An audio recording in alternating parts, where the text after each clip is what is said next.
co-organizers of this wonderful conference.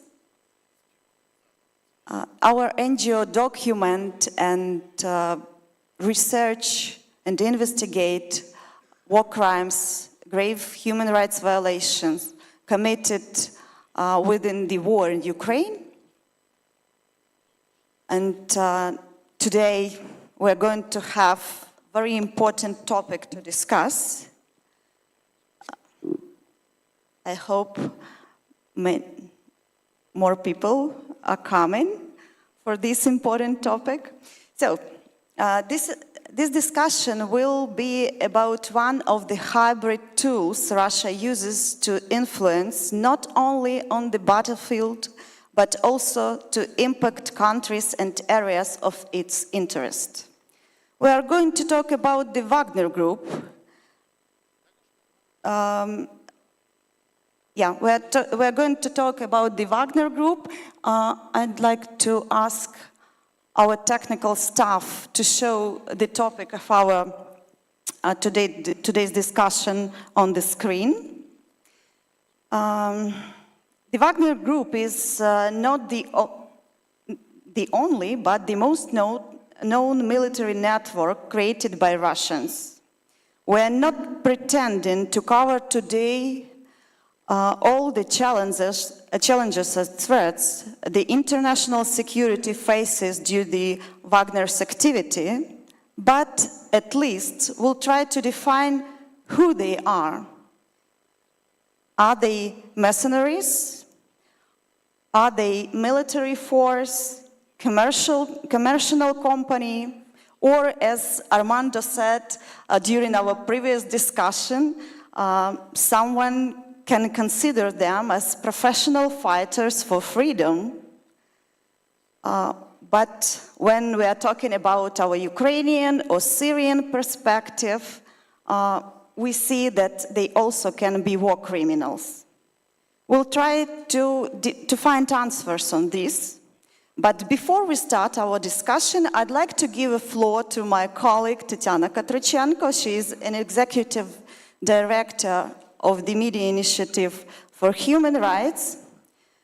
Together with our team, she prepared the interim report on MIHR's findings and documented facts about the Wagner Group's activities in Ukraine after the large-scale invasion. Please, Tatiana.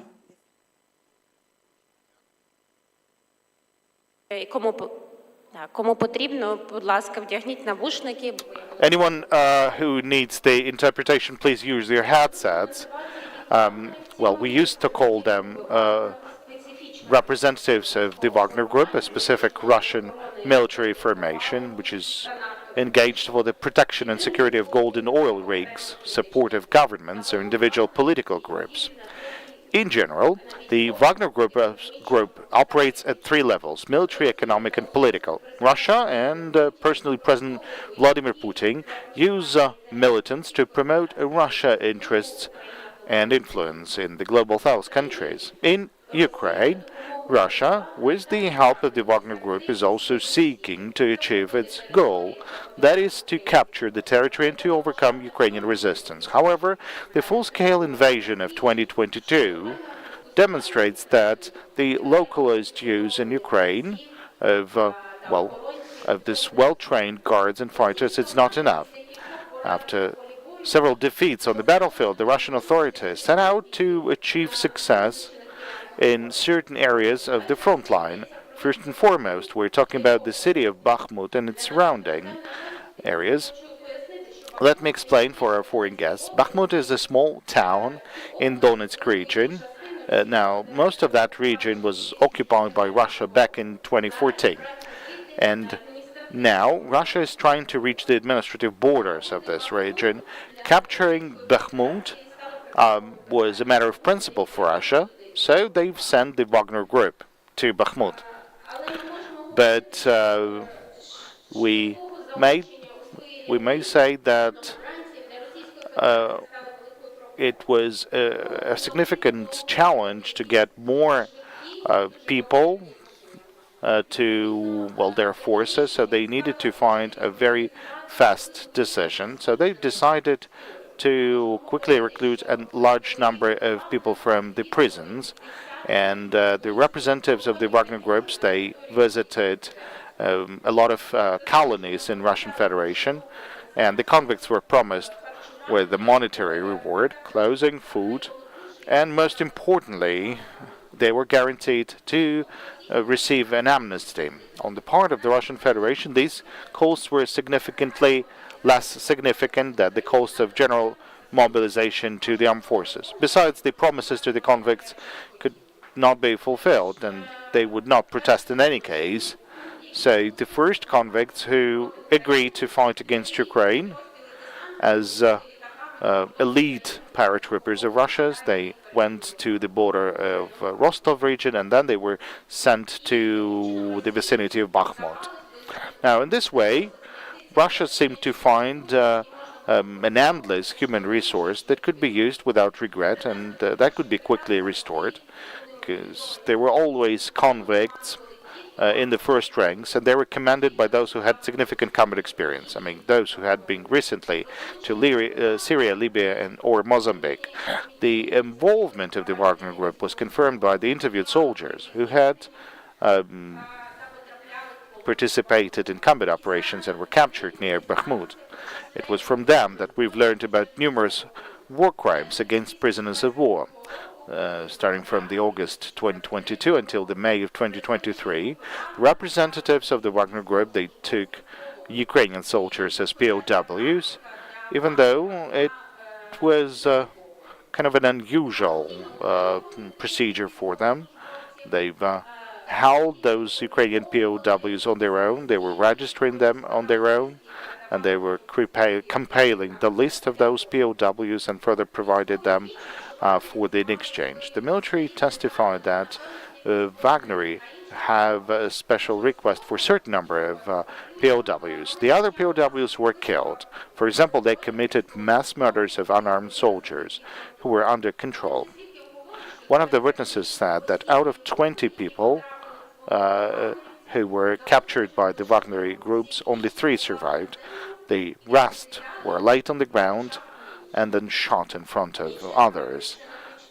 The others recalled that before the interrogation, they were shown 2 heads of Ukrainian soldiers mounted on a rebar, and they also said that this is Edik and this is Valera.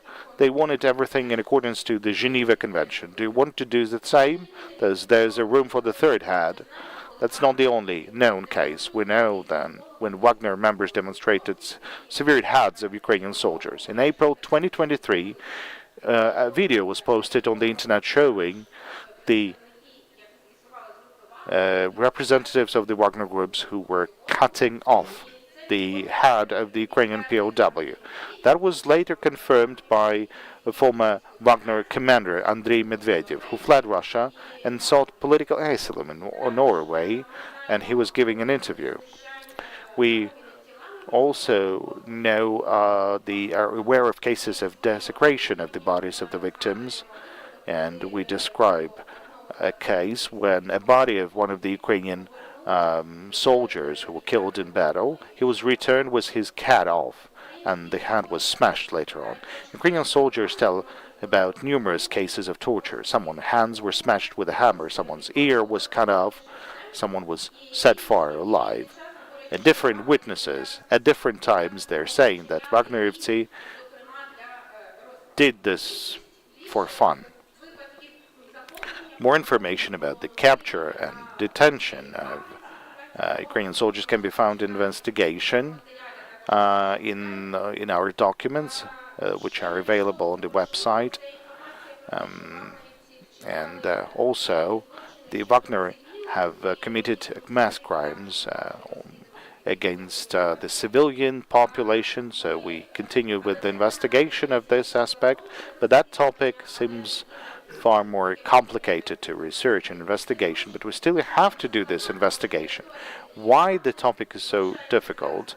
Because the territory where Wagner operated remained occupied, and most of the residents leaving this occupied territory, or the territory under control of the Russian Federation, they were either displaced deep into the occupied territories, or they were taken to the territory of Russian Federation. So we don't have access to them, nor the law enforcement agencies of Ukraine have any access to them. We have many facts, and we shall be investigating them about what the Wagner Group was committing in the vicinity of the Bakhmut area. There's a public statement of the former members of the Wagner Group saying that they had an order to clear the settlements, to kill the civilians, and they could be killing up to 300 civilians in the basement of one building. And it's difficult to confirm or deny these words, but we cannot ignore them for sure, because we know that Wagnerivцы tortured and killed civilians in the Global South countries. We're talking about hundreds and thousands of civilians. And what's important is that the crimes of the Wagner Group remain uninvestigated. The perpetrators have not been named, and not only because many Wagner representatives mentioned by the Ukrainian armed forces are hiding their faces behind masks. So we could only see Yevhen Prigozhin on the territory of the occupied Luhansk or Donetsk region. But primarily, this is because Wagner Group is trying to act as a separate group without a divine status, which would not be associated with the Russian government. But we know that the war in Ukraine has clearly demonstrated that Wagner Group is under the effective control of the Russian Federation, and it is the Kremlin that is responsible for every crime committed by them. In the summer of 2023, the President of Russia, Putin, said that the group was funded from the federal budget, and they've spent around $1 billion to support the Wagner Group per year. So that could be the minimum amount. There could be far more spending, and obviously the real cost may be hidden. However, over time it's becoming increasingly difficult for Russia to conceal the fact that it controls such hybrid military formations. Besides, we have witnesses, and they want to have an objective and comprehensive investigation as well as fair judgment. And not only against those people operating on the territory of Ukraine, but against those who continue to operate on the territory of the Global South countries. I thank you. Thank you very much, Tatiana. You have short description of this report on your seats. Please take it with you and read it. This is really very important. And we are moving to our discussion. We have brilliant and very professional speakers today with us. I very appreciate they're willing to talk on this very difficult and sometimes even dangerous topic. So let me introduce them. Online with us virtually is Mazen Darwish, the president of the Syrian Center for Media and Free Expression. I hope Mazen is with us, yeah. Also, today with us, Umaru Polkolaga, founder and executive director of the Institute of Strategy and International Relations from Burkina Faso. Also, today with us, very brave activist and politician from Venezuela, Armando Daniel Gerardo Armas Cortin. Armando Armas, you're welcome. Also, we are very happy to have here with us Maxim Timochko, who is a prominent Ukrainian lawyer, but also he's an officer of the Ukraine Armed Forces, and now he represents the legal department of the Ministry of Defense of Ukraine. And also virtually, today with us is Dr. Sorcha MacLeod. She is a prominent researcher in the fields of the international humanitarian humanitarian law and law of human rights. She was involved in the drafting of the Montreux document and the International Code of Conduct for Private Security Providers. So, as you see, we're going to have very interesting discussion, and as we start with those Wagner's activities on the battlefield, I would like to move to Syria, and I would like to ask Mazen Darwish to describe what happened with civilians during Wagner's activities in Syria. We know that the organization, the NGO of Mazen Darwish supported family of executed civilian. It was a very famous case in 2017. I remember how we all were shocked by this case, and before preparing this discussion, we discussed with Mazen, should we show you that video that was recorded by Wagner Group or not, and we decided that we won't shock you so much, but I think many of you remember that video, that shocking video. So, Mazen, I would like to ask you to tell us about this case, but before, maybe you can give us some background. When did Wagner Group appeared in Syria? Why did they appear there? And what were they doing? The floor is yours. Yeah, thank you very much. Good morning, and I'm happy and honored to be with you and your distinguished colleague. First of all, Wagner, it's not anymore a Syrian case. We can recognize that they are working in several countries, especially in Africa and Libya. Our story as a Syrian with Wagner started in 2015, when in September, when the Russian forces decided to come directly to Syria, not only give political and armed support to the Syrian regime, but to become involved directly in the military situation on the ground. We can see the work of Wagner starting in 2016, when we are talking about the huge massacre happened in Aleppo. This is how we recognize Wagner act as a civilian, especially in the north in Aleppo. They use a different method from the classic army, and they don't have any respect for any international humanitarian law or even the war protocols. We think that they work to build this terrorist in the civilian people Aleppo, to push them to leave their village and city and their houses. This crime, this massacre done in front of the families, the women, the children, so they push people to leave and to allow them not only to defeat the military rapper, but also to make this displacement of the population in Aleppo. In 2017, especially in the desert in Tadmor, we can identify the cooperation and how the Russian army use Wagner even. And as they description, they are in the front line.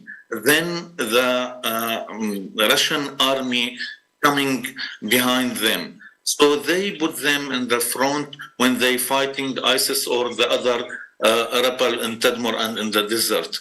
They don't care, they are sheep fighter, care about even their safety, so they use them. And we believe that even the problem or the fight between Wagner and the officer of the Russian army started from this battle in 2017, where we can see the Russian journalist Romanovsky, who put write in his diary about this battle and description how Prigozhin and Dvornikov have this fight about blaming the Russian army not give enough weapons. In that period, in 2017, Wagner leader Prigozhin was very angry and feel that they use them or they don't give them enough weapons for this battle. After 2017, the most important happened, I think, in February 2018, when the Russian military pushed Wagner group to have a fight with the American and the Kurdish authority. There is in Syria some kind of agreement that the Russian army will not cross Al-Furat River, where in the north of the Al-Furat River, the American fighter with the Kurdish group was there. As Reuters write, after have interviewed several, let me say, leader of Wagner or in the Russian group, that they feel that the Russian army cheating them. They pushed them to fight the American, and they told them, you will have our support and you will have Air Force covered. While when the American general contact the Minister of Defense in Russia, he said, we don't know anything about those fighters. We don't have any relation with them. And there is a huge massacre. The number, more than 200 fighters from Wagner killed and destroyed all their weapons in that day. After 2018, we can see Wagner move from the front of the battle and focusing about the financial benefit. In this period until now, Wagner have this agreement with even the Syrian government that any oil or gas or even the phosphate, they control it. They have 25% from the benefit. And the contract with the Syrian government goes for 25 years even. So this is an example how this Wagner company, how they finance themselves, how they gain from this war. In 2017, as you mentioned, there is this short video show that Wagner group punished 7 of military Russian people laughing. They wear the uniform of Wagner. The video got from one of them and show how they are tortured one of the Syrian civilian. In November 2019, there is additional video about the same case, show how even they, I don't want to go in details, but in the end, after they torture him, kill him, they play football in his head. And with the support from Memorial and FIDH, we can even identify bunch of the suspect of those Wagner group. We have 2 brave lawyers in Moscow. They agreed to represent us in this case. And we believe that this is very important to fight the Russian propaganda, because as you know, they always use this type of imperialism and show that they are, yes, fight for freedoms or to support those countries. We don't know how much the Russian propaganda affected the ordinary people inside Russia. So this is our target from the case, not because we think that the jurisdiction in Russia will bring the fair trial in this case, but we think it's very important when we speak to the Russian people, to ordinary people, to tell them this has happened in Moscow, in your jurisdiction. So no one can say that this is a foreign issue or a political case. This is your jurisdiction. So we start in this process in 2021, and the lawyers send the complaint to the investigation department in the federal Russia. Honestly, it's a nightmare dealing with the jurisdiction. While we think that they should protect the victim, protect our representative, but they keep postponed the case. They refuse to accept the paper for administrative reason, as they said in the first time and the second time, and we keep apply and try to bring all the details they wanted, and they go in a huge and unneeded legal demand, but we succeed to apply all their demand in this way. And after several times, we try to have a decision from the Department of Investigation, and they refuse to answer our lawyer demand. Then we go to Basmani court, and we have this complaint against the investigation committee in the Russian Federal. And here, as we expected, the judge in Basmani court, A. Nikolaeva,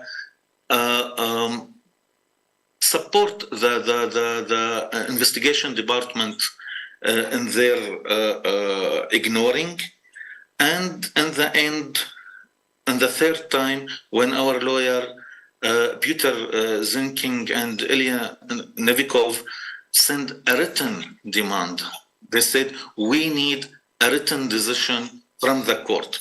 In the end, they bring an answer from the Mr. Bachtosov. I'm sorry if I'm not saying the names in the good way, but the answer coming and said there is no reason to open structure investigation in this case, while there is no evidence that the victim is dying. And we are talking about videotape show that in the end they cut his head and play football in his head. And for the investigation committee, they said there is not enough evidence that he's dying. Thank you, Mazen. Sorry to interrupt you, but yeah, I think this case illustrates very well how Russian government, how Russia tries to hide the crimes committed by Wagner Group. We will come back to you. Thank you for your experience, and thank you for your efforts to bring this case to the court. But we understand that we can't talk about justice itself when it comes to Russian justice, but these efforts are very important, I think, not only for Syrians, but for the whole world. But now I want us to move to another region. I think from this region, the messages about the Wagner Group appeared. I mean, the Sahel region in Africa, and particular Burkina Faso, Mali, and other countries around. And today, fortunately, we have with us Umaru Koalago, who is a well-known expert in this region in the topics of terrorism and extremism and others.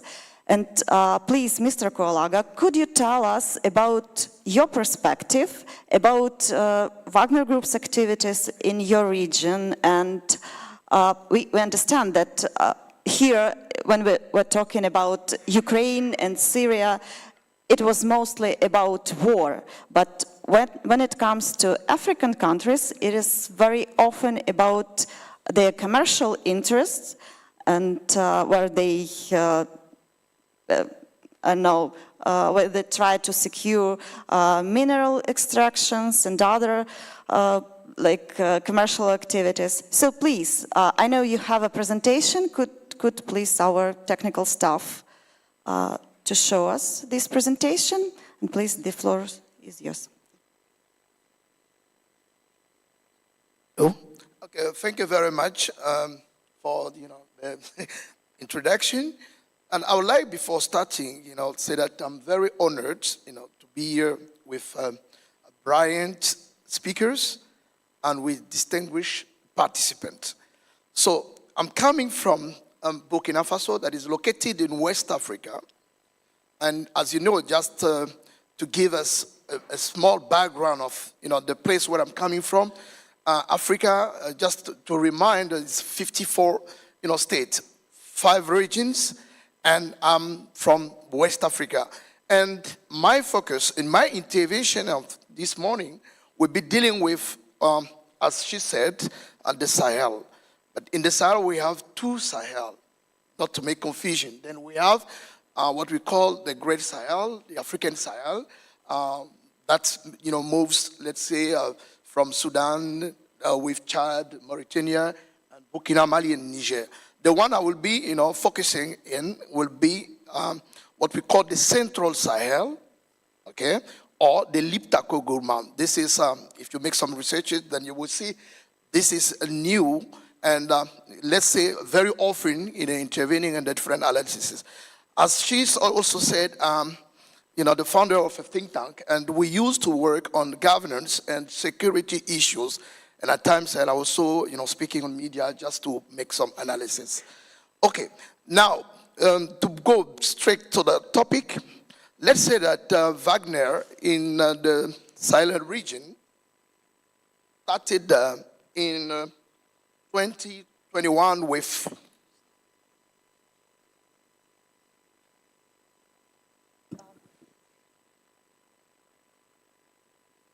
okay. Yeah, this is just a background. Then it started in 2021 with Mali, because this is the region where we are, let's say, familiar with a coup, military coup. In Africa and West Africa, as I said at the very beginning,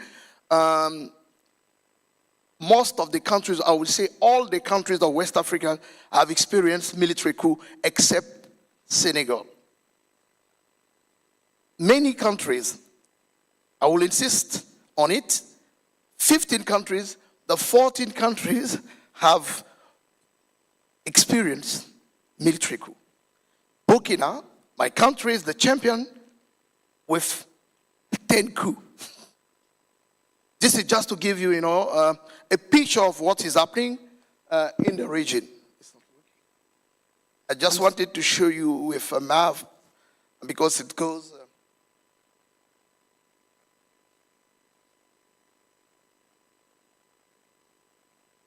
Sorry, we have some technical issues. But before that, let's continue. Okay. It's not coming.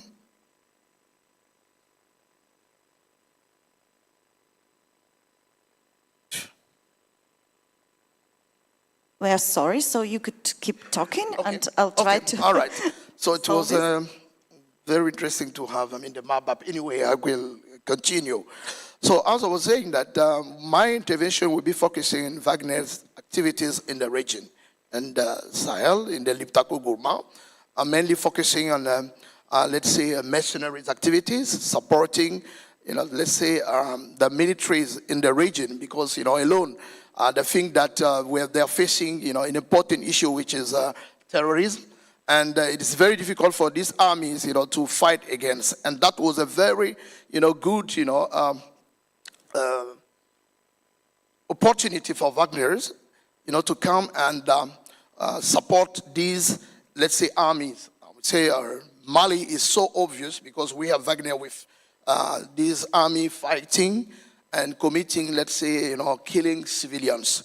There are some evidences about, these issues.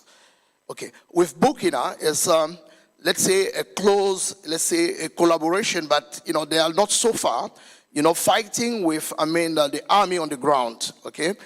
With Niger, which is just, the recent country that experienced a coup, they have just started negotiations because, if you follow news from, this part of Africa, that is the Sahel region, you will see that, the regional organization ECOWAS did not accept, this last coup, because that will give opportunity to the others country also to go through this coup d'etat.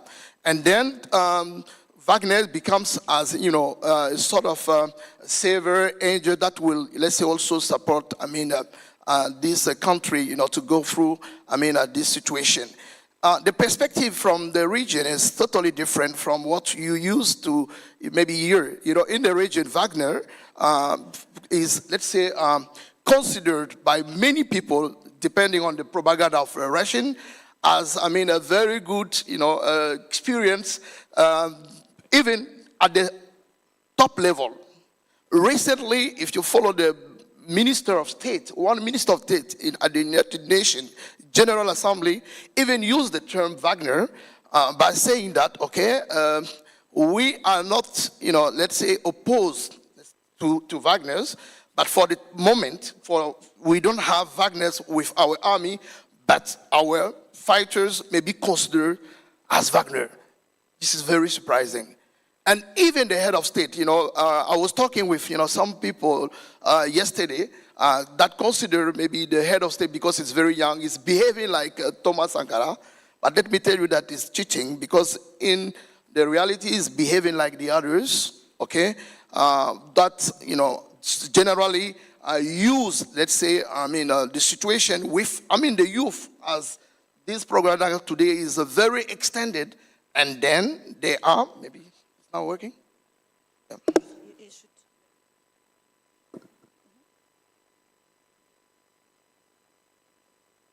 Okay, this is the map.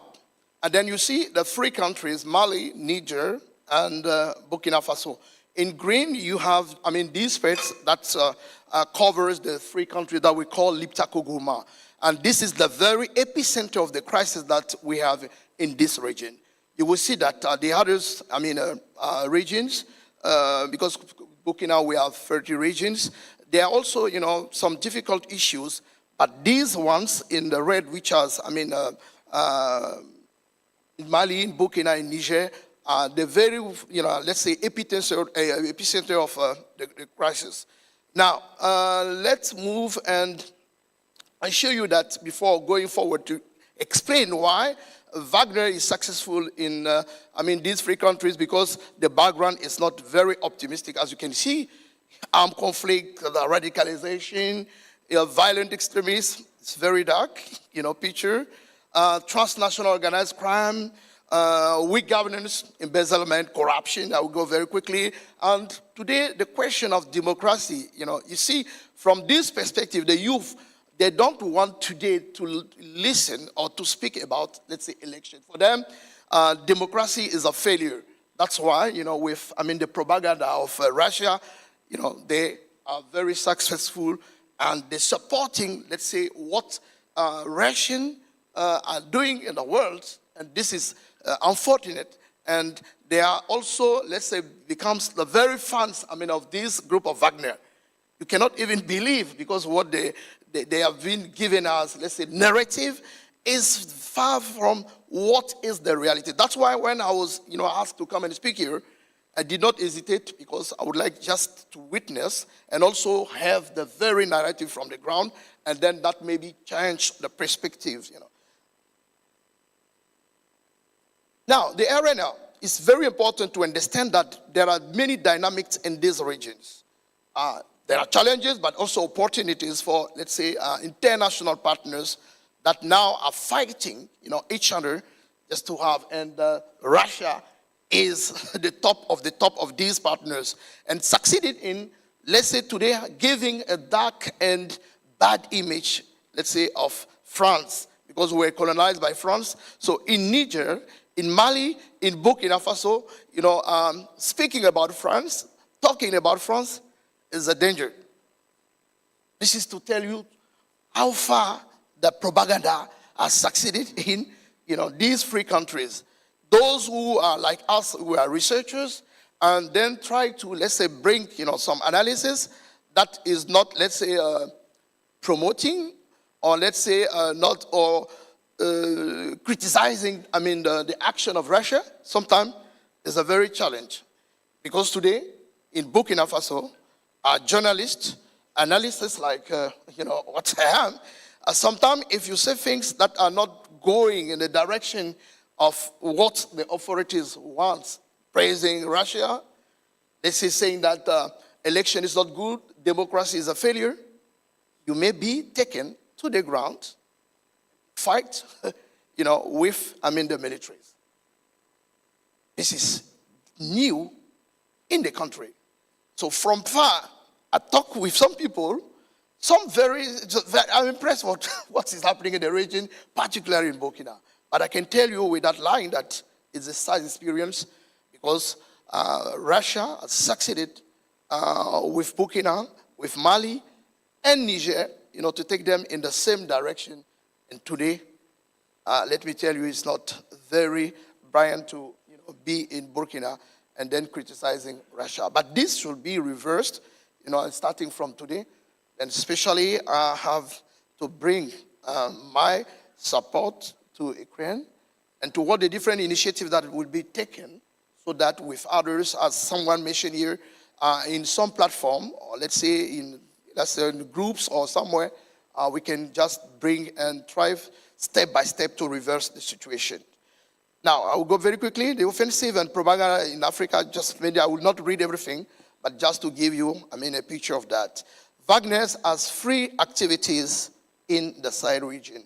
Mercenaries, as I said it, then they go to the ground. They are paid with huge amount of money.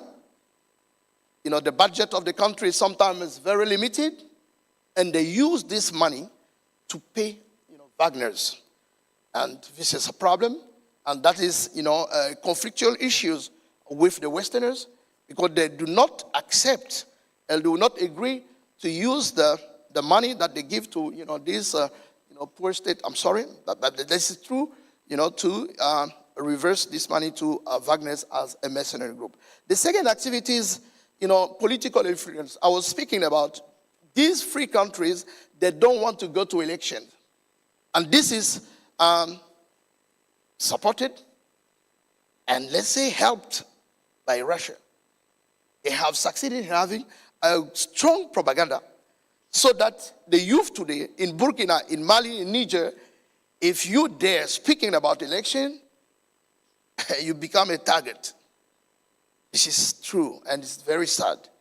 The other activity, the third one, is business. As we mentioned it, today, many people, especially youth, they don't understand that, Wagner's in Russia, the presence in the region is not to help them from what they think, but just to, have the natural resources. But they're also reproaching, to France and the other partners also to exploit them. And for them, Russia is not an imperialist country. It's not a colonizer. Unbelievable. But this is the real situation in the region. I will just end with the human right because, this is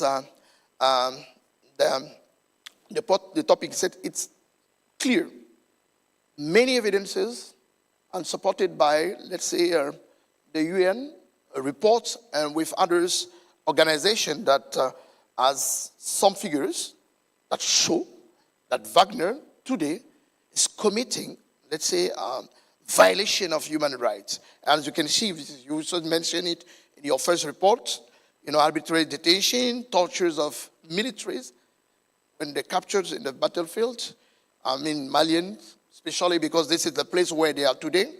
The disappearance of civilians, many civilians disappear, and this is the fact of Wagner. And summarization, sometimes there are some pictures that I would like not to show here, but this is what is happening on the ground. Sorry, do you have a number of disappeared civilians? Yeah. I will. This is just. I will not. You just have a look at it. You see, it's 54% between 2021 and 2022. This is, the figure speaks alone, as you can read it. This is to show to what extent, the situation is very, let's say, threatening and very dangerous being today in the Sahel region, okay?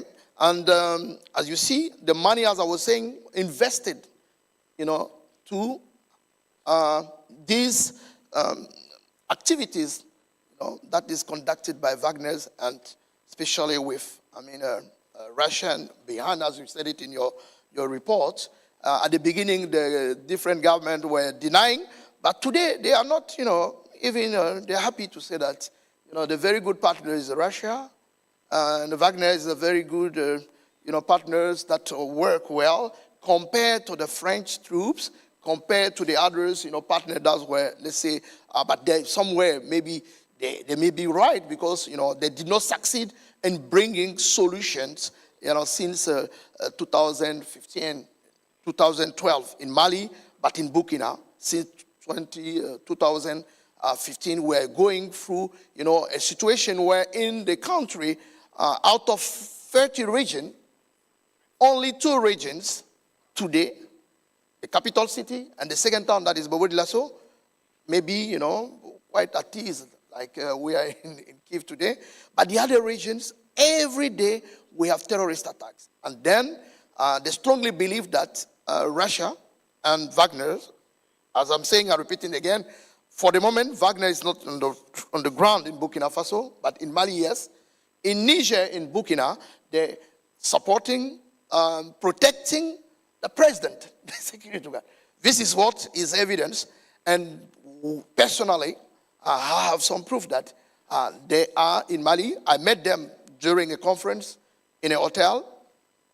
And in Burkina also, they're going and coming, and with, the elites that every day, are reinforcing the president. Then I'll be handing by giving some recommendation. Then you can also have to see that Very for brief. me, 10 recommendations. I don't have time to read everything, but a few of them. The West should exposing the failure of corrupt regime, because this is the reality. These regimes are corrupted. They was proposing to do better than the democratic regime, but in the reality, what they are doing today is worse than what the democratic regime is doing. So this is one argument that can be used, let's say, to counter, this propaganda in the region. And the West and Ukraine normally should invest in establishing and supporting reliable local media, because I will suggest that, yes, because we are working in media issues, if you can also have the media, it may, somewhere change things in the region. They should also try to have some groups, composed of, let's say, think tanks and others, people that, these issues, and that also can be, so as I say, I will stop, and this is something that you may be sharing with the others. Thank you very much. But I will hand with this. This is a greeting from Burkina Faso. Yeah, Thank you very much. Thank you. This is so nice. This is our flag. Yes, and a lady greeting you on behalf of Burkina Faso. And once again, I and many others fortunately, hopefully, are supporting Ukraine. Thank you very much. Thank you. I'd wish we remembered about Umaru or this pretty woman when we were talking about Burkina Faso, but not Wagner Group. Unfortunately, the reality is another. Thank you very much for your perspective. This is vital for understanding of Wagner Group's activities. And now we are moving to another end of the world, to Venezuela. Armando Armas exposed Wagner Group's activities in Venezuela. And Armando, could you please share with us your findings and what are they doing there? Hello? Yeah, Armando also has his I have a presentation. I was wondering if you could, you don't mind to, please? Yes. So thank you very much for the invitation. Being here is an honor. There are some of us, and I think it's growing in popularity, the view that the full-scale invasion in February last year was not a full-scale invasion against Ukraine. It was a full-scale invasion against democracy worldwide, and Ukraine happens to be the main battleground nowadays. But I come from a place that we consider also another battleground, which is Venezuela and has its importance. And I'm sorry if I disappoint you, but I'm not going to talk that much about Wagner Group today. I'm going to talk about Wagner Group, but I'm going to talk, I want you to think critically and do some, let's say, theoretical housekeeping and to get some important concepts clear so we can frame the discussion in order to solve the problems. Again,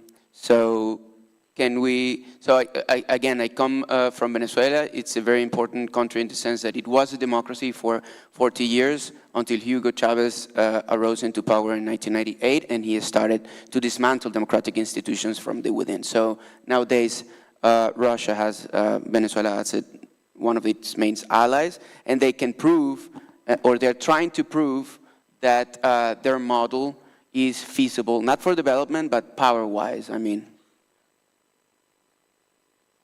So, can you play the video, please? I have a video that I wanted to play. Yes. Strategic nuclear-capable bombers has just landed here in Venezuela. Wow, spectacular! Spectacular! And fighter jets are carpeting right there in the sky. Yes, there are longer videos. If you go to the internet, way more explanatory. Actually, the president, the Minister of Defense, Vladimir Padrino Lopez, happened to give the reception to the crew.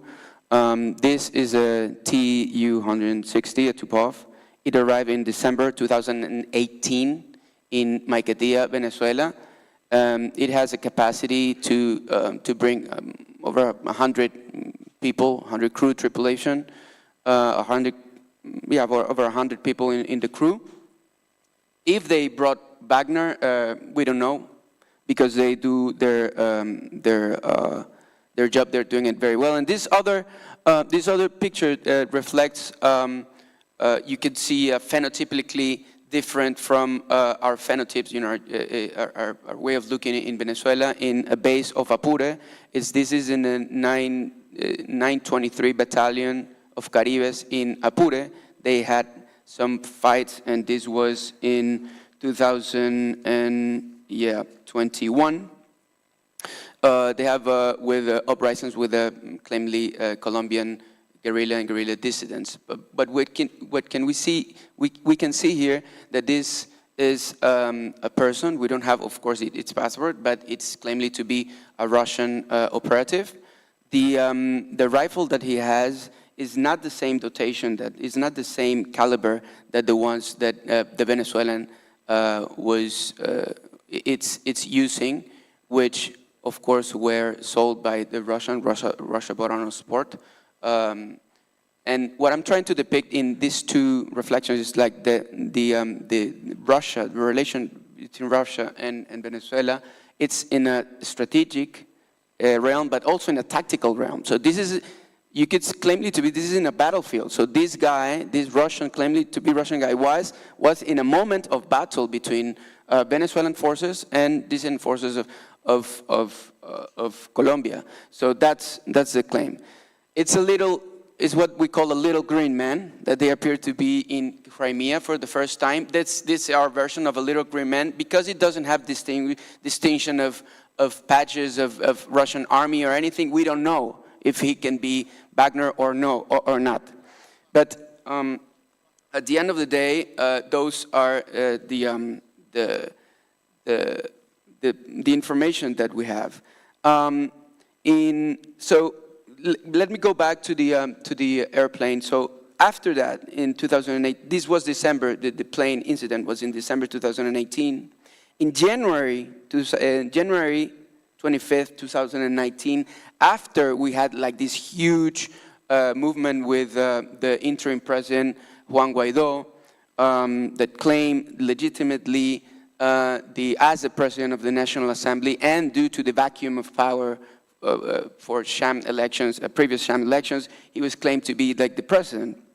So in January 2025 of 2019, it was reported by Evgeny Shabaev. I'm sorry, we're very bad about pronouncing Slavic and Russian and names, but Evgeny Shabaev, he reported that there was a unit from Wagner group flying, apparently, or claiming to fly from Gabon and Sudan. They flew to Dakar. They stayed 2 days in Dakar, then they flew to Paraguay, from Paraguay to Havana, and from Havana they took a commercial flight to Venezuela. So a commercial flight that eventually from our national airline Conviasa, which is now sanctioned for wrongdoings, especially doing logistic activities and terrorist activities with the Iranian regime and terrorists. So this is what we know. This is what we know. So, but more than that, what I want to make the claim is, like, again, this strategic alliance of Russia and Venezuela started after 2022, 2020. So the conventions or the international treaties with Russia, which are over 200 treaties after 2022. They started with Hugo Chavez. And of course, they had continuity with Maduro, who was Hugo Chavez's former vice president, and before that, his Minister of Foreign Affairs. But as you know, we have had high-ranking Russian officials in Venezuela trying to strategize about how they can bring up their experience and their lessons learned in Syria to Venezuela. So again, what I would say is, like, in terms of war strategy, the use of military contracts are a weapon of choice, and this is something that Sean McFate and I completely recommend this book. This book was 2018 The Economist's #1 book, and now it's being read by high chief of staffs and commanders of the US and British armed forces and everywhere. I totally recommend this author, which defines mercenaries as armed civilians who are paid to conduct paramilitary operations in a foreign conflict zone. So those are basically the framework parameters. And this was the way of waging war for most of the human history. Most of human history, war was waged using private forces, private mercenaries. And only after the Westphalian Conventions, after 648, they started, and the rise of the nation state, they started to decrease. And they started to decrease, and they went into shadows, let's say, after the 1850s or something, for 150 years. And we saw, like, in a way of operations, we saw, like, their main use in South, like, in Africa, after the fall of the Berlin Wall, by a company coming from South Africa called Executive Outcomes. So Executive Outcomes was like the first military company that started in Africa, mainly doing these activities. And apparently they lectured in Russia, the founders of Executive Outcomes, they lecture in Russia on how to operate this sort of companies. So there are key concepts here that we need to be aware of, like convergence, which is all the illicit activities converging with terrorism activities and converging with business, and especially in places where there's a lack of rule of law. If you go to a web page, for example, I use it a lot, called the World Justice Program, they have ranking of rule of law, and nowadays Venezuela is ranking at the very bottom. So the trend that you can see is like most of the time these companies operate where is the lack of rule of law. Some of the people would say, well, yes, but there are companies that operated, for example, in Afghanistan and Iraq, like I'm sorry, I have this, like in, oops, I'm sorry. This is, yeah, time to wake up. Good. So, so this was a problem. In the case of, for example, Blackwater and other companies, and they replicate, and it's claimed to be that the Russians replicated the model, saying, well, if the Americans are doing it, we can do it. So they are mercenaries and we're private contract, and they claim like they pinpointing each other. But this is again, this is a game-changing element in how you wage war, because it's not the ideological or patriotism that is into place right now, but business and market-wise logics, you know? So if they like, these people don't fight for ideology, but for profit. So if they're in a place, it's because they're gaining profit.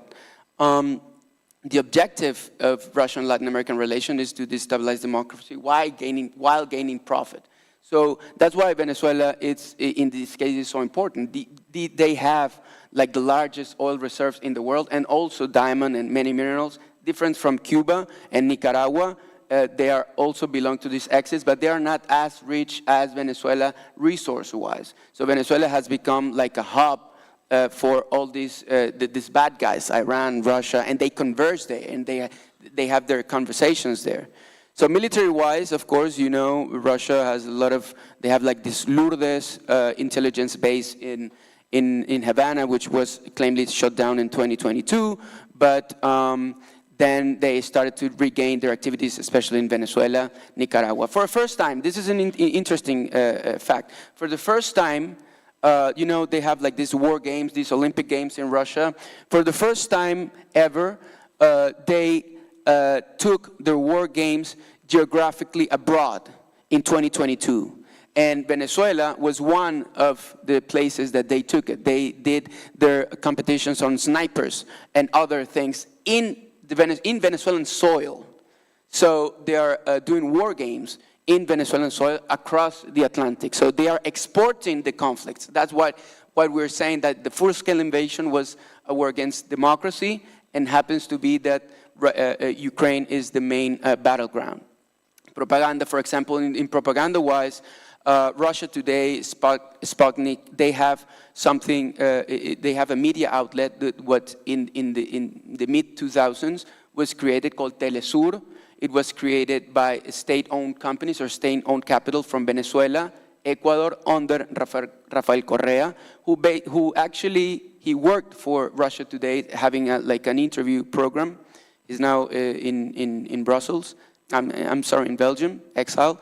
From Bolivia and from Cuba. So they place they have like this trans-governmental media outlet, and they replicate all the Russian propaganda from Sputnik and from Russia Today. They adapt it culturally to the cultural needs and to the narrative, and they spread disinformation and misinformation. So what is it's interesting here is, like, for example, the YouTube channel of Russia Today in Latin America was, at least until recent researches, was even more popular, had more views, the YouTube channel, than outlets such as, let's say, CNN or BBC or whatever. So Venezuela, it's very important in Latin America because this guy, Simón Bolívar, our liberator, was, for example, by the BBC, claimed to be like the greatest hero, the greatest character of the 19th centuries in all time. So he was the guy who started the independence in South America. He came from Venezuela and he liberated, he had like this mega country that lasted for 20 years called La Gran Colombia. So it comprised Colombia, Ecuador, Venezuela, and sometimes Panama. And it is important to the previous claim that I was saying that it was the way, the private way was the way of war, or the mercenary way was the way of how wage war before 1815 or something. So our independence, I'm finishing here, our independence was in the 1800s, and the British were helping as paid soldiers, not just training and recruiting and so on. But I'm going to finish with this claim that I read I listened 2 days ago by Hannah Hapko. What would happen if Ukraine runs out of soldiers? What would happen to the world? Because that's the strategy of Russia. They say we have more population, now we control more money, so we can. And another claim that I've been listening here is this is going to be a long war. This is going to be a long war. So let me shape a little bit, or shake the auditory, say, if you have money, you won't have to take care, you won't have to worry about running out of soldiers. Not Ukrainian soldiers necessarily. And I'm going to end with this.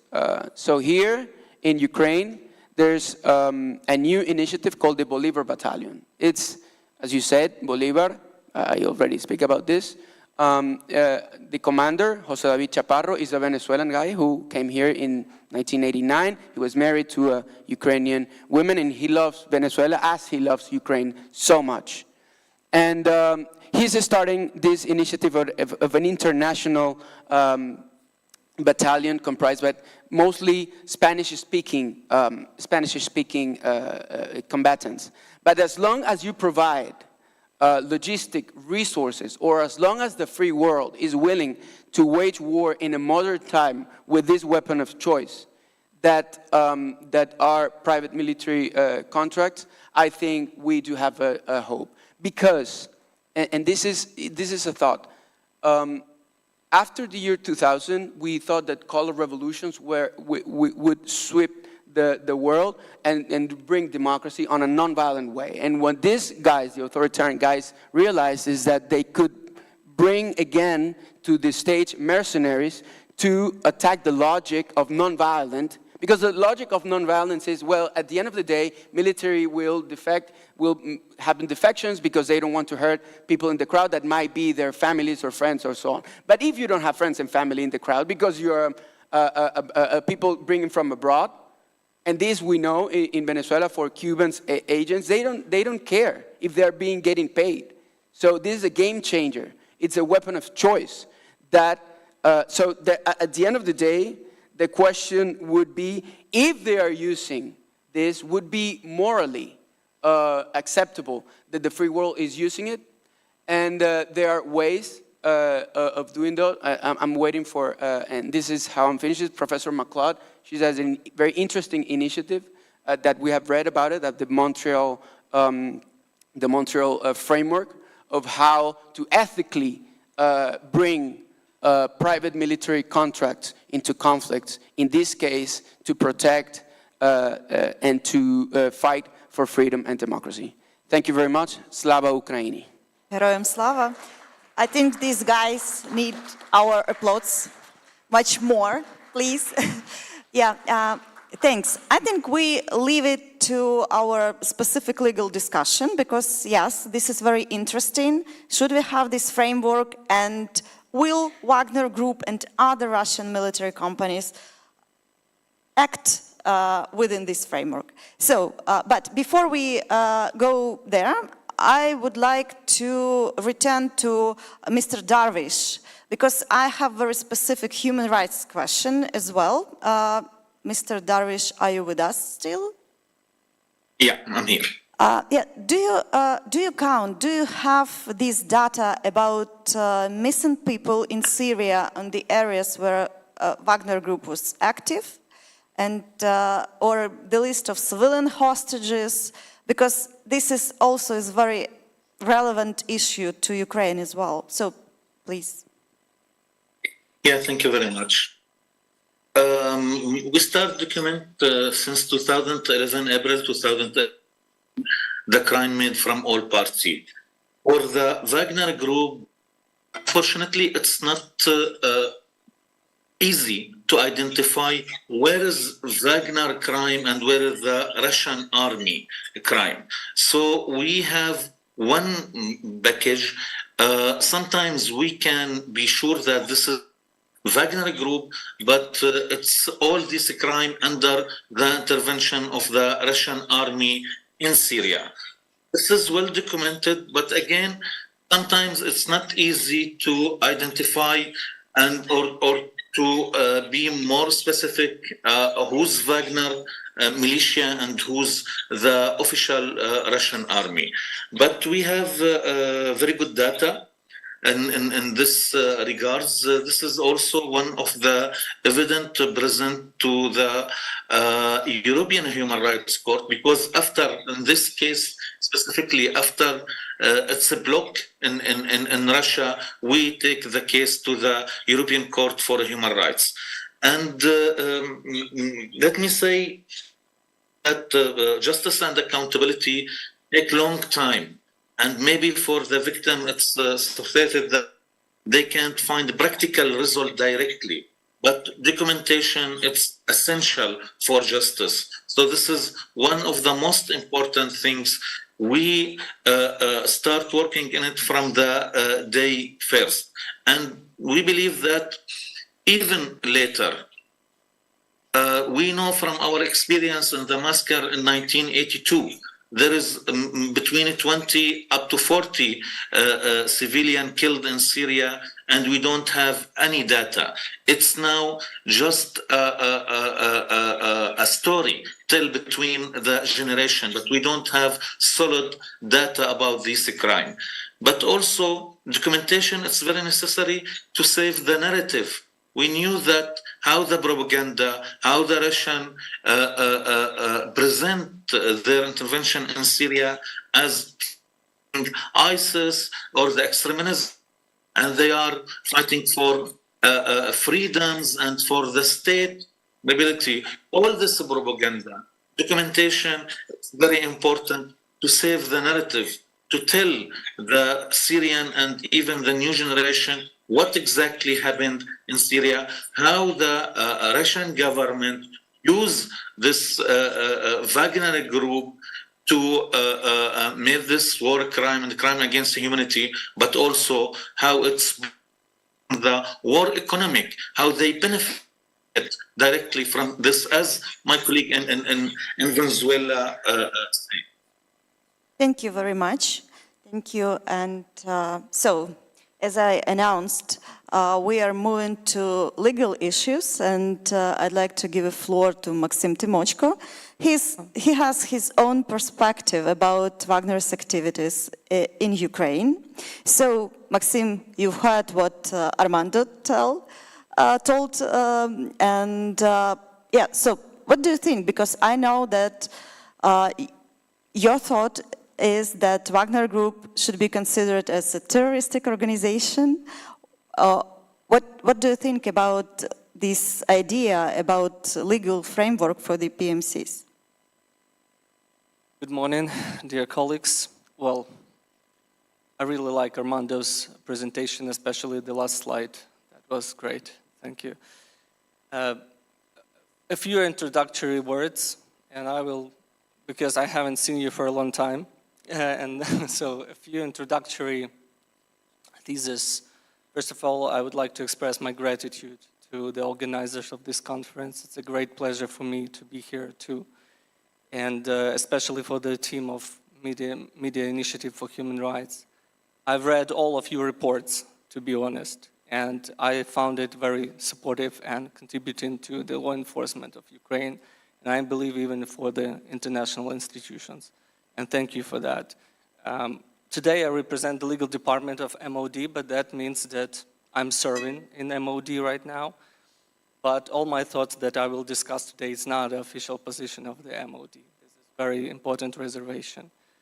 And well, partly because MOD and Armed Forces of Ukraine are not law enforcement agencies. And a lot of topics which raised in this discussion actually should be forwarded to my colleagues from the Prosecutor's Office General and from the Security Service of Ukraine, National Police, who directly faced with the problems in question, because they faced with the problems of status and so on. And I think that the topic of this conference should be even broader than just Wagner Group. This is what my colleagues mentioned before.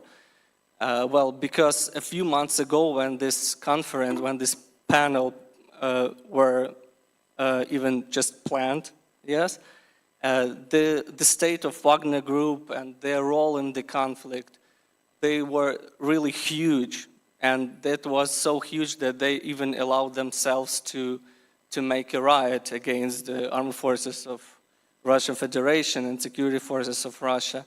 Well, this riot over by the Wagner's defeat, but that was really strong power. And but now the situation has changed dramatically, and all of these members of Wagner Group, they scratched amongst between the Africa and Belarus and Russia and Ukraine. Someone back to Ukraine to fight, to continue this fighting on the Russian side. Some of them concluded the contract with the armed forces of Russia, because that was exactly what the Ministry of Defense announced, that because they lost the control over the Wagner Group and they want to compel them to make contracts with the armed forces of Russia Federation. So they fully integrated right now into the enemy armed forces.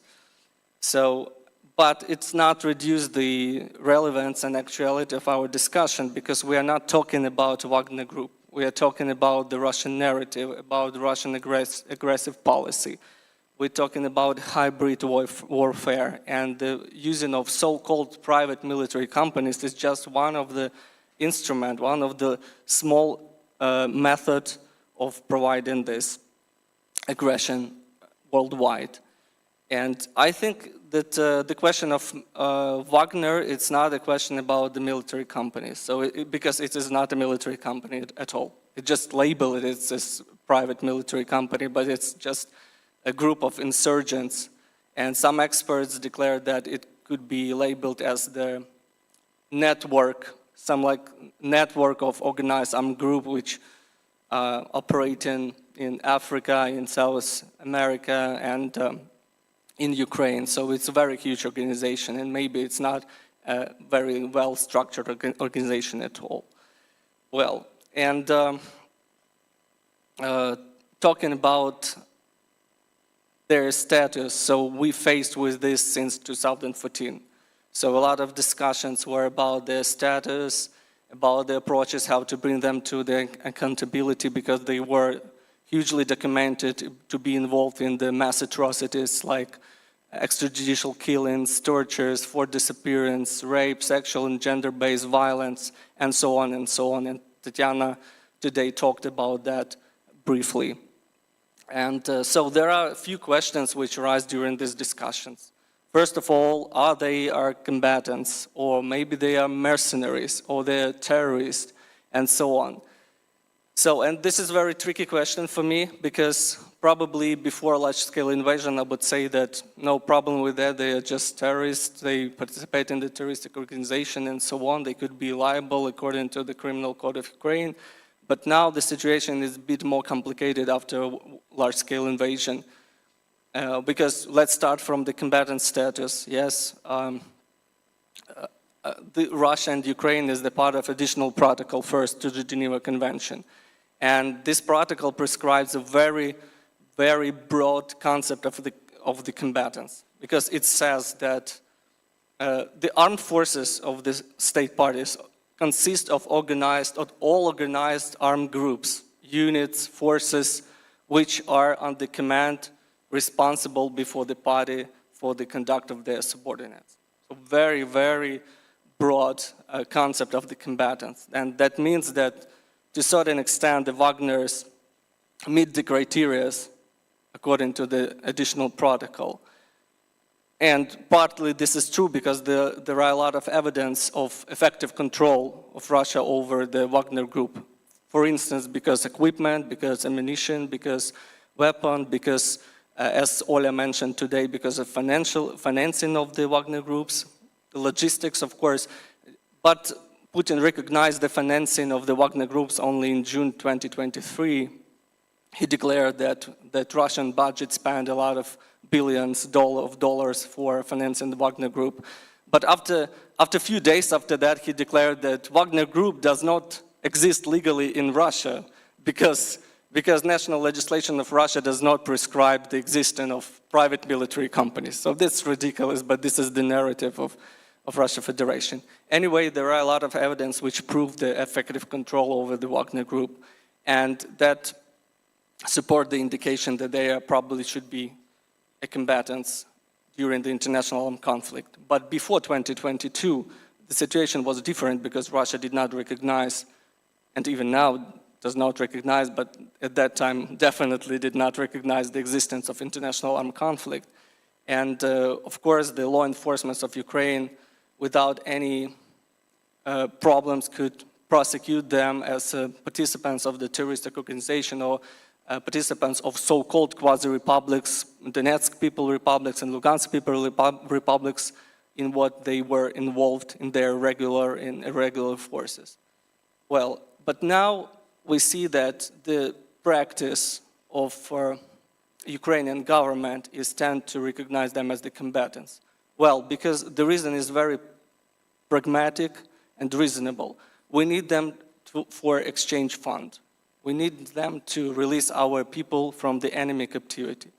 We don't have enough resources to investigate all of their activity in the terrorist groups or something. The only priority now is to investigate and to bring to accountability the war criminals and other international criminals. And that is why now our law enforcement concentrates mostly with this type of crimes. And I think rightly so. We need it to do so. Of course, it would be great to every time to label all Wagners as a terrorist, as militants, to inform our state partners from Africa, from South America, from Europe, that this guy, he fought for Wagner Group and he realized that he fought for the terroristic organization. That would be great to provide such qualification, but this is my opinion. I'm not providing the law enforcement policy in Ukraine.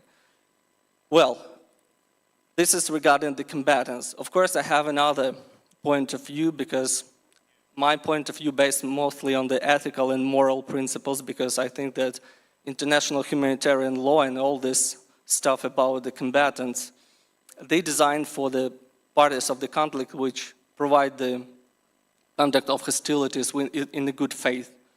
When you recognize that somebody is your fighter and you said that, okay, you should provide him a prisoners of war status, this is how the parties should conduct their hostilities even during war, even when one of the state is an aggressor. But Russia never recognized the Wagner as the part of their armed forces. Despite we know that they are in the informational, operational space with the armed forces of Russia Federation, they conduct hostility as a joint forces, so they are fully integrated in the Russian armed forces. But despite that, Russia never recognized officially that they fight for Russia and that they are the part of their armed forces. So it's a very problematic question, but the practice is that we recognize as the combatants. The second issue is, are they mercenaries? We always say that they are mercenaries.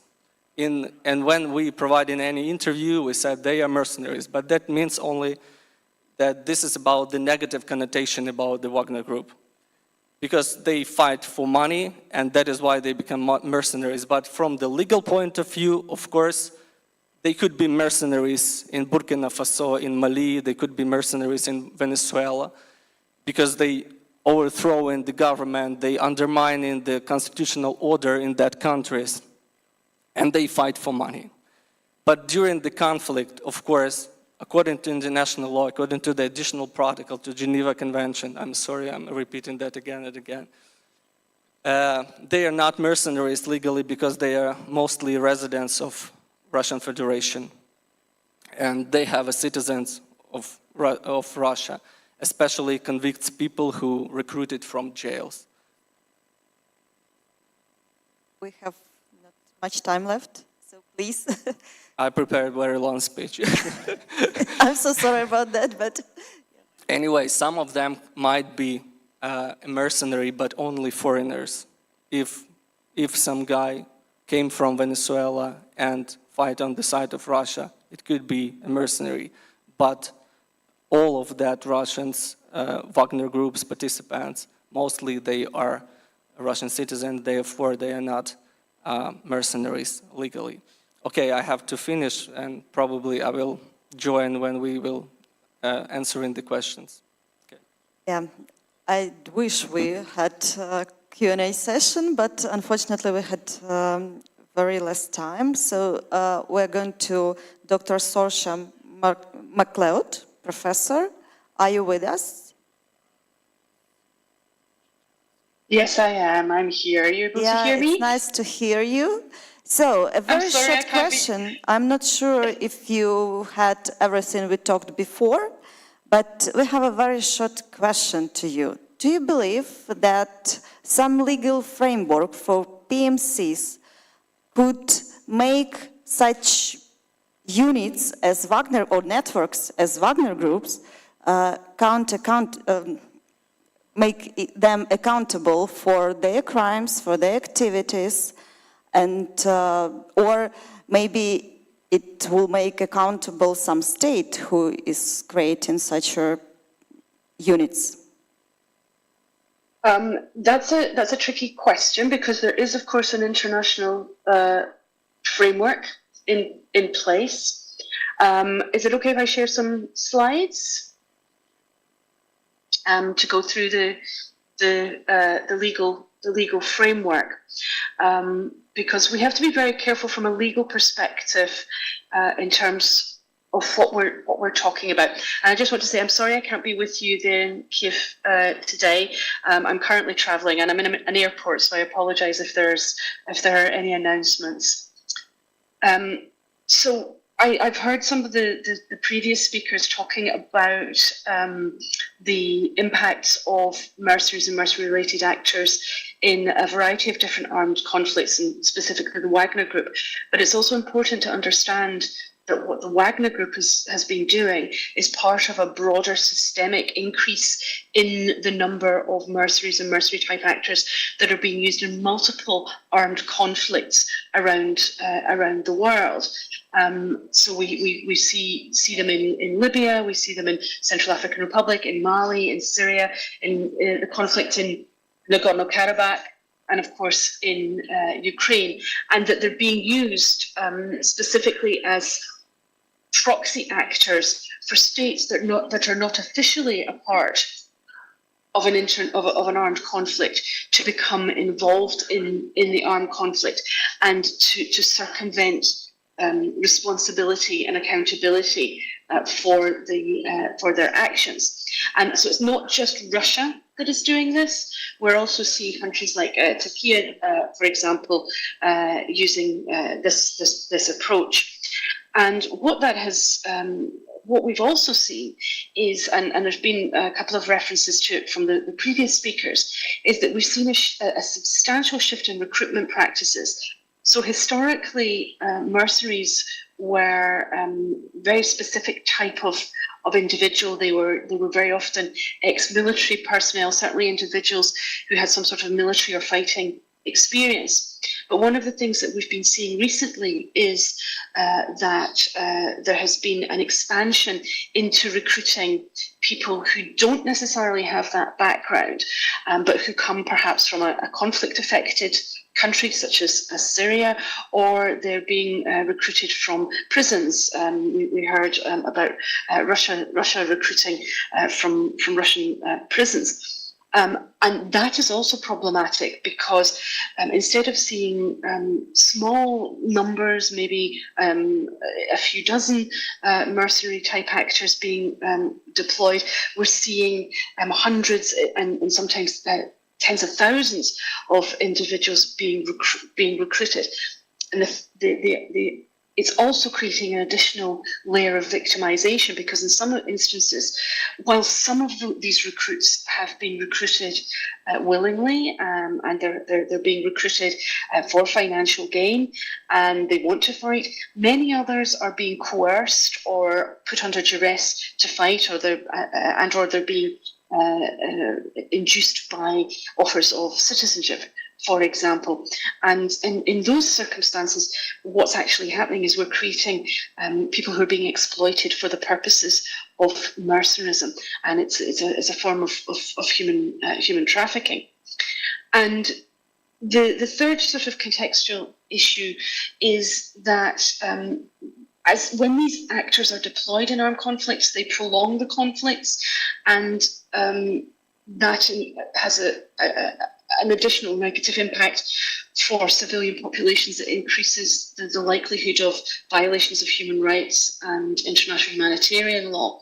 And again, as we've heard some of the speakers say, from the working group on mercenaries perspective, we've received information about substantial violations of human rights, massacres, torture, inhuman and degrading treatment, forced disappearances, arbitrary detention, widespread sexual and gender-based violence, looting, and in some cases the targeting of civilians and the other violations amount to war crimes and crimes against humanity. Now we have to be very careful here when we talk when we use language. The only language that is legally defined is mercenary. So when we talk about private military companies or private military and security companies, private security companies, none of those terms have a legal definition. The only actor that is defined under international law is mercenary.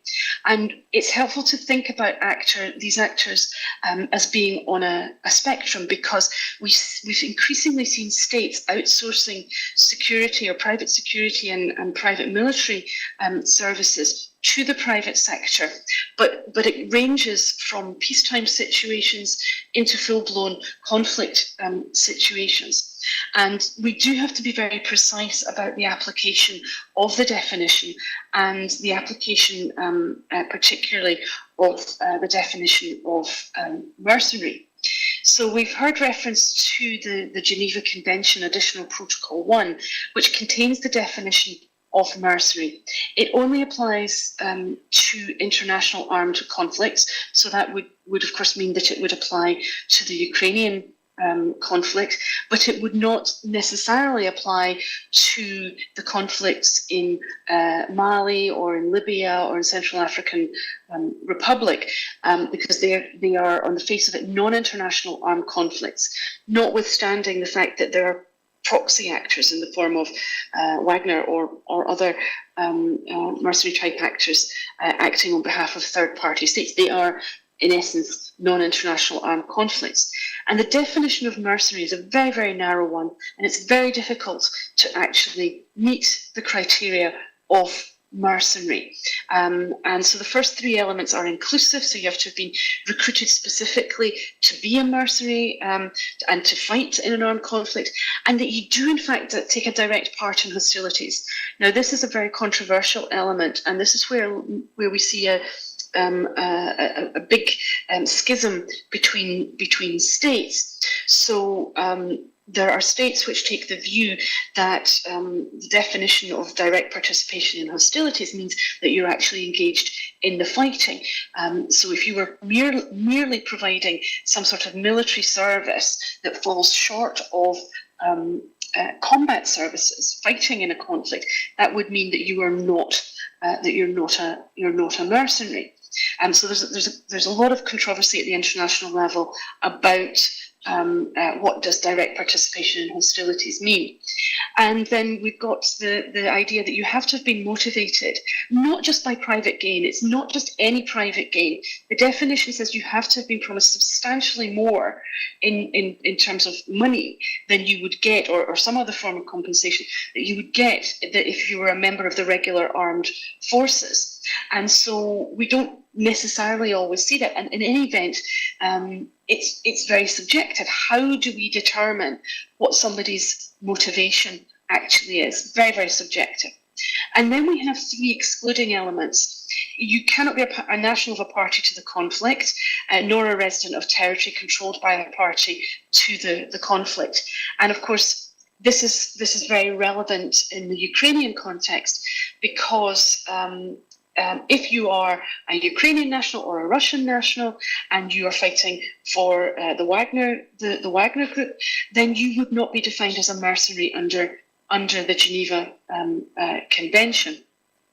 If the recruits have been incorporated into the armed forces of a party to the conflict, again, that would mean that they were not considered to be a mercenary. And that's something that we've seen more states doing in different conflicts, that they incorporate the recruits into their military. And then finally, the final excluding factor, and this is the one that probably applies particularly to the Sahel region, is where individuals have been recruited and sent by a state which is not a party to the conflict on some sort of official duty. And so this of course is to make sure that peacekeepers, for example, are not included. But it's also why we see Russia, for example, describing the individuals that have been sent to places like Mali and to Central African Republic as being sent there as instructors or trainers, and that they therefore are outside the international legal definition of mercenary. There are two other important international legal frameworks when it comes to the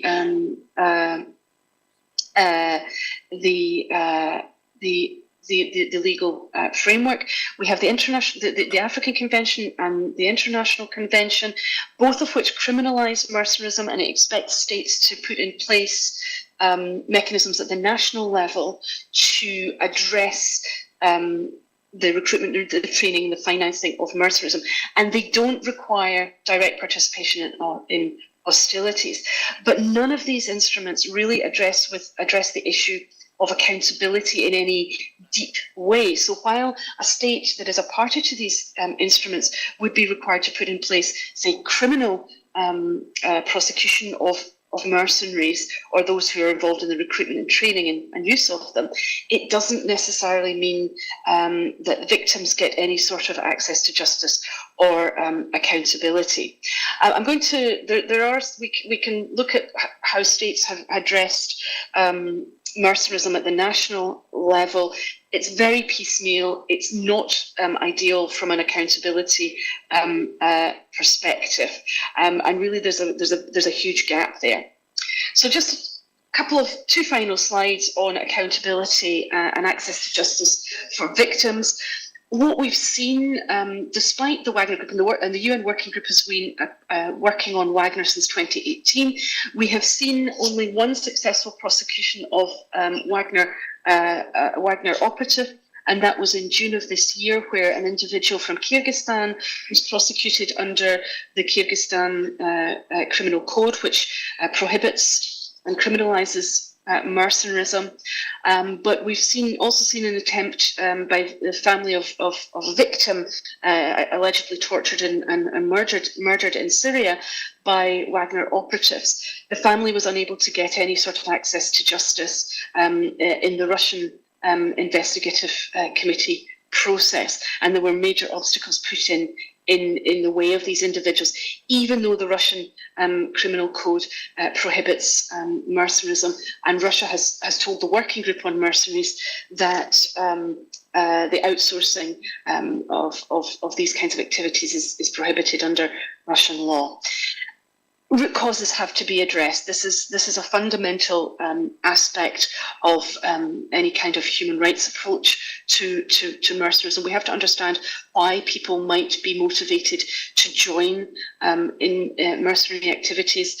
With the Wagner Group, there are additional aspects associated with neo-Nazism and the idea of the creation of greater Russia. So there are motivations beyond mere financial motivations. And I've already mentioned that we're seeing people in conflict-affected areas being taken advantage of, people in prison being recruited, and all of those things are hugely problematic when it comes to the use of mercenaries.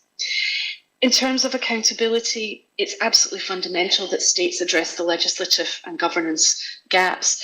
More states do need to ratify and criminalise mercenarism, the recruitment, the training, the financing of mercenarism, and they need to make sure that there are mechanisms in place beyond simple prosecution to ensure that victims get access to justice. And we do need to be looking at considering adopting universal jurisdiction mechanisms, but that's of course up to individual states to determine whether they want to allow their courts to prosecute individuals for war crimes and crimes against humanity that have occurred outside of their territory. Dear Sorcha, I'm so sorry to interrupt you. Unfortunately, our time runs out, and thank you. We are so grateful for your very valuable contribution to our discussion. I'm so sorry we don't have no much time. We have no much time left for our Q&A session, but you can discuss everything later on during the breaks. Now we are going to have one announcement from Felix Marat. No, we won't. Okay. Then we have the another panel right now. I thank you very much for your perspectives, for your speeches. It was very, very interesting, I think, for the audience as well. Thank you.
of democratic solidarity on behalf of Ukraine and to counter Russian propaganda.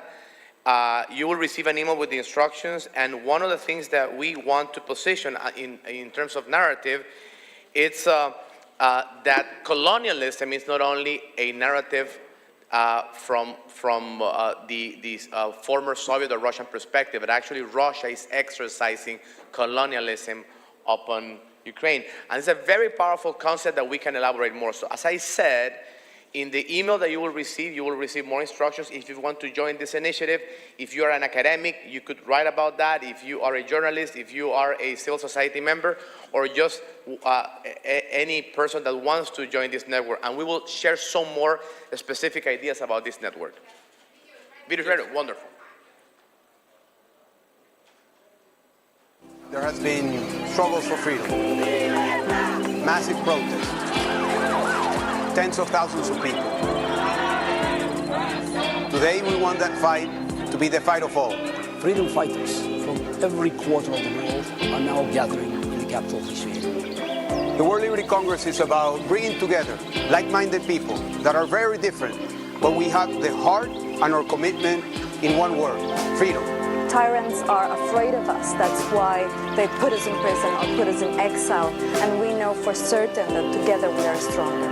It's very important to understand that violation of human rights anywhere is violation of human rights everywhere. We are very happy to be here today to say never give up. Let's fight for the people and especially the women in our region. We have to destroy this friendship between dictatorship. And that's why we are here. This is your conference and this is your Congress. The World Liberty Congress is all about you.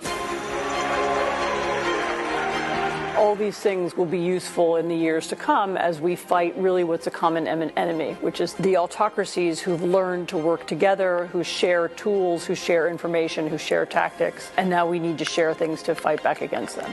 And now, having here activists from more than 40 countries, we are sending our message loud and clear to every dictator on the planet. Our time has come.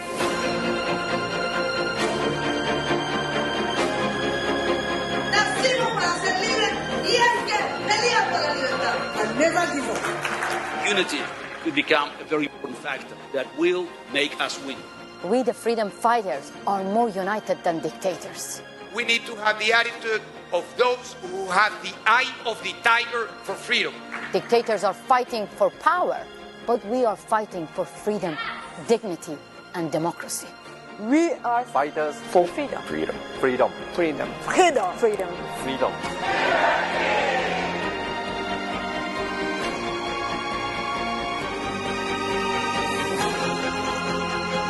This is a network of democracy defenders from autocratic regimes. And what we want to express is that we want to invite all of you to participate in a network and that we put Ukraine as a priority of all of the democracy defenders from autocratic regimes, and that we commit from all over the world to have Ukraine as a main priority. It has been, and we need to continue to do so. So our proposal to all of you is that we join efforts. We have been invited here to Kiev, to Ukraine, to express our solidarity, but we don't want to go back home without committing to continue the work. So at the end, in the closing ceremony, we will present some very concrete actions of how to continue this network and how to continue to be together, communicating each other, and to continue to support Ukraine, because the victory of Ukraine will be the victory of democracy and freedom in all of our countries. Thank you very much.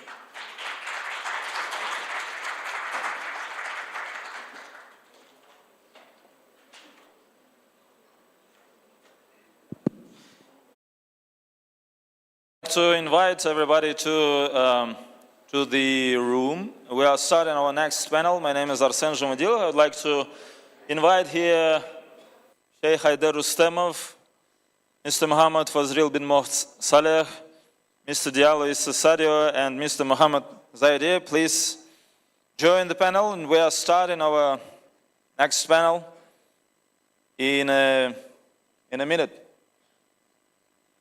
Please be seated.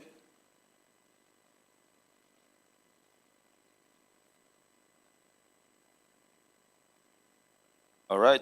So, my name is Arsen Zhumadilov. I'm a Crimean Tatar. I'm Muslim, and now we'll be speaking about the global South and Ukraine from this perspective, from the perspective of Islam and Muslims. And before we start, I'd like to greet in this room Sheikh Murad Suleiman, who also joined us. You're welcome. Ahlan wa zahlan, hoş geldiniz. And I would also like to mention that we are now joined by Mr. Zain Maulana, who is a representative of International Relations Office of Muhammadiyah, which is one of the biggest Muslim organizations in Indonesia, which is the largest Muslim country. Assalamu alaikum, you are also welcome to join. Right, so before we start, and before I actually start asking questions, I would like to give floor to Sheikh Haider Rustamov, who is a Mufti of Muslims of Crimea. The floor is yours, please.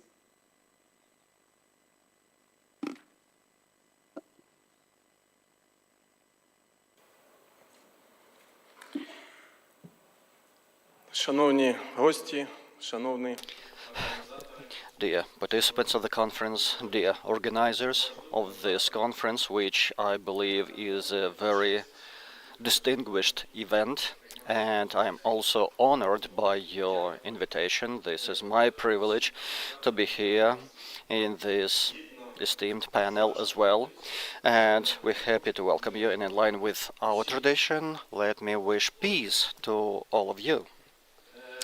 And with that,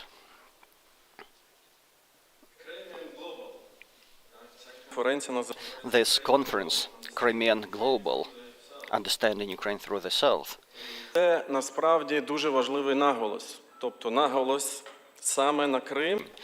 This conference makes a major focus on Crimea in different dimensions, in dimension of humanity and justice, remembering that this war started back in 2014, namely in the Crimean Peninsula, and hopefully it will end with liberation of Crimea, but its impact on the global geopolicy, which is obvious enough, because Crimean Peninsula has a very important historical significance. I believe everybody remembers the conference in Yalta, which served as the foundation for the future establishment of the United Nations organizations and the modern international order and law, which has been violated and perpetrated, and that was discussed in multiple panels in this conference. I would like to apologize. As a religious leader, I am Mufti of Crimea, and I should not interfere with the politics, but sometimes we are in the position when we have to talk about political concepts because they allow us to understand what the reality of our modern day is.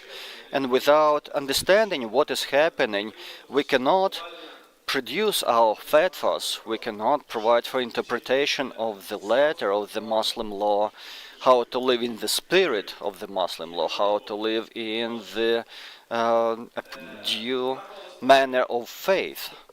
So, why is it important to talk about Crimea? And how should we understand what happened in Crimea? I believe all of us are survivors. I mean, all of those who are now living in Crimea, having been exiled from Crimea. We also have been survivors of the Russian attempt to seize the capital city of Kyiv within 72 hours. I believe most of you have been on this tour to Irpin and Bucha, and you will agree with my comparison that the slow death literally sometimes is worse than a slow death, than the fast death. And now we have this comparison of the slow happening death of Crimean nation, which has survived 3 deportations, 3 colonizations, but nevertheless have been resilient and strong enough to survive, and now stand in the fight of liberating this nation and this land. But since the start of occupation, there were murders, there were people missing. Rishad Ahmetov, for example, who was murdered, who was assassinated in a barbarian manner. I am truly proud of my nation, of the nation of Crimean Tatars, who were fighting their war in a peaceful manner up until the armed invaders came to our land. With that, my dear friends, every thought that might come to your mind about some crimes to be committed by barbarians, by the invaders, that actually has been committed by the Russian invaders throughout these days, since the start of occupation of Crimea. These are pictures which I find difficulties to explain. I can't find the right words to explain what was happening in Crimea since the start of armed aggression. But this is very important, and that's why I use this phrase slow death, which is the crime committed against us, against our children. Once we look into official reports, we see the number 210 children whose families, whose parents were killed.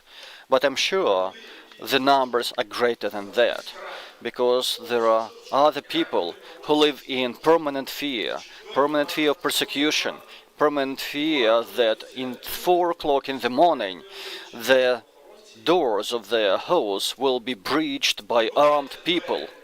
They'll be knocking out your doors, they'll be knocking out your windows. They'll be searching for so-called prohibited publications. They will find every possible excuse to take you into detention. And such searches are taking place not only in private residences, the same happens in the religious sites. And then Crimean Tatars are taken under custody. And the reasons for that are quite obvious. They are well known.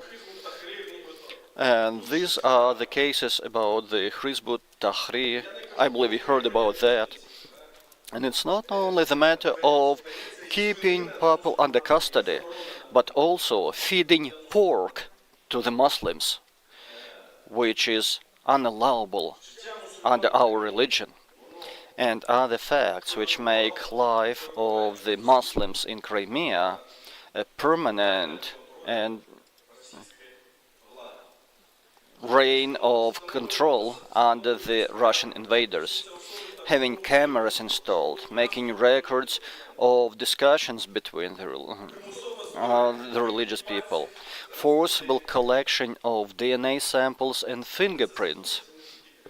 But this affects not only Crimean Tatars, mostly Crimean Tatars, maybe yes, but when it comes to religion as a factor, the same is committed against people from other confessions. All of us are well aware of the Ukrainian church being exiled from the Crimean Peninsula by the Russian aggressors.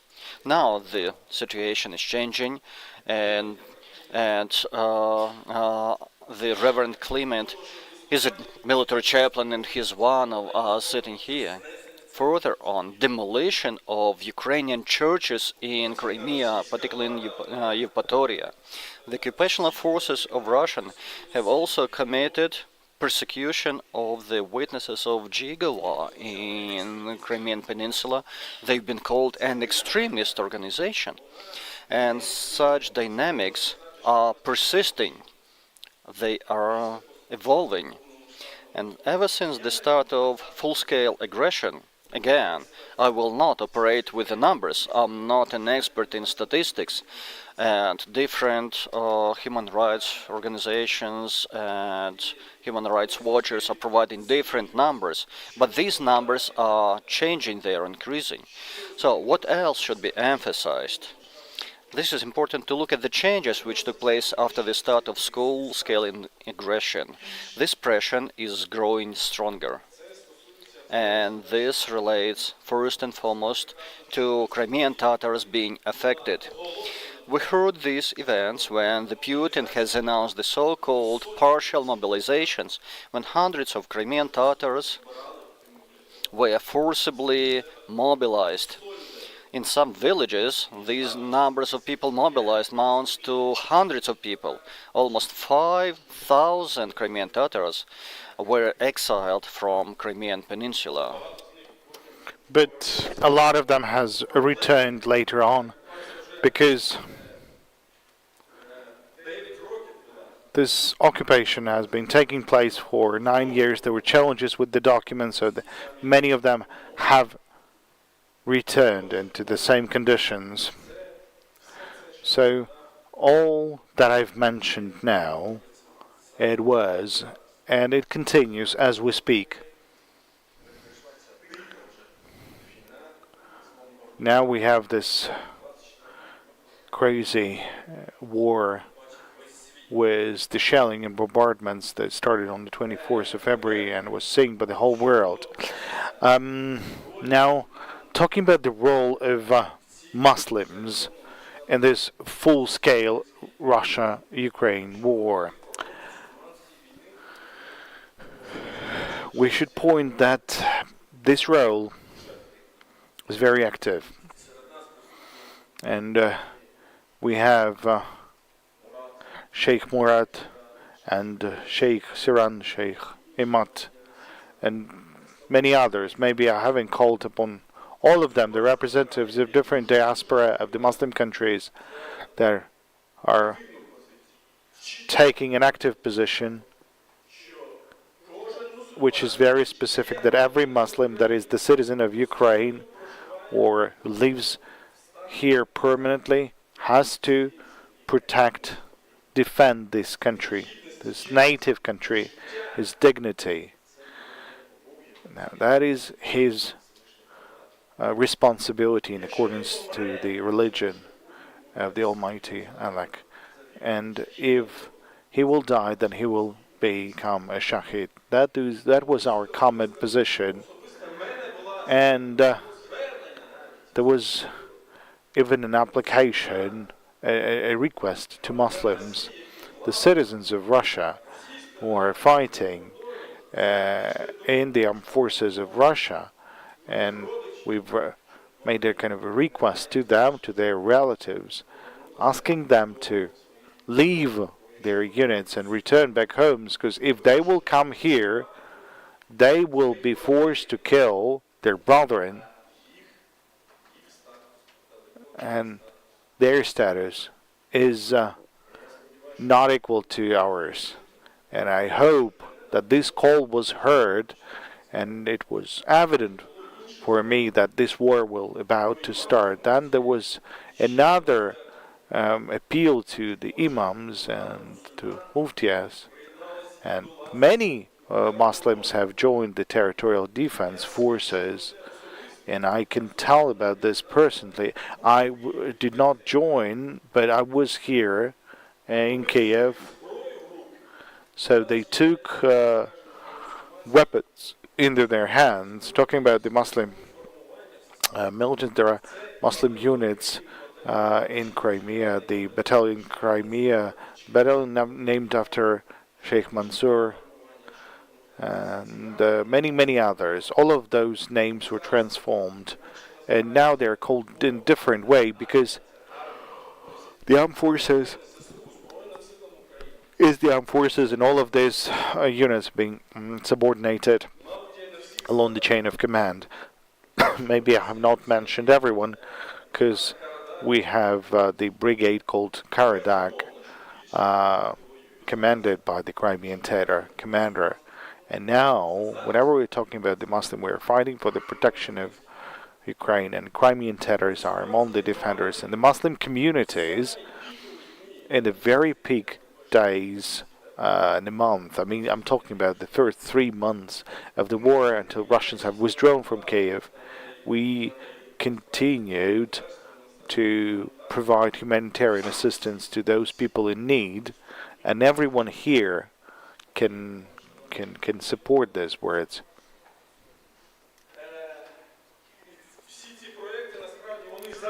All these projects continue even now, although they've transformed and they've become more regular and turned into larger projects. For example, the project called Feeding Ukraine. Now, this project was transformed into Crimean Front. That was a joint initiative by the Majlis of the Crimean Tatar people, the foundation of the national welfare of the Crimean. We are also the founders of this open initiative, and any organization might be joining this initiative. So, if we're talking about the project Feeding Ukraine, which is currently implemented by our imams from the occupied Kherson region, who suffered from tortures, who had to withdraw from the Crimea to Turkey and then through Europe back to Ukraine. Now they're in Sloviansk and Kramatorsk. They're feeding people, military, and they're offering food in hospitals. It's very hard to do that, but we are doing that in a more regular manner. And we're forced to deliver the food not from the big cars because the missiles are flying on top, so we're trying to use smaller vehicles. Now, the other war during the other aspect during the war, people are facing death, struggling, so they start thinking about the internal things. They call upon the God more often. So the religious groups in times like that help people to find answers or to difficult questions, to rehabilitate after the sufferings, after the loss of the relatives and friends, to start the life from the new page, to see the new sense of being, to become active in the complicated period for the whole state. And this is not just a psychological support. This is kind of a spiritual mentorship when the religious actor is helping the person to successfully overcome the depression, inspires, shows how to do, what to do. Now, this is what we are doing, the religious actors.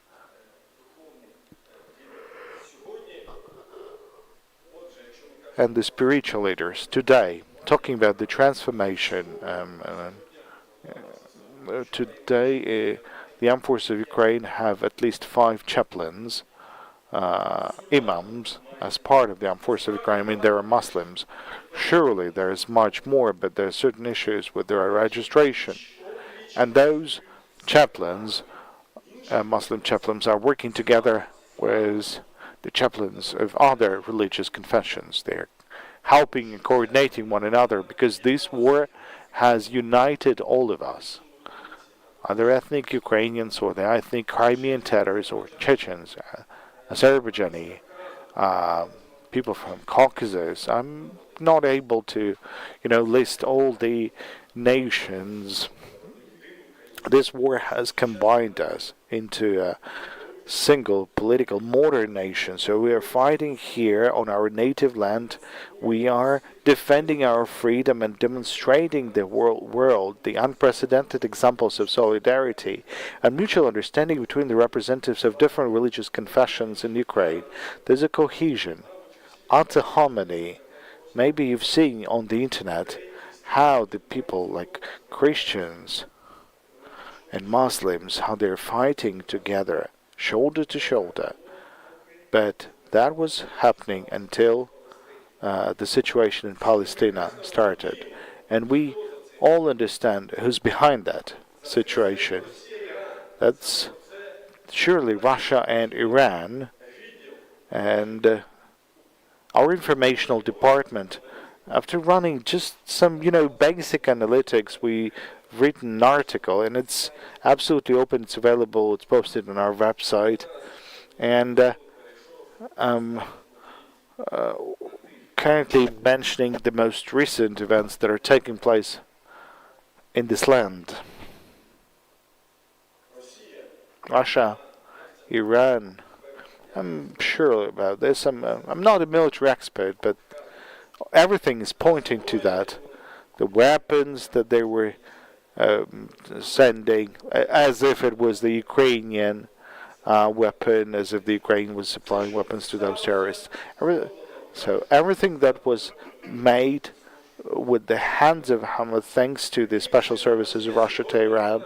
So Russia today is hitting not only the humanity, and this is something you have to understand, because this conflict is related to special lands, the sacred lands to all the three confessions, to Judaism, Christianity, and Islam. So Russia takes a hit upon the sanity, and that is the red line you should not cross.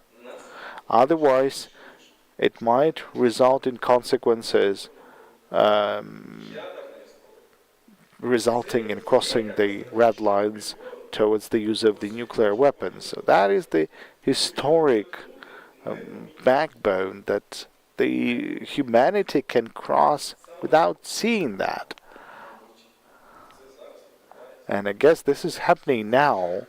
All those horrible events. Ukraine has supported with the words of confessions, with the words of sympathy and support to the people of Israel, because a lot of civilians were killed in Israel, but there has to be a peaceful parity. That is why our Council of Ulemas have adopted a statement, and I'll briefly read some of the aspects of this statement. The Spiritual Council of Muslims condemns all types of killings of civilian people, because the purpose of the Muslim law is to preserve the life of the human.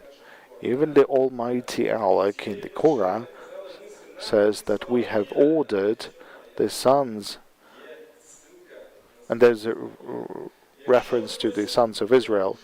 If someone hits the soul, if someone ravages the soul, that is equal to the killing of all people.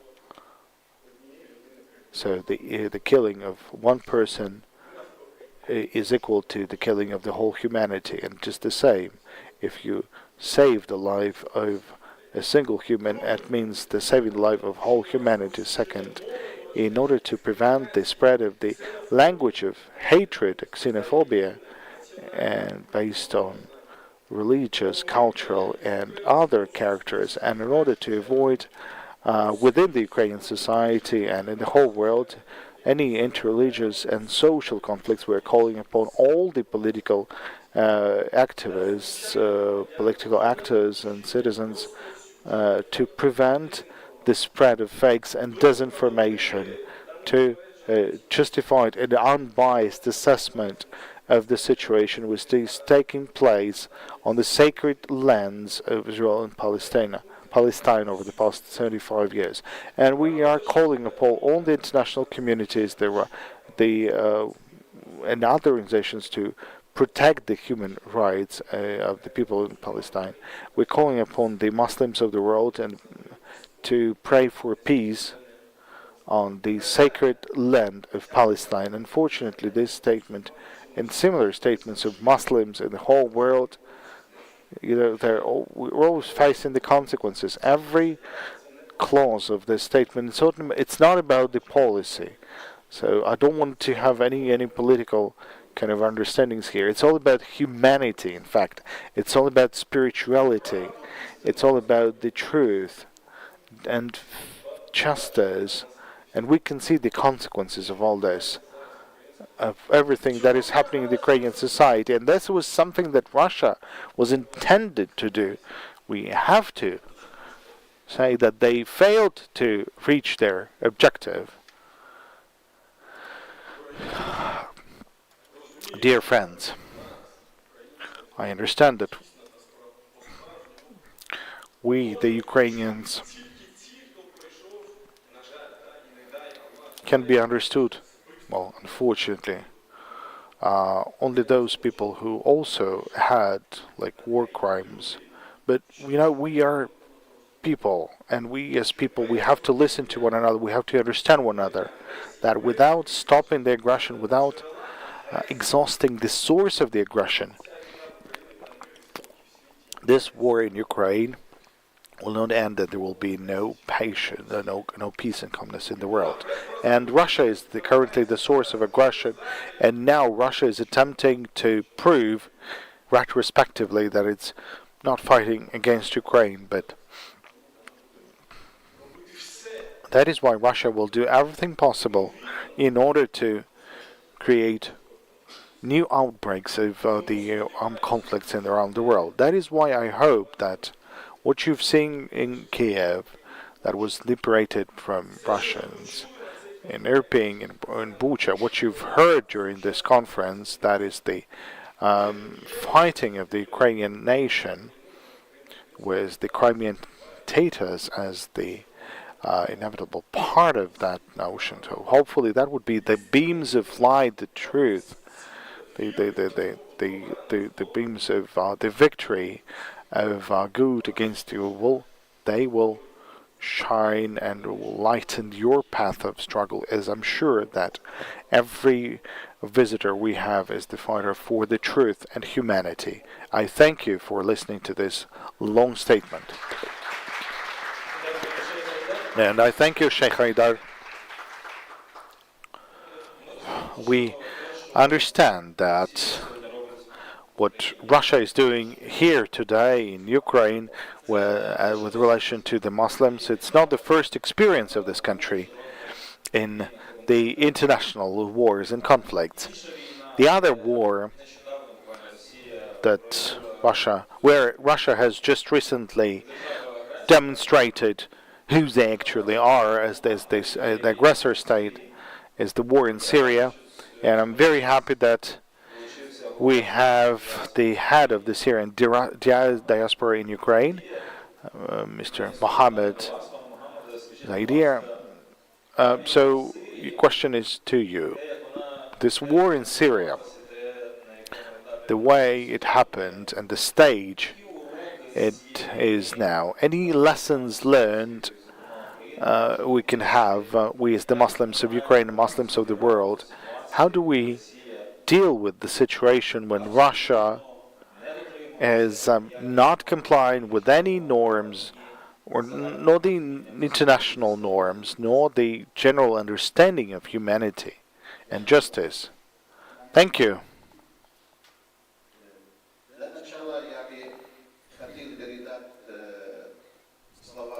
I would like to start by quoting our regular Syrian people, the words of gratitude to our President Zelensky for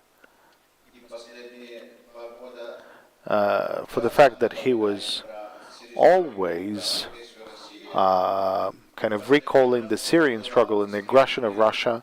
The most recent time he mentioned about this in New York, and he once again mentioned the chemical attacks launched against the ordinary people of Syria, and if not Russia, and if not for their help, this horrible events would already be ending or putting to an end. And I'm also very grateful to the organizers of this conference, and more specifically the representative of the President of Ukraine in Crimea, for giving us a chance to have this conversation, to discuss this catastrophe and the scale of it. I am grateful to Tamila Tasheva and your team for supporting the Syrian people. We know this war has started in 2011 with the start of the rebellion. It was a peaceful one and stayed peaceful for over a year, but the rights of people to the freedom and democracy was, well, not supported by many in Syria and in Russia. On the 30th of September 2015, Russia has officially started the their participation in Syria. And just to remind you, on the 4th of October 2011, they used the veto right for the first time against the will of the Syrian people. Furthermore, more than 17 times following that date, they've used their veto again. And just for comparison, the United Kingdom, over the course of the recent 50 years, used their veto only once, just to imagine the difference and to imagine the strength of support from the Russian dictators for Syria. Unfortunately, Syria in recent years had the biggest scale possible of humanitarian disaster ever since the World War II.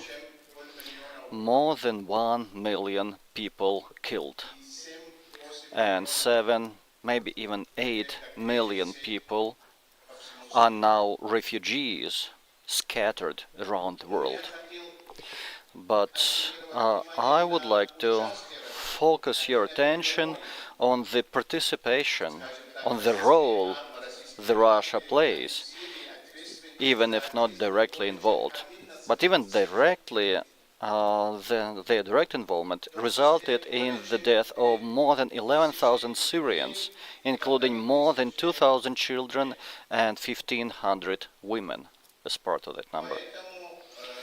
With that in mind, we have to make sure we learn the lessons for both Syria and Ukraine in this war. As of today, even today, not far away from this conference site, our Syrian colleagues are holding a conference, today and tomorrow, trying to identify how to hold Assad and Putin accountable and how to take this case to the International Criminal Court. And this is very important because we need such global platform to hold them liable and for the rest of the world to know what's happening in the Middle East. Today,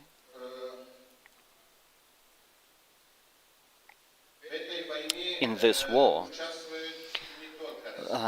this is not only Russia taking part. Unfortunately, many other countries don't want peace in Syria. And they don't want to get united with our efforts of the rest of the civilized world to put the end to this armed aggression in Syria, to Iran, and other criminal gangs which are committing this act of armed aggression. And particularly now in the context of the armed aggression that started in February 2022, because all of our organizations, all of us as activists, have to make sure that we cast enough light on this, clearly describing the evil start of that. Thank you so much. And indeed, this was very important, appreciating that earlier we were talking about Chechnya, then Georgia, now Ukraine. These are all the lessons. Indeed, these are lessons we have to learn, because now Russia is the state which is inflicting danger and terror to its own nation as well as other countries, including African countries and some including the sub-Saharan Africa. And with that, let me refer with my next question to Mr. Diallo Issa Sadlio, who's spent enough time in Ukraine to understand from inside what is actually happening here. But could you also explain your vision and understanding what is Russia doing in Africa? What is happening in Nigeria? What are the interests? What are the goals of Russia in that region? What are they trying to do there?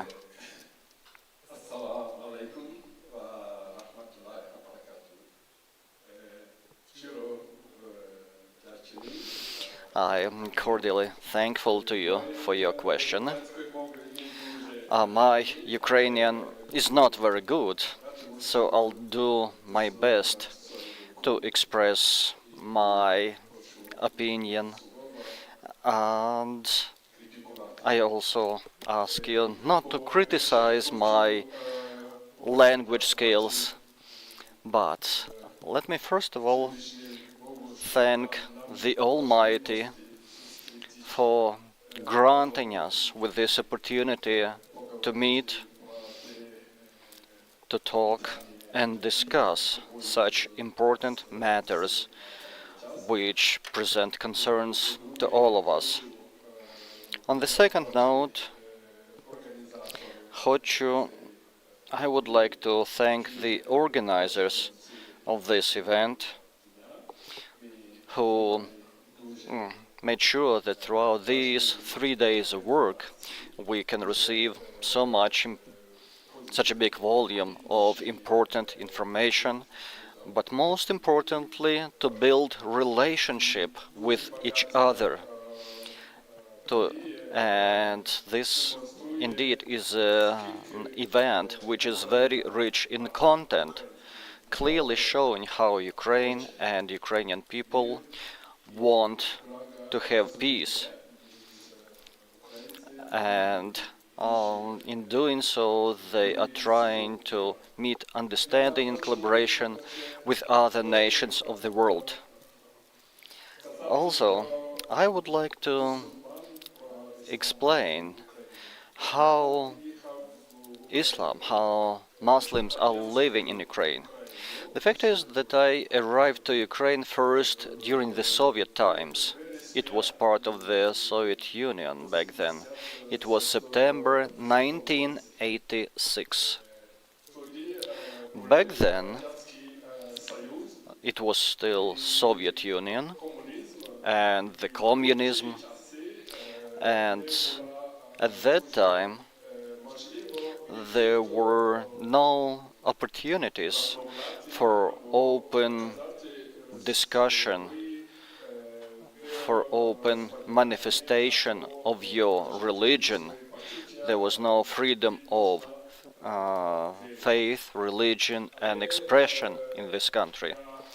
But I have to explain that in Ukraine, leadership of the country was different from local people. Even living in a dormitory for students, I do remember that the local administrators were showing respect to the needs of Muslim people who stayed there, and also the peer students, they also were respecting the students from other countries coming from Islamic worlds. I do remember that in our student dormitories we would be having namaz every Friday, so we had limited space, but we had a room to meet. Usually these were so-called Lenin's rooms or reading halls, which were used as small libraries. But there were no mosques back then, so we used these reading rooms as the place for our prayers. Further on, during the reconstruction time, during the transition to market economy, The communism grew weaker and weaker. And this was the time where business people started arriving to the country. So I do remember the 1990s when Ukraine gained its independence, and they started creating open spaces and offering development opportunities for other confessions, including the Muslim and Islamic religions. And in that regard, I would like to express appreciation to the leadership of Ukraine, because there were no prohibitions established preventing us from attending to our religious proceedings. Moreover, there were legal grounds provided for people who belong to different confessions, and this was the evidence of the fact that Ukraine has a very rich in terms of diversity and highly responsible when it comes to tolerance, society and the state. And up until this time, we have never experienced any aggressions against ourselves as Muslims, or there were no uncivilized or radical manifestations committed against us. On the opposite, there was always understanding between the Islamic people, Muslim people, and government representatives of any sort. I do remember that the State Service for Ethnic Policy and Freedom of Expression, which is serving in affairs of different congregations and communities in Ukraine, remembering there is more than 130 nationalities and ethnicities represented in Ukraine.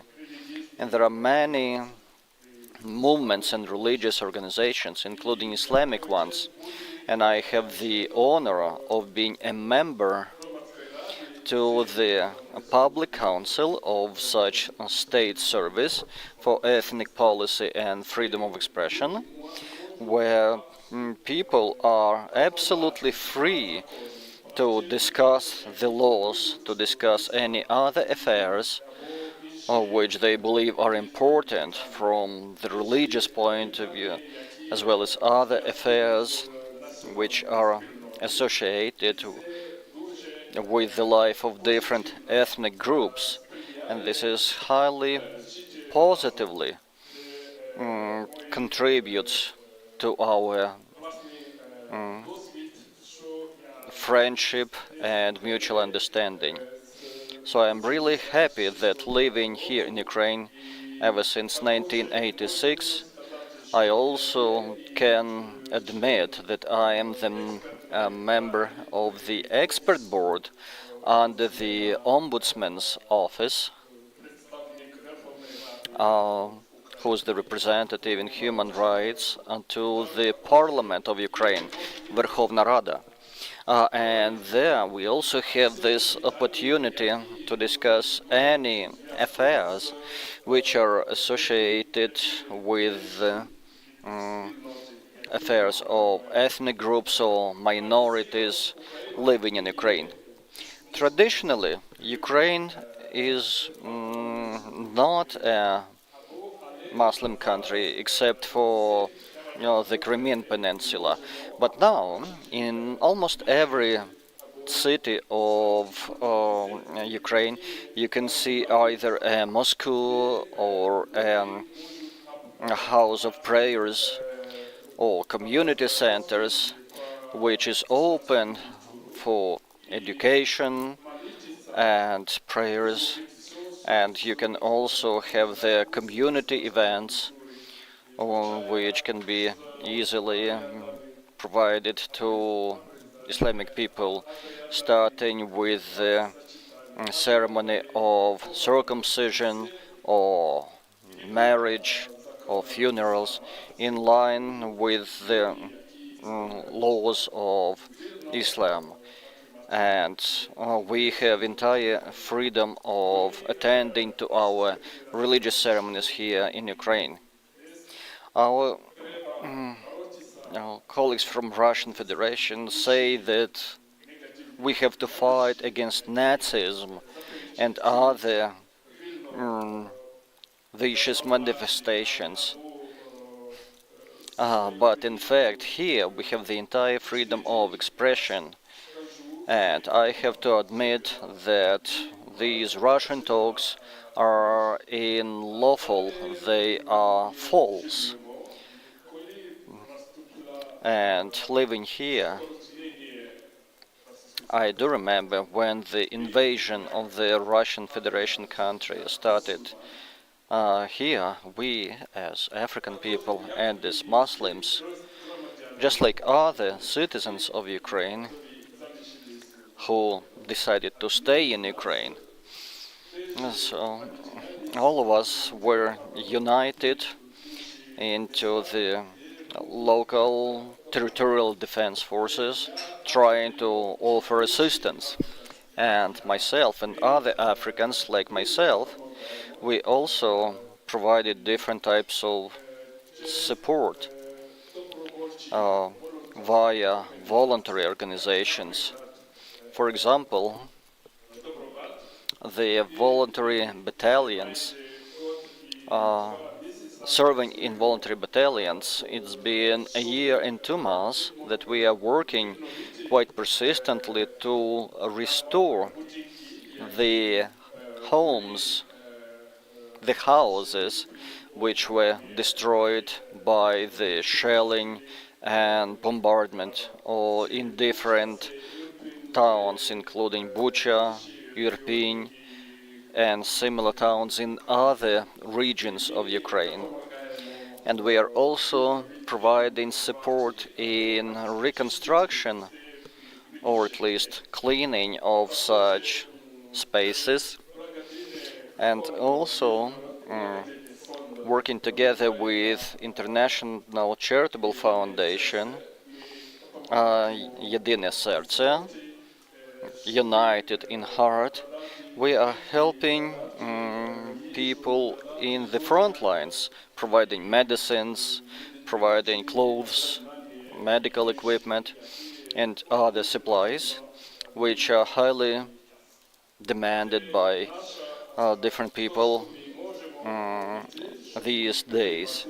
Also, whatever we can do and offer in terms of support of the people of Ukraine, we are trying to do that because we believe we are part of this nation.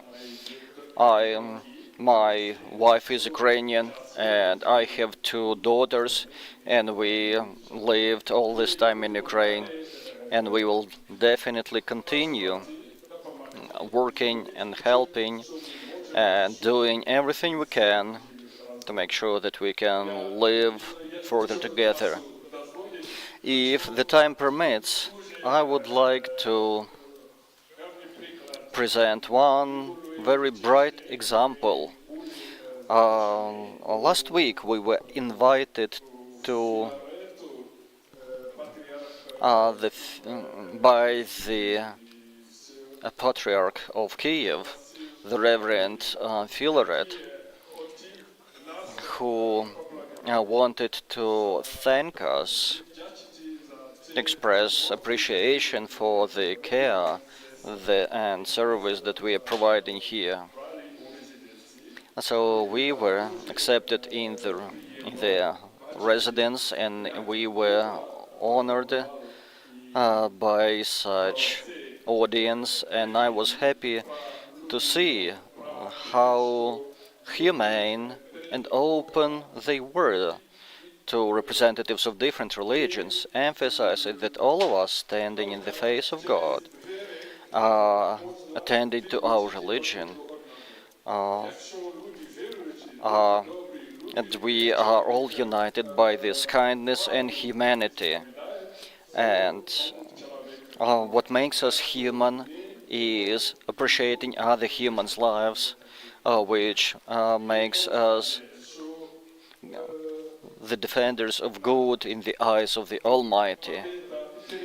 And the victory will always come to those who stand on the side of the righteous and the right and the good. And we believe that now Ukraine is on the good side, and it definitely will be victorious. But speaking of the Guinea and Africa, the Western Africa in particular, and the South Africa in their impact on the international policy, particularly on strengthening the Russian influence via political pressure, informational pressure, disinformation, which is a very powerful campaign, which is ever supported to attract more and more people from our continent to the side of Russia, because Russians are using such activists or people who call themselves Pan-African activists who are ready to fight on the Russian side and collaborate, sometimes being paid the salary by Russia and seeking other benefits that Russia is offering, and abusing informational mass media platforms which Russia is using to broadcast this disinformation to other people, particularly young people who are covered by such disinformation via mass media and public relations. So, the other tools used by Russia, that is the military ones, my colleagues who has already mentioned the Wagner Group activities, and this group is actively willing to take control over the territory of the Sahel region and other parts of the Africa. The other ways, the other tools include the following: that Russia, China are creating a lot of, well, rather Russia is creating a lot of cultural centers, and they're kind of attracting people, luring people to study the Russian culture, Russian language, and later on they would be granted with the possibility to have a diploma and to go to higher educational institutions of Russia.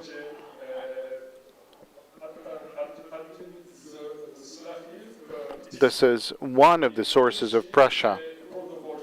The other is the food leverage, and we all know that Russia is promising many countries to provide free of charge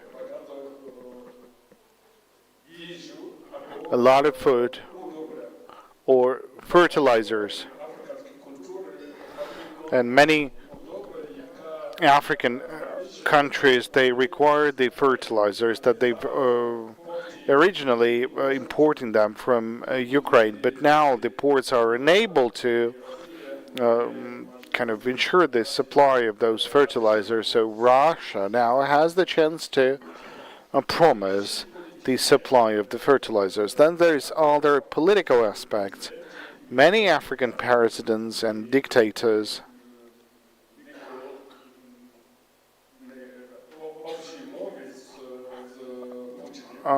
they have kind of they're standing on common grounds with Putin, and Putin is helping to fund them. He provides help and assistance with experts, engaging on an organization of different activities and organization of pseudo or sham elections.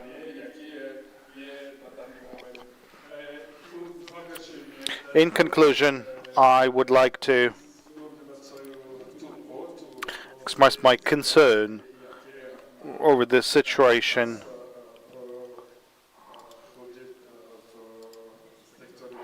in Gaza Strip. I'm very concerned about the incoming news, but of course we cannot but to mention this aspect. I condemn, and the African Council in Ukraine also condemns all forms of violence, and those who caused this violence.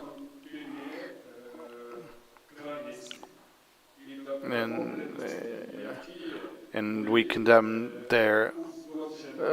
those who committed this aggression in the very beginning for not complying with whatever commitments they take. We believe that the rules have to be fulfilled. So thank you for your attention. I thank you, Mr. Diallo. Well, you shouldn't be, saying sorry too much for your Ukrainian language. It's good. No. You, Mr. Mohammed, and you come from Malaysia, from Southeast Asia, which is the largest region for Muslims to populate. You have so many Muslim countries there with large populations. You all know that it was the Russians who did the atrocities in Syria. You know what they did in Chechnya. Now you get to know what they do in Ukraine. You hear what they are trying to do in Africa by stirring things up in normal democracies, converting them into autocracies. So you know it all, on one hand. On the other hand, you also know that in Russia domestically, Muslims do feel oppressed. They cannot easily obey the rules of Islam. If they have some sort of views of how Islam should be followed, they can be easily imprisoned and jailed. Whereas in Ukraine, as it was just mentioned, we all feel so much free in terms of how we practice our religion. So both internationally and domestically, when you compare Russia and Ukraine, all the sentiments have to go to the side of Ukraine. However, in reality, what we see is that on so many instances, the sentiments of Muslims around the world, including in your region, they go with Russia. Could you please explain to us why this happens? What is the Malaysian view, the Southeastern Asian view of the war that Russia started against Ukraine, of their role in all the nasty things that are happening in this world?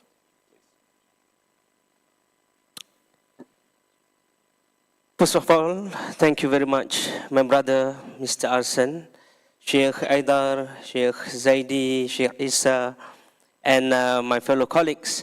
I'm greeting you with a word and greetings of peace. Assalamu alaikum wa rahmatullahi wa barakatuh. Peace be upon all of you.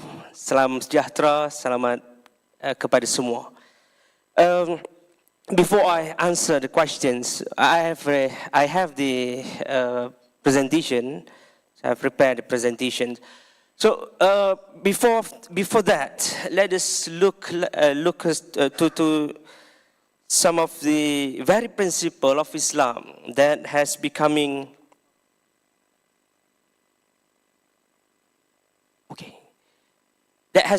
a part and parcel of our life. And for Malaysian and Southeast Asia, Muslims there, this is a very principle that has becoming the culture as well as our ethos about the karama insaniyah, the human dignity, ukhuwah, brotherhood, and also amal salihat, which is charity, good deeds.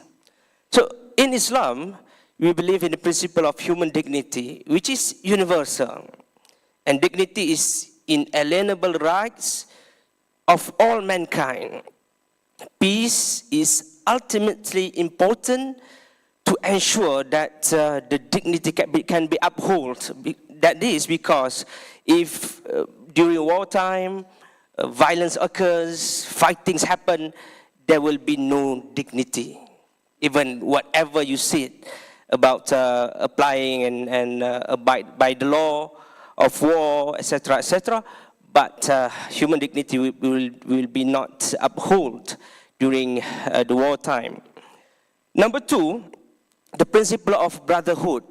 That is why in my country, in our region, which is Southeast Asia, that fortunately we have not having this kind of experience being colonized by the Russia, as well as the Chinese, but we have, besides, unfortunately, we have been colonized by the Western people. Brotherhood is something that very much into our culture. And when we see about the Muslim Brotherhood, I mean the Ukhwa Islamiyah, the sense of belonging, the sense of brotherhood among Muslims, even though we are in the region that are, we can say, great, what we call it as geographically distance, far away from the Middle East. But what's happened in the Middle East is very, very near to our heart. That is why you can see the struggle and plight of the Palestinian people is the #1 priority in our region. I have to say it straight that Malaysia, Indonesia, and all Southeast Asian countries, we have this kind of Zopfan,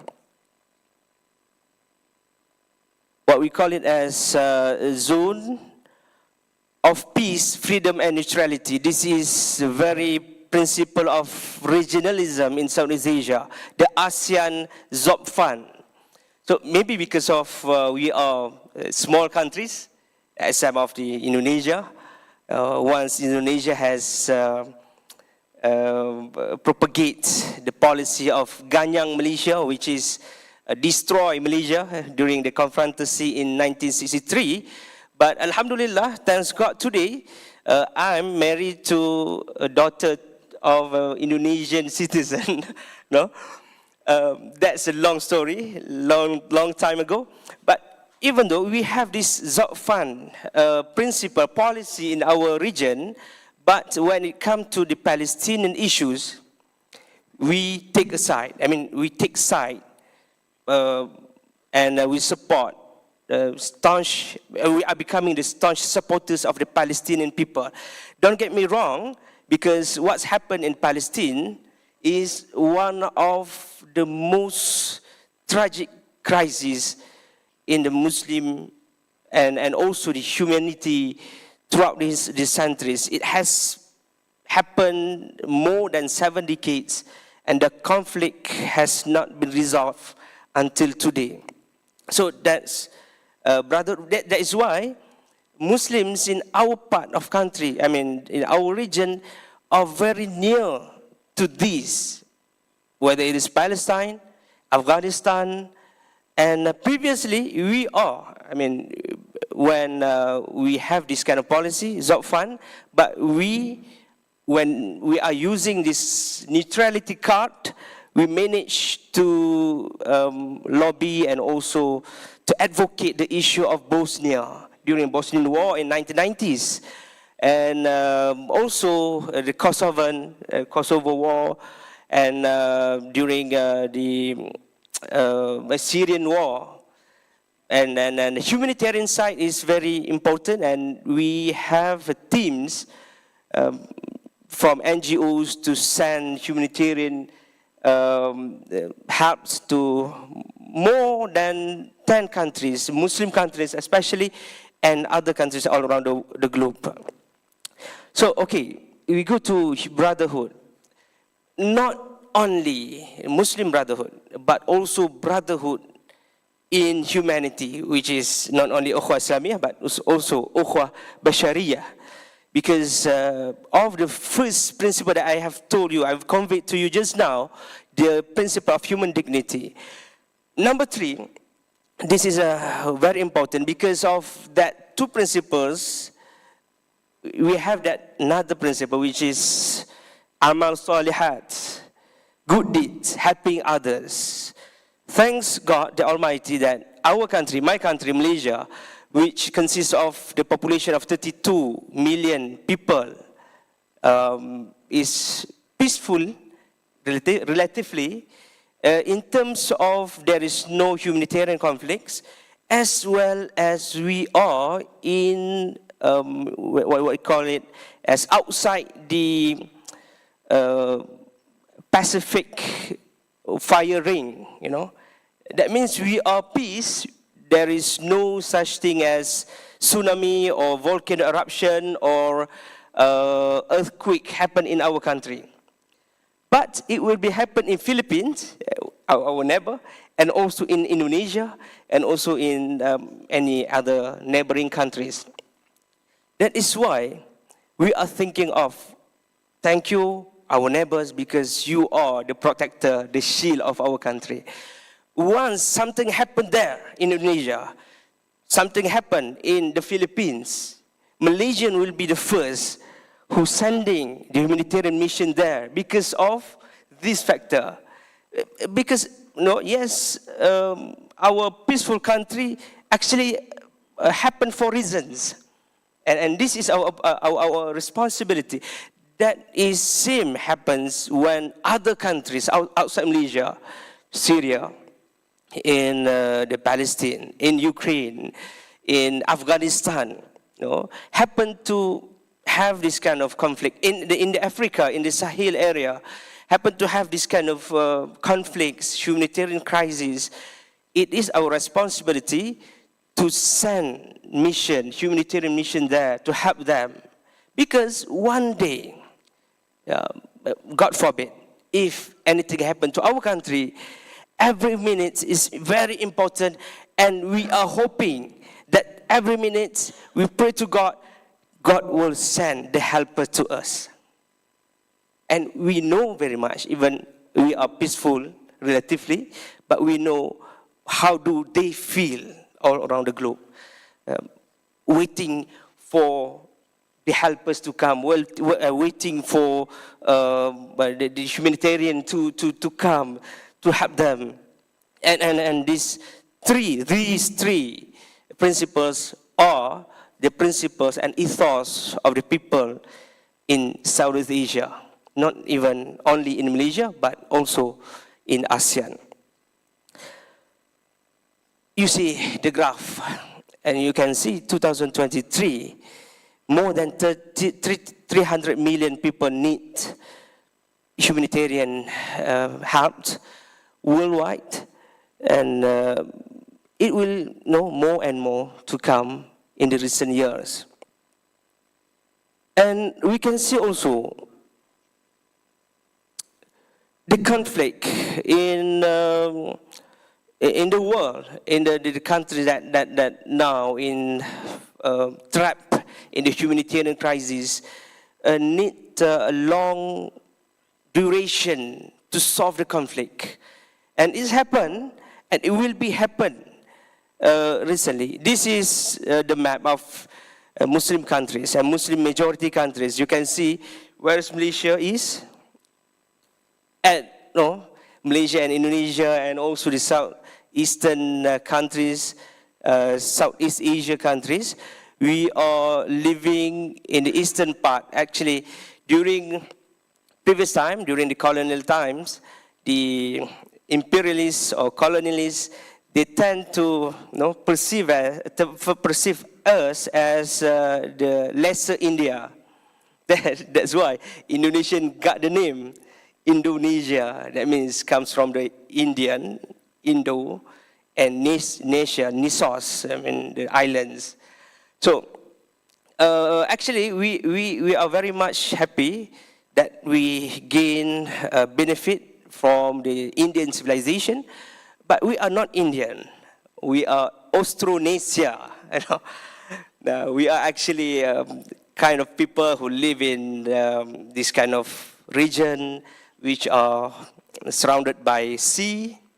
We are the sea people. And our siblings are also living in parts of Pacific, the islands, small islands in Micronesia, in Melanesia, etc., etc. So by geography, we are also quite far from the Middle East, actually. But our people are very devoted to their religion and the very principle of the religion. No? Not just having the sentiment, but practicing religion as it is, as what has been taught by our prophet, peace be upon him, as what been taught by the Quran, by the Holy Scripture. So that is why we are promoting peace, number one, because this is the principle of man. Violence is not normal.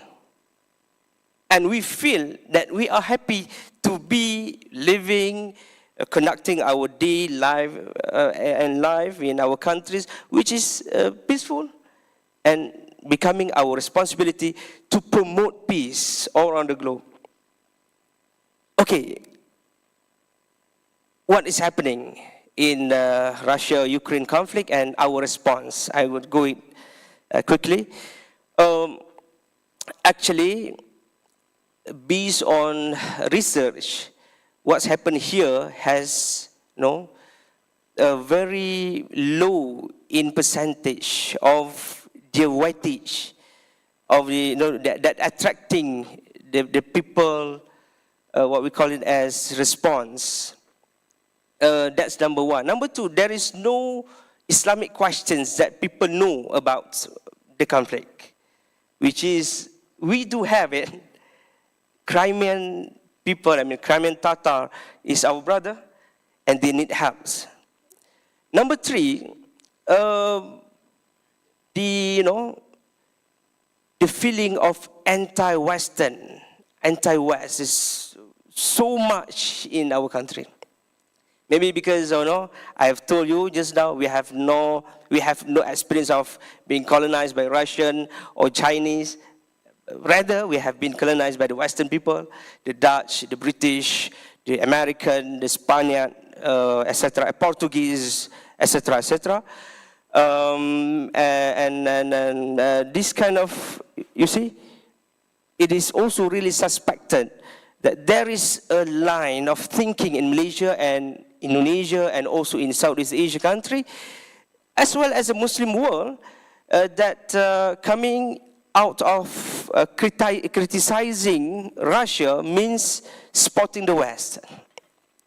So that is why also, I've told you just now, such perspective of Islamophobia, and we can see in the news today, in America, a boy has been killed out of the Islamophobic action.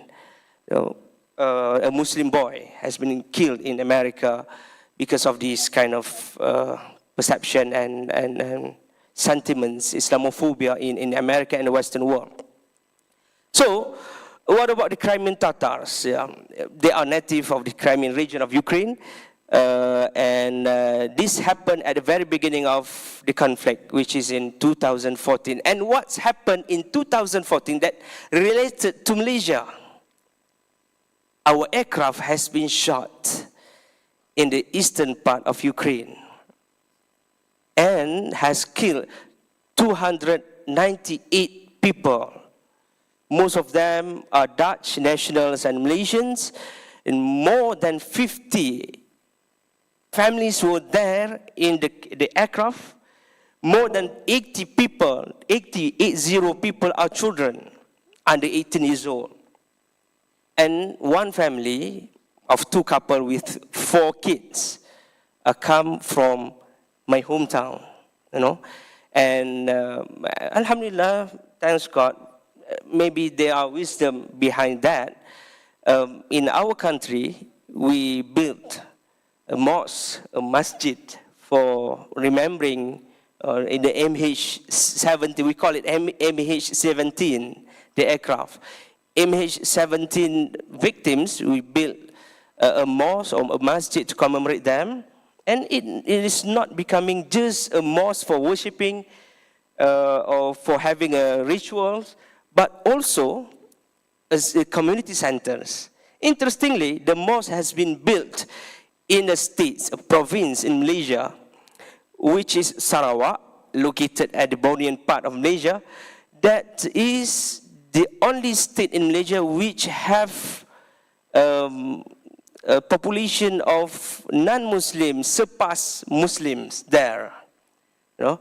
The mosque is located near to my house during our stay in Sarawak before, and I just want to to enjoin all of you to just take a moment of silence to remember the people that has been killed during the incident, unfortunately, the MH17 in 2014, and all souls that has been taken during the aggression of the oppressors. Al-Fatiha.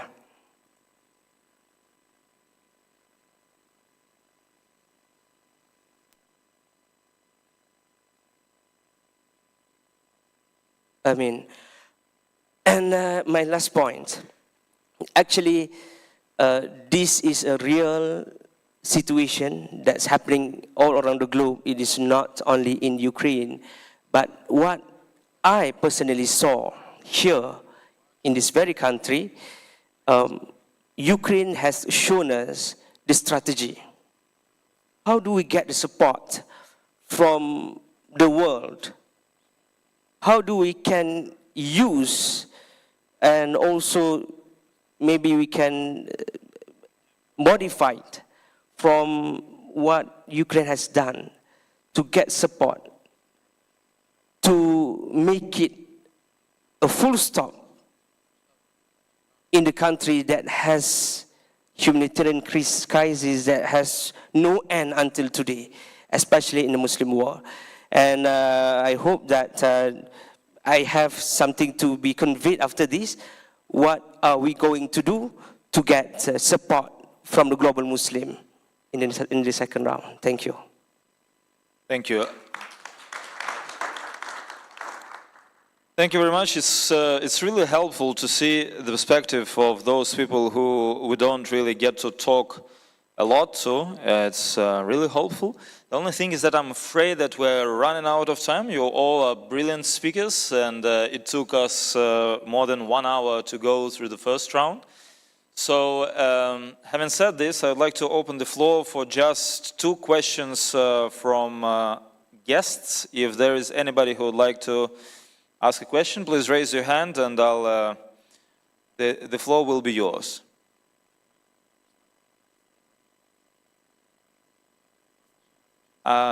Yes, please, a gentleman at the back bench.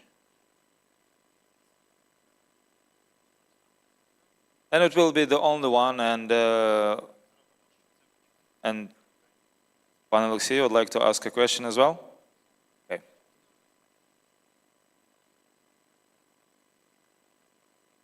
Right, you will all have 1 minute each for your closing remarks, if that's all right, okay?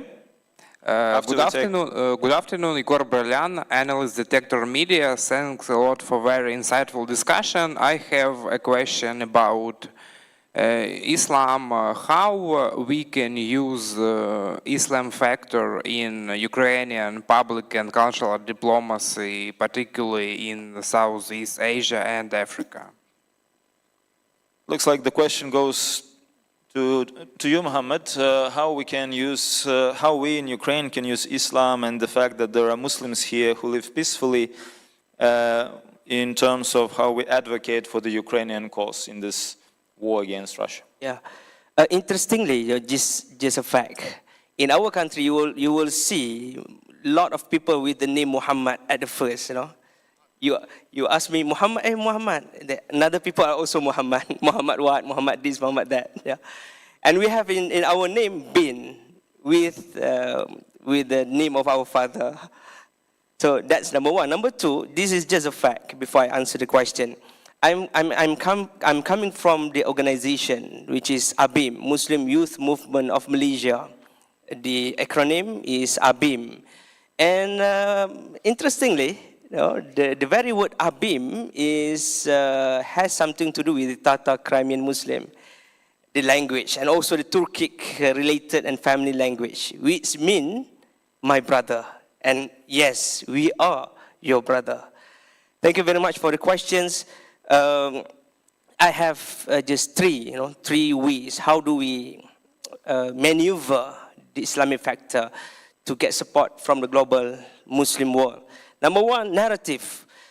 How to make the narrative that Ukrainian and Ukraine has never becoming a colonial power before and never has oppressed other. That's number one. And Muslim in Ukraine, especially the Crimean Tatars, are under oppression. And the victory of Crimea is actually the victory of Ukraine. So you are on the right track, actually. This is Crimea Platform, Srimea Global, and this is the right track for getting support from the global Muslim. Number two, advocacy. How do we pursue scalable advocacy through sustainable strategies that is promoting the Crimean Tatars, cultures and history, and seek Muslim solidarity? In our country, I have told you, I conveyed to you just now that in our experience, yes, our experience, we are very much near to the conflict of the Muslim world, but not in Crimea Tatar maybe because of the information has not coming to us. So we have to go for more for that advocacy. And the last one, attaining support by using this Srimea Global and having Tatar Muslims representative constantly meeting with the representative of the Muslims, NGOs and civil society, as well as parliamentarians all around the globe. Thank you. Thank you so much. Пане Олексію, у вас є питання? Thank you so much, dear Alexei. I believe you also had a question. Could we have the microphone, please? Shukran. Terima kasih banyak-banyak. Zagalumnis. My comment is about anti-Western feelings in the Muslim world. I know about it, but I think it's important of us also to remind that the thesis that Russia is a friend of Islam is totally wrong. Just remember what country started invasion in neutral Afghanistan. What country? Who started the war in 1979? What country committed huge bloodshed of Muslims in Chechnya, in Aleppo, in other countries? And finally, I believe it wasn't mentioned during this panel, that the war we have right now between Russia and Ukraine, what Russia is doing, Russia is mobilizing Muslims from underdeveloped Muslim regions of Russia. Okay, not from Moscow, not from St. Petersburg, but from underdeveloped regions. A lot of them are Muslim, and they are sending Muslims to Ukraine to kill their Muslim brothers. So that's very important to remember, that Russia is organizing the fight between Muslims themselves. Thank you. Shukran. Thank you so much for this remark, Professor. Now we go for the last round of questions. Будь ласка, по одній хвилині. And now can we have the closing comments, please, and maybe your feedback on any of the comments before. So your final statement, final observations as per results of this panel. Over to you. Can you hear me well? Well, let my closing remark be a reply to the first question from the participants about the way to use Islam in diplomacy. We do not have to use, we cannot use any religion in politics. That's exactly what Russia is making. Any religion is seeking the good, the faith, the humanity, not politics. So we don't have to confuse politics and religions. We have to manifest our solidarity, and this is my message to my brothers, whether this is Oriental world, African world, or European world. We have to be on the side of the truth and true faith. There's nothing preventing me from saying the truth. Now, President Zelensky has supported Israel, remembering what's happening in Palestine. But if I have an alternative opinion, I can criticize the president of the country where I live in, because there is freedom. We are asking you about solidarity. Let us make sure that solidarity is equal to faithfulness. Secondly, what are we doing to support our brothers in Palestine? We definitely have to do more. Thank you, dear Mufti. Mr. Mohammed, please take the floor. Thank you so much. Finishing this panel, I would like to emphasize that the Arabic diaspora, even if you call it minority in Ukraine, we never suffered any kind of repression of our rights. We have always enjoyed the freedom of expressing our opinion. As Mufti suggested there can be different opinions freely expressed in a democratic country. I have to emphasize that the official Kyiv, over 30 years of Ukraine being independent, when it comes to Middle East conflicts, has been clearly taking a position for peaceful resolution in either Middle East conflicts or elsewhere in the world. And we would like to make sure that such position is strongly manifested by the officials and everybody else. Because we, as Muslims in Ukraine and Arabic people in Ukraine, we cannot stay aside from what is happening in the Gaza sector, in Palestine and elsewhere in the world. This is really painful to see what's happening there. 75 years, Israel is failing in delivering against our resolutions for peaceful litigation of relationship between Arabs and Israelis, despite having the UN declarations. Yes, we are all seeking peace, but here I also might share a couple of comments regarding Crimea, because that is also in the heart of every Muslim person.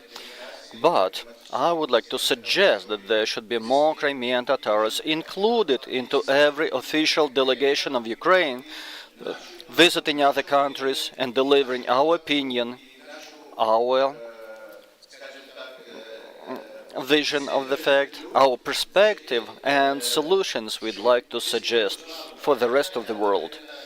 Making sure they understand this appropriately and making sure they contribute appropriately to making sure that Crimea as well as the rest of Ukraine is liberated as soon as possible.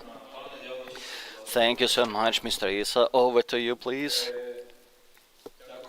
Thank you. And what I would like to mention here regarding Ukraine, which is the country that I love dearly. At the start of war, many people were saying that human rights here are violated, rights of Russian-speaking population are violated, but this is not a fact. So do remember that.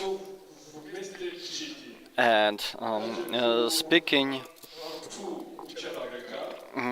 of the opportunity to live together as neighbors, sometimes it happens that you are biting your own tongue, although this is you biting yourself.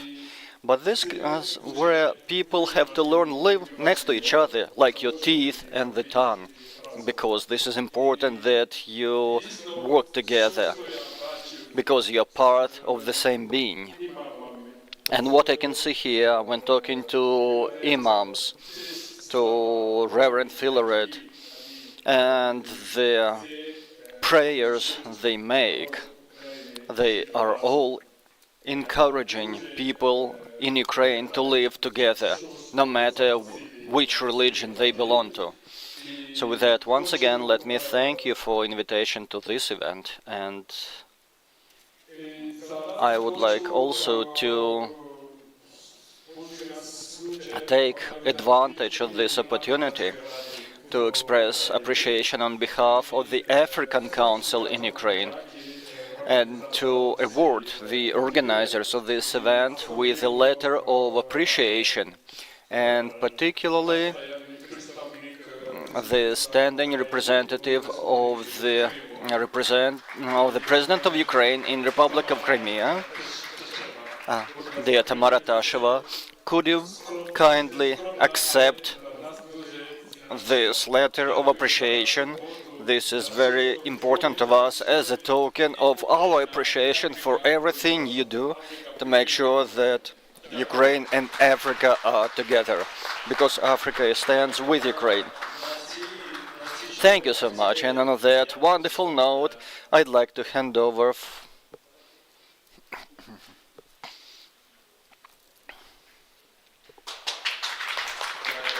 Thank you once again. And on that note, the final remark goes to Mr. Muhammad Fazril from the Muslim Youth Movement of Malaysia. Please, 1 minute. Thank you very much for the opportunity to be here. For me, Ukraine has done a lot of good job.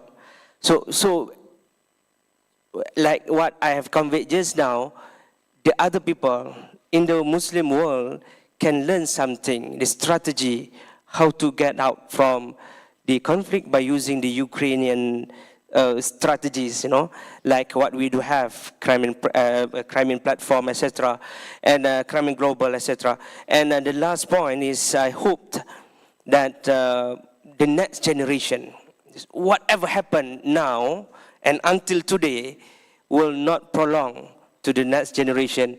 And we are hoping and pray to the God Almighty that we'll be having the generation of peace, generation that have this kind of everlasting peace. And that is the very nature of humankind. Thank you. Wassalamu alaikum wa rahmatullahi wa barakatuh. I would like to thank everybody for your attention. This was really interesting and helpful, and may God bless all of us. Дякую дуже.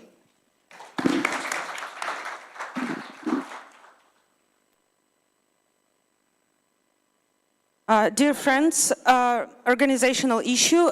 Actually, we're running late a bit, like 45 minutes. So we will start the next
all of you to our final panel, Global Left on Global War, Ideologies, Solidarities, and Activism. Thank you so much for coming and especially staying until this very last panel. I would like to begin by thanking the organizers for bringing us all here, our wonderful panelists for coming from so far away, and of course the Ukrainian Armed Forces for making this panel possible and this whole conference possible.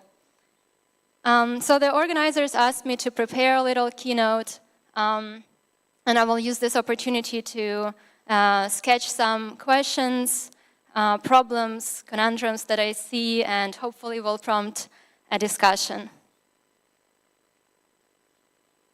So we all know the global left movement for its support and solidarity with different marginalized, oppressed, colonized people by imperial powers. The common principles that unite the left are their anti-imperialism, anti-colonialism, the fight for the rights of excluded, working-class people, indigenous people, LGBTQ+ people, and many others.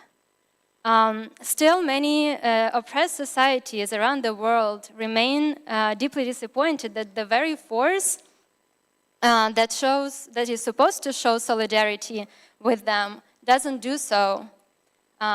We've seen that on the left during the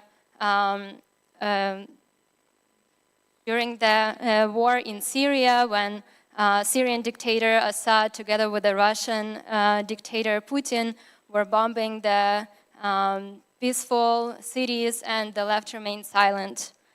We also saw that in 2014, when the Russian president Putin occupied Crimea and invaded Donbass, and the left also, for the most part, remained silent. Today, very few leftists show sympathy when the Russian state commits crimes of genocide against Ukraine, denying Ukrainians the right for identity and self-determination and statehood. So the left remains blind to the Russian imperialism and violence, tending to blame the familiar Western foe. And someone who studied Crimea and the indigenous Crimean Tatars for years, I've seen that many times in Western academia, which is for the most part, as some of you know, is leftist, this deep misunderstanding about the nature of Russian state and its imperialism. The whole academia is structured in a way that people with connections to Russia, and these connections can be financial, emotional, intellectual, are also the same people who define the parameters of knowledge production, so what and how should we study, and also give funding to graduate students. So as a graduate student, I was told that I better not use the term annexation of Crimea if I want to get funding for my dissertation. So the academic discourse, which also forms and shapes the leftist discourse in general, refuses to see Russian imperialism both in its past and present. The studies of the Russian Empire tend to romanticize Russian autocracy. The Soviet Union is seen as a participatory project in which all nations took part voluntarily. And the current Russian Federation is seen as just an unfortunate slip into authoritarianism from the very promising democratic transformations in the 90s.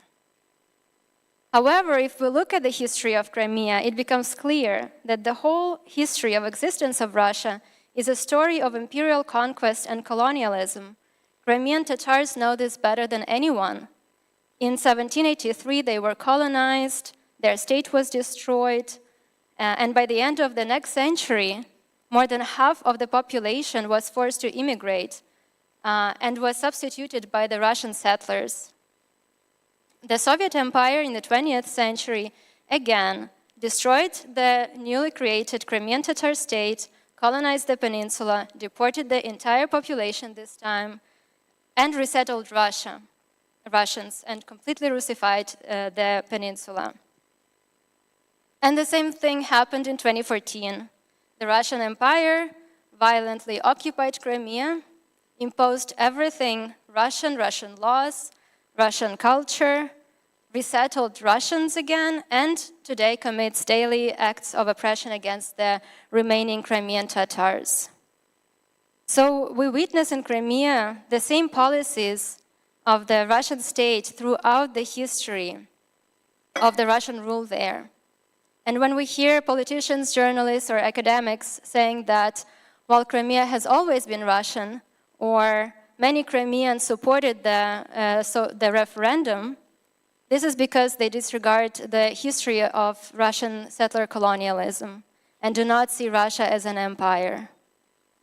And I brought up this example of Crimea as a relevant example of some of the misunderstandings and paradoxes that dominate leftist thought and politics. Being anti-imperialist on the one hand, at the same time being blind to Russian imperialism. So now I would like to turn to our panelists. We have speakers from Syria, from Iran, from India, from Chile, from Ukraine, and I would like them to talk a little bit about their experiences with the left in their national context and how this influenced their struggle. I'd like to start with our first panelist, Kavita Krishnan. Kavita is an Indian feminist and women's rights activist. Until 2023, she was a member of the Communist Party of India Liberation and the secretary of the All India Progressive Women's Association. In 2020, she published a book, Fearless Freedom, about the rights and safety of women in India. She was recognized as one of the BBC's 100 Women in 2014. Kavita, the floor is yours. Thank you. It's working, right? First, I'd like to just say how thankful I am the minute I received the mail from the Office of the Crimea Platform and other civil society organizers asking if I could come. I was so grateful for the opportunity. And the introduction to who I am just described, and I think it's a little surreal probably for people in Ukraine to hear, okay, this woman was in a communist party for 30 years? What was she doing there? And I don't blame you. But I do want to begin by explaining, we are talking about the left's blind spots. So why are we talking about the left? What is the left? And what are these blind spots? Why are they there? So I just want to quickly say that there's a lot that has been written and said, and probably other panelists will speak about it, about how the better known names on the Western left and so on have responded to the war on Ukraine and their general sort of affinity for Russia, for China, and so on. And I know, these are basically individuals, intellectuals, or, who are primarily writing books or are on social media, and several of them now are doing nothing but propaganda for some authoritarians. But I'm not going to be speaking about them. I am going to be speaking about the left in my country. And I'm going to be asking you, as I have asked them and other people in India who are fighting for democracy, I'm going to appeal to you to, I think, try and hold contradictions at one time in our minds, resist the impulse to decide that my story, in which I've assumed who are the good guys, who are the bad guys, all reality has to be fitted to that story, which I have, which had a basis. But that basis I'm going to cling on to now, and I will fight any reality that comes in the way of that story. So I'm going to ask that we try to collectively, because we are people committed to justice, we are trying to work out how to build better solidarity for Ukraine in the global south. So we are going to be talking about, why are we talking about the left? Because when we think about the problems with building solidarity in the global south, it isn't the left that's standing in the way of building that solidarity, but we are talking about it because we want the left. We hoped that the left could be of help in breaking down prejudices and building that solidarity. And we feel let down because the left is not doing that. Whereas it has done it, taken up other unpopular causes in other circumstances. So it's not doing it now. So even though the left is a minority in many of the countries we are talking about, it's of the global south, and they are themselves victimized, but we do want from them better standards, and we want them to do this labor, which they are not. So why is it, where do these blind spots come from? And I would argue that the blind spots in my part of the world are not blind spots that are specific to the left alone. The precise reason why they are so persistent and why any attempt to disturb them is greeted with almost incomprehension is because it is so widely shared by, for instance, in India. Most Indians know the Soviet Union. I was brought up in a steel plant township, where the plant was set up with Soviet collaboration. My father was sent to Kiev to train. But we understood the Soviet Union, the Hindi word for Soviet Union, the most commonly used if you're not a commentator on television and being very careful, is Soviet Russia, Soviet Rus. Soviet Union, no one says that. So it's commonly, just anyone randomly off the street barely knows where Ukraine is. The ones who do would be students now, going to study here and so on, who do know. The point is, in general popular understanding, that is not there. Plus, of course, because they get so much of their history about this part of the world from the Soviet Union, you can imagine that Ukraine did not figure very much there, and I can say that for myself. So this larger blind spot that we are talking about, where does that come from and how do we fight it? Because frankly, in India as well as here, I have given up the project of only trying to address the left. Because when I say left, when I say left now, in the rest of my talk, I'm not going to be talking only about declared communists or Marxists or socialists. I'm not.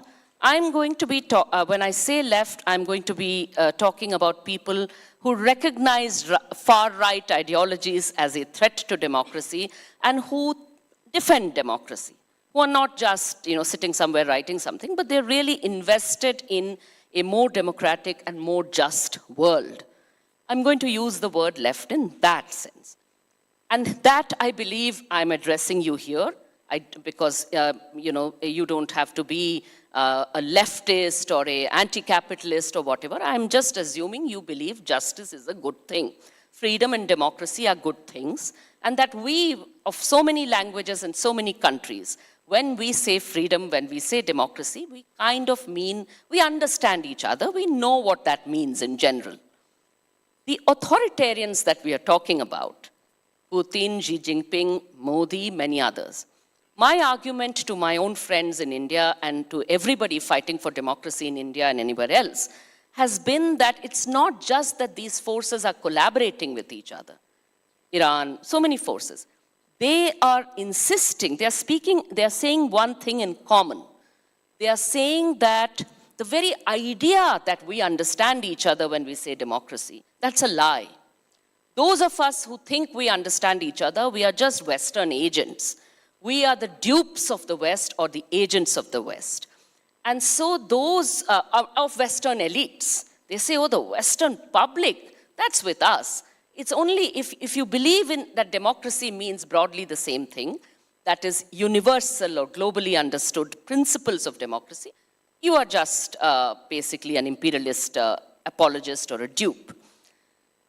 And what is their primary example of this? I say this as a feminist.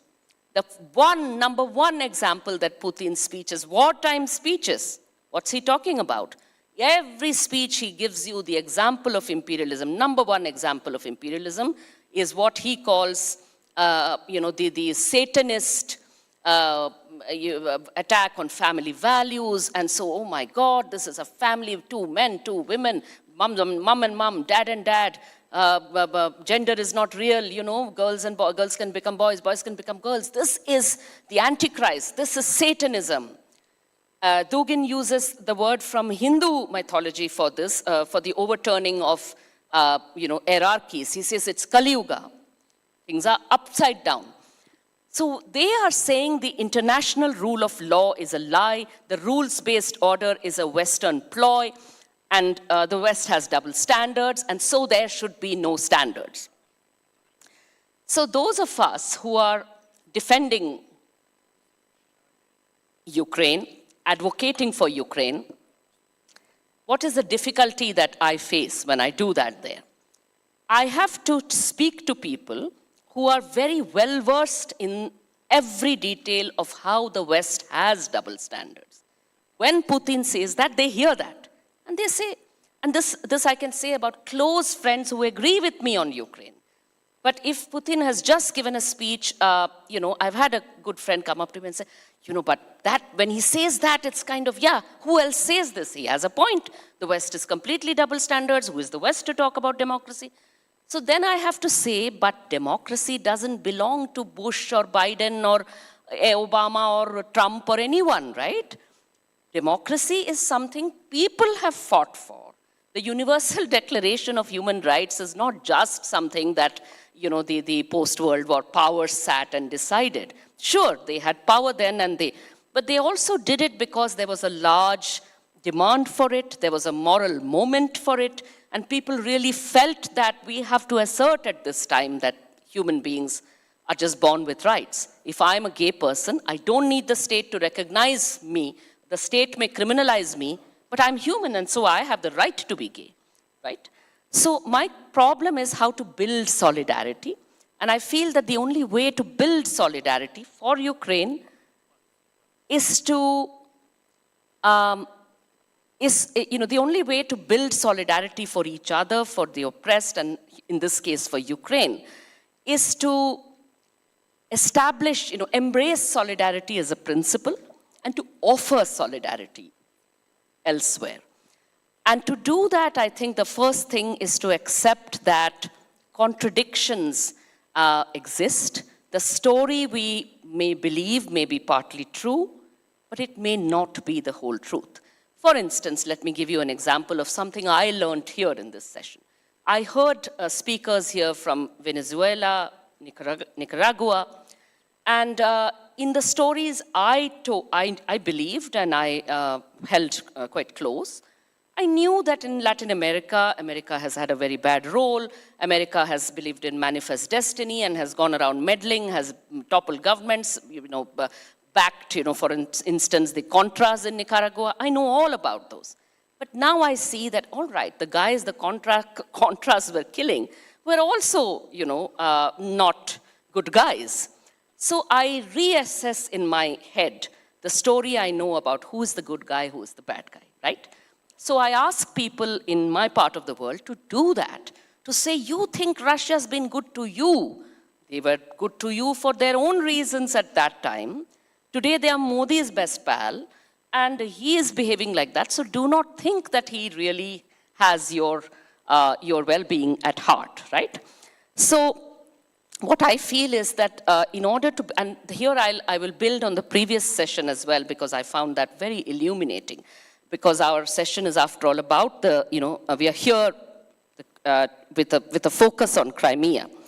So I feel that if it's about blind spots, and then I think the reason for that is the history of colonialisms and imperialisms.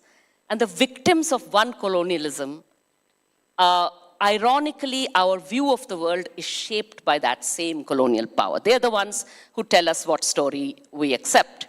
And likewise, the victims of another colonialism or imperialism, their story is shaped by their colonialists.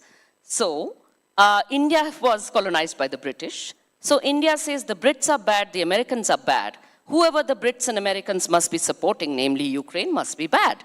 They're on their side. So you look at it from a camp angle.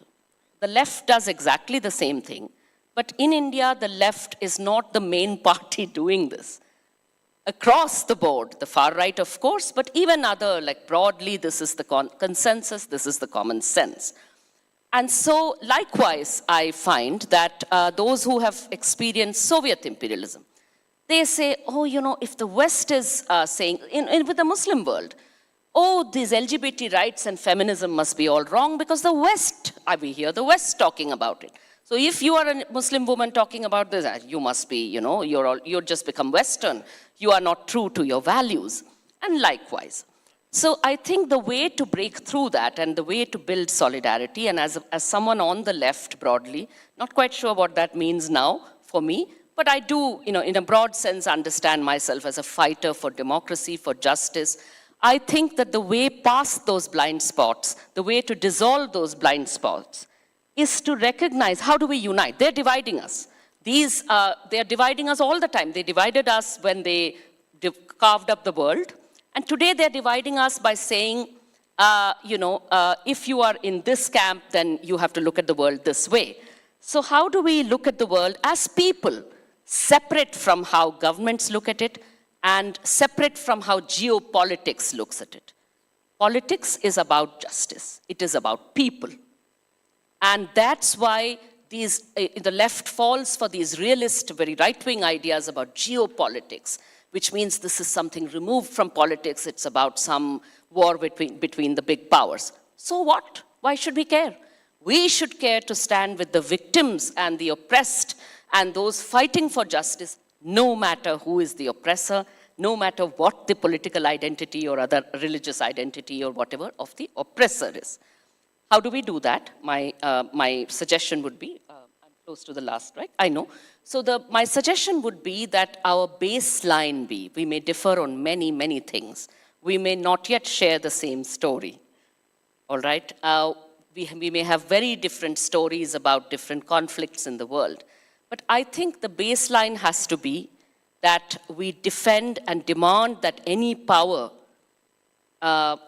embrace the international rules-based order, the international rule of law. We will fight double standards, of course. You know, so if some Western country is talking about those standards and they're violating them, we are going to say you're violating them and we are going to resist you. All the examples you've cited there about invasions, imperialist actions in other parts of the world. But we will have to do it no matter who does it.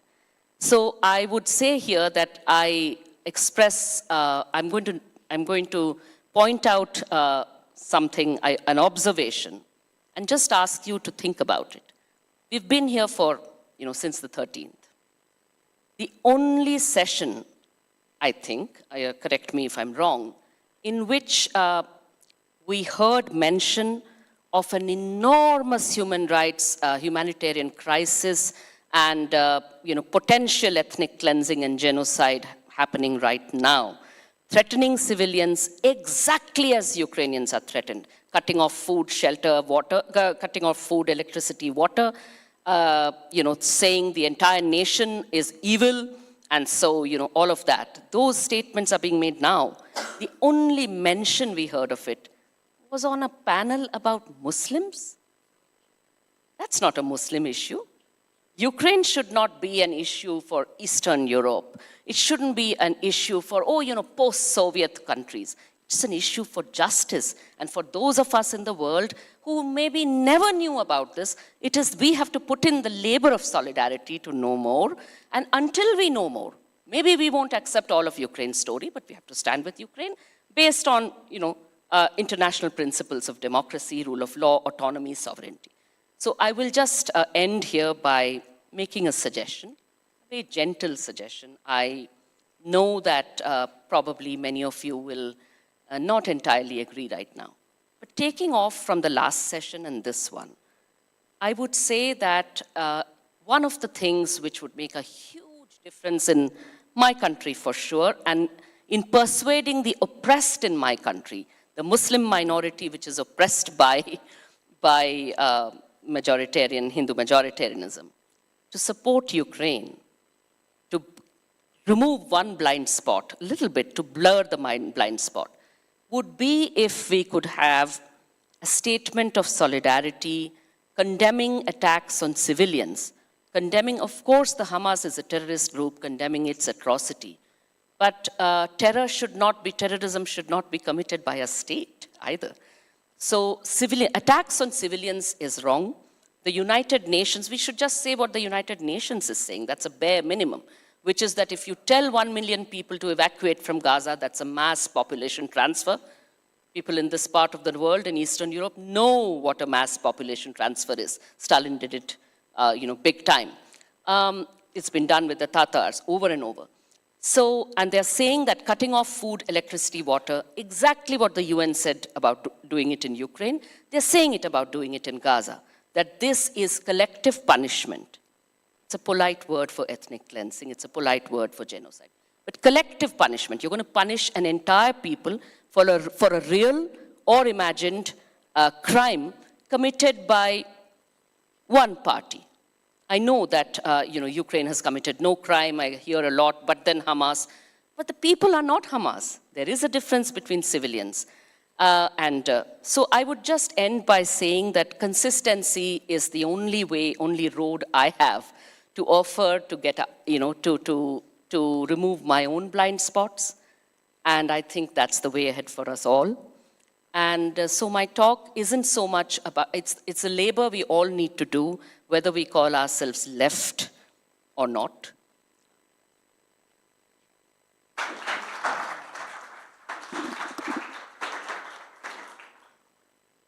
Thank you so much, Kavita. Yes, I completely agree that if we are expecting as Ukrainian solidarity from the rest of the world, then we also should extend our hands and show solidarity to others. And also thank you for kind of bringing out this, all these different contradictions that we should all keep in mind when we are expecting, when we see something as black and white, so clear for us, there is such a moral clarity about the war in Ukraine, but we also should keep in mind about the so many contradictions that are in elsewhere, yes. So our next speaker is Oleksiy Harany. Oleksiy is a professor of comparative politics at the National University of Kyiv-Mohyla Academy in Ukraine. Since 2015, he has served as a research director at the Democratic Initiatives Foundation, which is a leading Ukrainian analytical and sociological think tank. He has started a joint project in the Global South and already as part of the Ukrainian civil society delegation, Professor Harany already visited 11 countries in Africa, Latin America, and Asia. He co-edited, in particular, the book Ukrainian Left, Between Leninism and Social Democracy. Pane Oleksiyu, please. Thanks a lot. Okay. Namaste. Salam alaikum. Salamat. Dina. Salamat. Buenas tardes. Jambo. Anybody knows what Jamba is? Nobody speaks Swahili here. Okay, Bwanji. Bwanji is hello in Nyanja language from Zambia. And this morning, I've come back to Ukraine from a trip to Zambia and South Africa, which was organized by Swedes. And I would like to stress it, because you know that some events which are conducted by representatives of the US, UK, France, they are viewed with suspicion in the so-called Global South. All were colonizers or supported colonialism. While it's not the case for Scandinavia, and Scandinavia was always against apartheid and colonialism. So Scandinavians are more trusted in this part of the world. So we should take it into account, as well as some other countries, and I will talk about this later. But first of all, let me start with my personal story. And those who know me, they know that I love personal stories to tell to others. So I was a student of international relations in Kyiv in the 70s. And remember what a wonderful time were 70s for liberation movement and struggle. 1975, collapse of Portuguese empire and new countries in South Africa. 1979, revolution in Nicaragua. Cubans are sending soldiers to Africa. Number of people's republics in Africa. Anybody knows about people's republics in Africa? Raise your hands. Who knows about it? Who remembers about it? 2 people. Benin, Congo, Angola, Mozambique, people's republics. Ethiopia was officially called Socialist Ethiopia. Officially. So it looked like, you know, the world revolution is really going on. And I was dreaming about the world revolution, how I will be kind of Che Guevara. I made a t-shirt with Che Guevara myself, because at that time you couldn't find Che Guevara shirts in the Soviet Union. No, in the Soviet Union they didn't like Che Guevara. So I was dreaming about it, and I remember how we were happy about this anti-colonial struggle and the fight for democracy. And basically what I am trying to explain to people in these countries right now, that we were in solidarity with you. Please be in solidarity with us when we are holding anti-colonial struggle and the fight of democracy against dictatorship. Oh, I have forgotten to greet everybody left in this room. Are there any left in this room? Great. 2, 3. Okay. I would like to greet right in this room. Are there anybody right? No. 1. Good, good. Thank you for your bravery. Are there any centrists in this room? Guys, what about others? You do not have any ideology. Okay. As Marx said, there is a hidden ideology in everything. Okay, but anyway, what I would like to stress is being left definitely doesn't contradict our struggle, Ukrainian struggle. Vice versa. The left should logically support those who are fighting against colonialism, imperialism, dictatorship, and oligarchs. This is very natural for the left. And I always would like to remind my left colleagues about what was the pretext for the creation of the first international. Does anybody know about that? A plus. A plus. Any other remember about it? Do you know about it? Do you know about it? Yeah, that's true.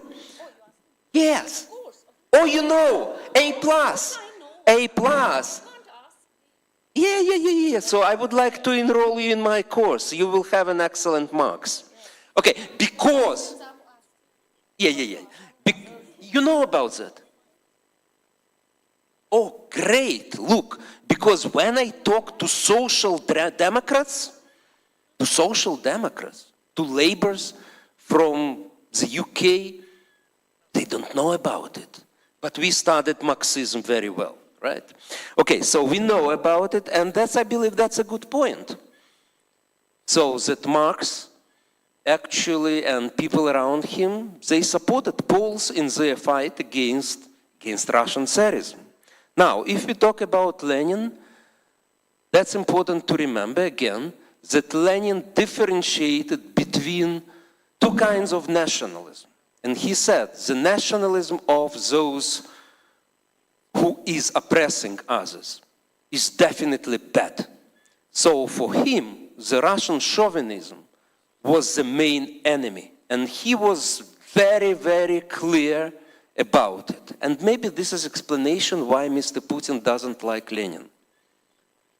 But when Lenin talked about nationalism of those oppressed, he said, well, it could be both progressive and reactionary, but it could be progressive. And definitely this was better to Lenin than the chauvinism of those who were oppressors. So I think that actually we can refer to Marx and to Lenin as well. Now about one of the main topics for the left, because left are talking about NATO expansion, that this is the cause of the war. So again, we need to remind to them that when Ukraine was attacked in 2014, it was a neutral country. Ukrainians didn't want to join NATO. And by the way, I have realized how many people are talking about NATO expansion and do not understand why it happened. They thought it happened because of NATO. No. It happened because of those small countries who were part of communist empire or Russian empire because they wanted to secure their security. They wanted NATO to be expanded. So that's why I believe it's very important, when we have the voices of these countries. And when I was in South Africa this time, there was a very interesting conference conducted actually by Poles and Lithuanians about their experience to live in the Russian Empire and in the Soviet Union. So I think from practical point of view, it's very important that we are conducting joint events with these countries who experienced what the Russian system or communist system was. Now, about the Soviet Union. Definitely the Soviet Union, as it is what's said here, it had a kind of positive flavor to most of these countries. So it's really, tricky point, because when I was telling to the people, Putin would like to restore the Soviet Empire, I saw in the eyes that students do not understand it, because Soviet Union for them is a positive thing. So it's better to talk about Russian Empire, and by the way, the difference between Russian Empire and other empires. What is the basic difference between Russian Empire and British Empire or French or whatever? Because there was never democracy in the Russian Empire or Soviet Union. Gandhi or Mandela or Sukarno, they wouldn't survive. Very, very simple in this country. So they couldn't have their non-violent movement because they would be immediately crushed and sentenced to death. So we need to remind people in a cautious way that the Soviet Union was empire in itself, and the Soviet Union committed huge crimes in the developing world. And again, I remember in Ethiopia, in Addis Ababa, there is a museum right in the center of the capital. And the museum is devoted to victims of Red Terror. And do you know where the term comes from, Red Terror? From Soviet Russia, from Lenin. And it's awful museum with all the skulls, and so it's really awful. And in the same way, so the Soviet Union, when he imposed his model on Ethiopia, there were huge crimes and there was collectivization.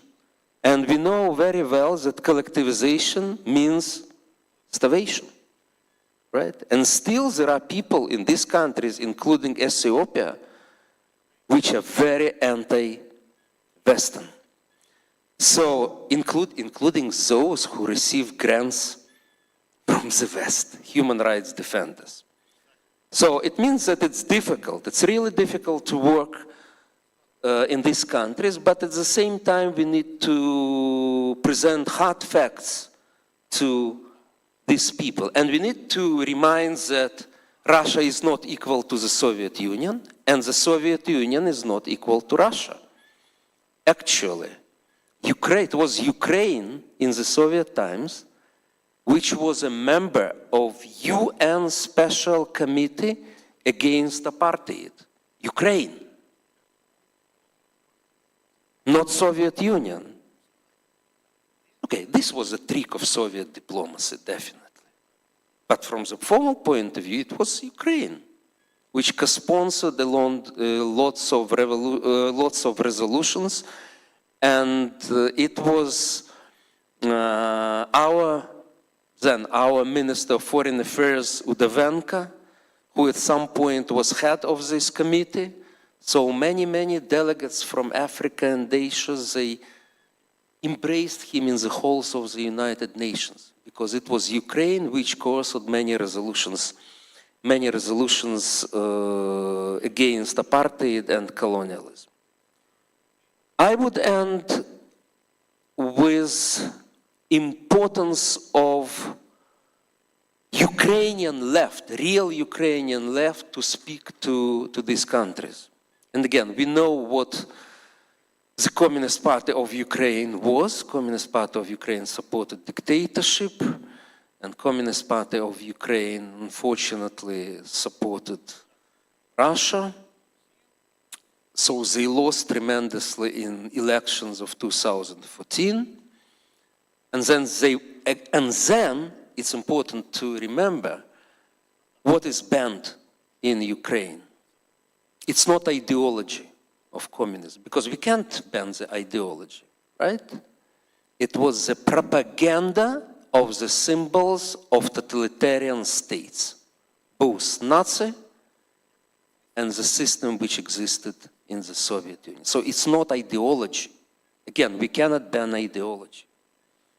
And we have now some, I would say, kind of progressive left who are not united in the party, but they have their own publication, which is called Commons. I do not agree with all of what have been said there, but they are very clear about what Russia is doing in Ukraine. They are denouncing Russia. So this was our old dream in Ukraine, that we need to have not just left, we need to have Ukrainian left, which are not subordinated to Moscow. And most of these people, they are associated with younger generation. Definitely they are getting older, but for me, compared to me, they are young. And I witnessed, because they conducted a seminar with left from South Africa, and it was eye-revealing for the left in South Africa. And I believe in the same way they may conduct seminars with left intellectuals or left in Latin America and other countries. I would stop here. Thank you very much.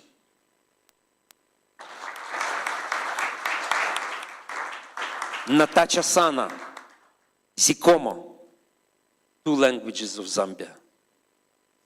Thank you so much, Pane Alexiou, for your Thank you so much, Alexei. whole talk. So many things to unpack. Just one thing that I would like to kind of touch upon is this notion of nationalism that you mentioned, and how, interestingly, the left is so preoccupied with the Ukrainian nationalism and completely disregards Russian fascism, which is the epitome of the Russian nationalism. And maybe that's something that we can discuss later. And our next speaker is Samira Ardalani, who is a human rights activist from Iran and Italy. She is the vice president of the Giovanni Iraniani Residenti in Italia Association, which, among other things, fights the human rights violations in Iran and raises public and political awareness. Yours. Thank you. Good afternoon. Thank you, first of all, for having me. Yes, so the left is supposed to defend the rights of the people. But how is it responding to modern challenges? I think that I would like to start with this question. Which is the major international threat today? Is the union of dictatorships? Are the non-aligned movement, the bloc, basically, in the UN, who is supposed not to be aligned with with any major power, but we have seen that is usually aligned with the Iranian regime, Russia, China. So what happens? What happens is that I am not generalizing, but a certain part of the left, specific elements, specific groups, they fall in the trap that I am talking as an Iranian activist, so I will analyze the approach, which is actually really similar, but they have towards the Iranian cause and the Iranian regime. The regime creates this perfect trap in which part of the left falls. And so we see that, for example, women's rights activists from the left, who are supposed to defend women's rights, travel to Iran, and even though they do not freely choose to wear the hijab in their daily life because they are not Muslims, they do accept to put on the mandatory veil when they visit the Islamic Republic of Iran. So the question is, what is the message that these activists, these women, are sending to Iranian women to give in, to accept oppression, not to resist? And this is one point. Another practical example. So the left is against the war, and we are all against war. But what is the solution? Is the solution appeasement? It is not. So with these talks and these arguments, the Iranian regime propaganda, and I'm going to talk about it later, actually manages to, again, make them fall in this trap so that they end up practicing a policy of appeasement towards the Iranian regime, but history has taught us, and we have all seen, we are seeing, that appeasement leads to war. So what happens is that in the end, this part of the left world ends up betraying its own values. It should be defending people's rights, but in fact is defending dictators' interests. It should defend women's rights, but in fact it is not. It is encouraging those who are violating women's rights. It should stand against war, but by appeasing these dictators, it ends up leading to wars. So we had practical examples of this in the European Parliament with what was the Qatar Gate. And I think that everybody heard about it and remembers it. We had the Qatar Gate, we had Mamedov's involvement in the Qatar Gate, and he had been actively campaigning against the Iranian resistance in the European Parliament. What we see is that there are journalists who live abroad. Some of them are of Iranian origin, some of them, they are foreigners, and we call them friend journalists, but when we say friend journalists, we mean friend of the regime, and they basically encourage, with their articles and analysis, they encourage European countries and the US and the West world to have a policy that, in fact, in the end, actually defends the regime's interests. And they're also really engaged in what we call the campaign of demonization. They try to discredit the Iranian resistance. They try to stop Iranian resistance activities abroad on the one side, and on the other side, they push for appeasement when they should not. They take stances against the blacklisting of the IRGC that we know are involved in terrorist activities, in repression, domestic repression in Iran, and we also know that they are involved in this war in Ukraine. These are many practical examples. We've seen articles in The Guardian, we've seen articles in The Spiegel, we've seen the same reality in the German parliament. This narrative, this is what I would like to underline, that we see makes them fall in this trap. And what is the consequence? The consequence is that, basically, they repeat the same lies, the same accusations, which are accusations with no basis, against the Iranian regime, the Iranian resistance in favor of the Iranian regime, and they keep spreading this propaganda. So we have this big problem of this propaganda machine that I think you understand because you have to deal with it too. And yes, so these were a few examples. I will not go, I may talk a lot more about this, but I think what is important is to understand what the left actually is supposed to be, and and which questions those who are in the left parties should make themselves, which are the questions, which are the threats. I think they need to realize which are the actual threats, the real threats, and focus on those.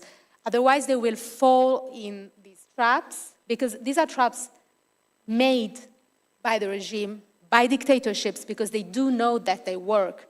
They're made for them. And they will end up supporting dictators, violating people's rights, supporting imperialism, and supporting, in the end, war by supporting appeasement.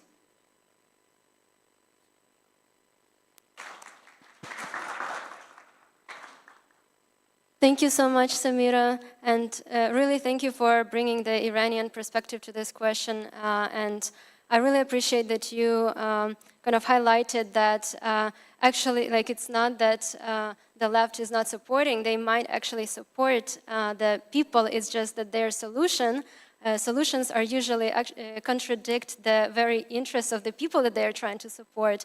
But also with this kind of the solutions for appeasement, they also contradict their own ideology, which is in fact revolutionary and militaristic. So, yeah. Okay, so let's move to our next speakers. We have two speakers joining us online. So the first will be Manuel Ferres. Manuel is a PhD candidate in sociology from the Alberto Hurtado University in Santiago de Chile. Manuel is also a journalist at Oriente Media News. He recently compiled a wonderful book co-authored with Olena Palko called Ukraine's Many Faces, Land, People, and Culture Revisited. This is one of his 6 books that he has published, and we're very happy that he can join us, at least online. Manuel? Venceremos, no pasarán. Hello, how are you? Can you see my presentation? Let me know. Yes. Yes, of course. Thank you, Maria. Hi to all the other panelists. I will read my presentation to be more quickly to... you can see my presentation. I will expose to you some examples as I read my presentation. So I title my presentation, Seeking Solidarity with Ukraine in the Latin American Left. Russia's new aggression against Ukraine has aroused much interest in 4 distinct but strongly interrelated environments or levels in Latin America. Political level, as you see, my president Boric with Zelensky. Academic level, media and social level. The ignorance about Ukraine and Ukrainians was reflected in the 4 environments. Russian propaganda proved to be very effective, activating prejudice and defamations against Ukraine and Ukrainians. I would like to focus on the first 2 levels or environments, the political and the academic elite, because understanding how the conflict in Ukraine is imagined and explained in the Latin American political and academic elite allows us to explain the terrible work of the media and their opinion makers, and at the social level, the lack of empathy and solidarity with Ukrainians among the social sectors of the Latin American left. At the political level, the Russian aggression was reactivated just when Latin America has a series of governments declared to be part of the political left, and some of them belong to the global left movement. At the academic level, in which many academicians began to talk about the Russian invasion of Ukraine, especially worrying has been the reaction of academicians identified with the political left. I have called this situation a crisis of the political imagination of the Latin American left. This crisis is rooted in the stagnation and lack of creativity of the political thought of the modern Latin American left.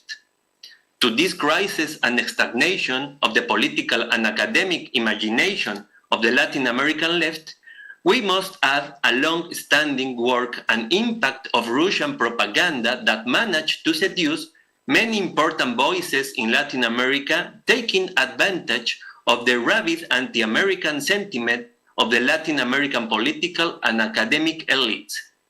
It's very clear that international order is being not only questioned, which is right and necessary, but attacked by several international actors who, based on a false decolonial narrative that had deceived more than one in the Latin American left, seek to impose an order in which ethnic and religious violence, submission, invasion, and even genocide and ethnic cleansing will be the ways to solve global disputes and injustice.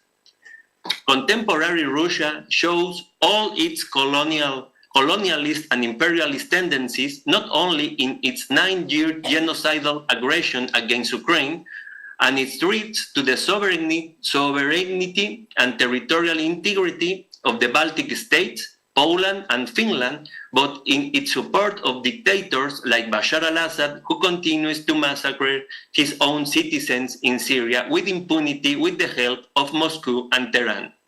Russia also operates in favor of dictatorship in the African continent, make business with terrorist groups such as Hamas and Hezbollah, which it calls legitimate social political forces, and has ruthlessly abandoned the Armenian in the clutches of Baku. Under a false and cheesy colonial narrative, which has sadly led Latin American politicians such as Lula, Evo Morales, Ortega, Maduro, and López Obrador to maintain an embarrassing complicity with Russian crimes in Ukraine, Putin has gained allies in the Latin America that should, given its terrible colonial history, oppose strongly to all genocidal and colonial aggression like the one Russia does in Ukraine. To be honest, the Latin American academia was not prepared to understand, let alone explain, Russian aggression versus Ukraine. In a small study I am doing at some universities here in Chile, in which I interview students, academicians, and review the bibliography available in the libraries of those universities, I detected a lack of reliable information about the post-Soviet space in general and about Ukraine in particular. Without enough academic resources, books, articles, specialists, the Latin American Academy identified with the progressive left and with emphasis on the processes of decolonization and post-colonization, found itself in the paradox of justifying the Russian colonialist aggression against Ukraine. How can we address this crisis of the political imagination of the Latin American academic left? The beginning of the answer lies in the creation of permanent academic links between Latin America and academia of the post-Soviet countries, including, of course, Ukraine. The Latin American decolonial vision must shake off the dominant Russocentrism and learn to look and understand other non-Russian nations with empathy and solidarity.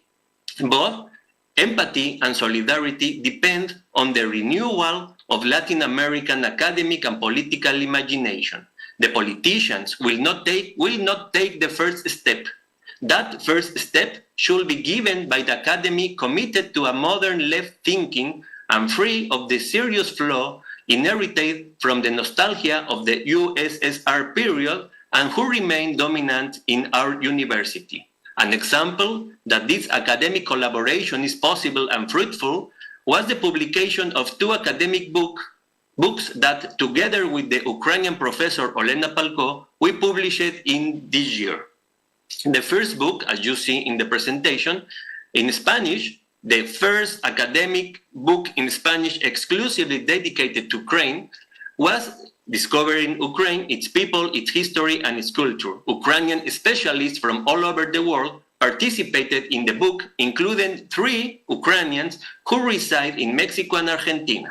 The second one, published in English in July, Ukrainia's Many Faces, I have to say that both books are open access. You can find it for free. Another concrete proposal I would like to put forward in this panel is the creation of a series of university chairs of Eastern and Central Europe, inspired by the model of the Jean Monnet chairs of the European Union.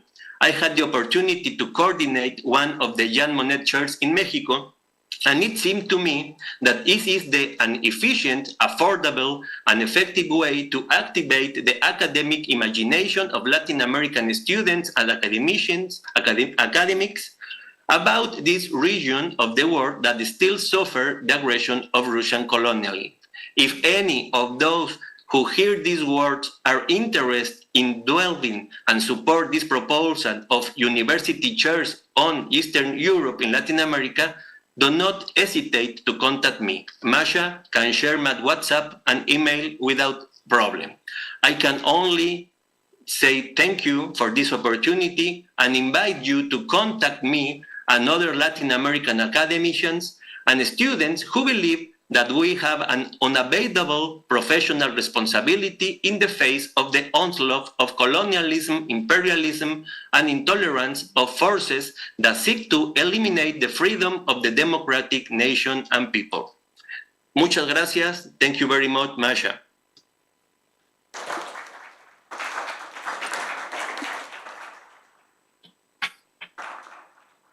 Thank you so much, Manuel, and thank you for giving us this Latin American broad perspective and also Mexican perspective. And thanks for kind of highlighting what happens when there is this epistemic injustice that we call when there is a real lack of knowledge about one context and it's been very successfully exploited by the countries such as Russia to impose its own narratives and exploit this ignorance to promote its own version and Excuse me, may I say that. one phrase?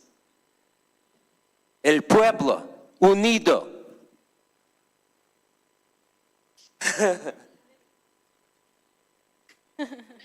Jamás será vencido. The people together will be never defeated. Thank Pueblo unido jamás será vencido. El pueblo unido. This is from my youth.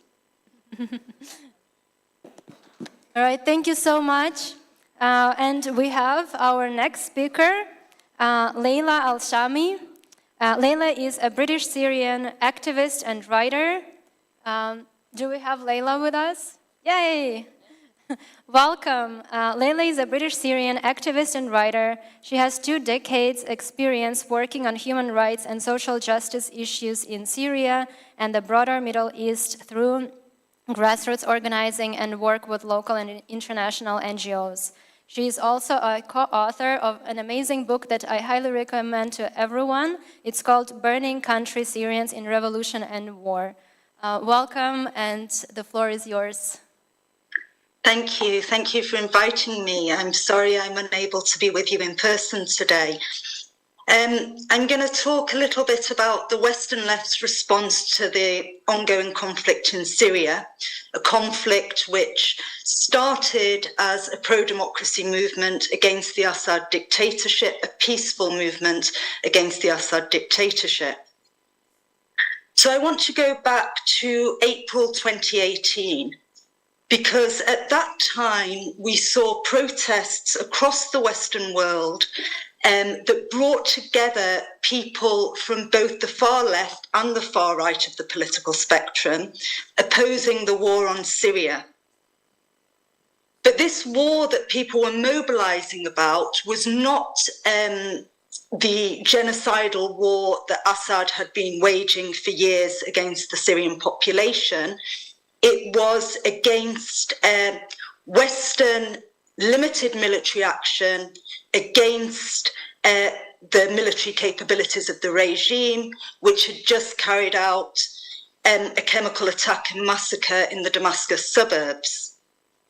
So this led Syrians to ask why people on the left, who self-identified as anti-imperialists, would be so ready to mobilize to thwart military action by Western states against Assad's military capabilities and chemical weapons manufacturing facilities, but never once mobilized to oppose the war that Assad was conducting along with his allies against the Syrian population.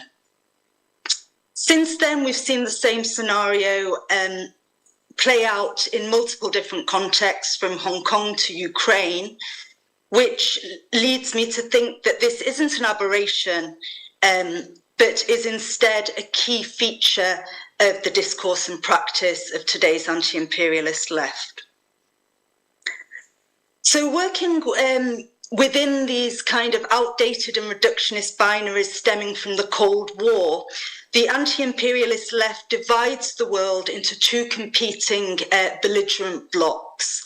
There's the imperialist camp, which is represented by the US, by Israel, by the EU and their allies, and there's the anti-imperialist camp represented by Russia, China, Iran, and others. The latter camp, the anti-imperialist camp, is always supported regardless of the authoritarian nature of their regimes or the extent of human rights abuses that they are carrying out. And the imperialist camp is always opposed.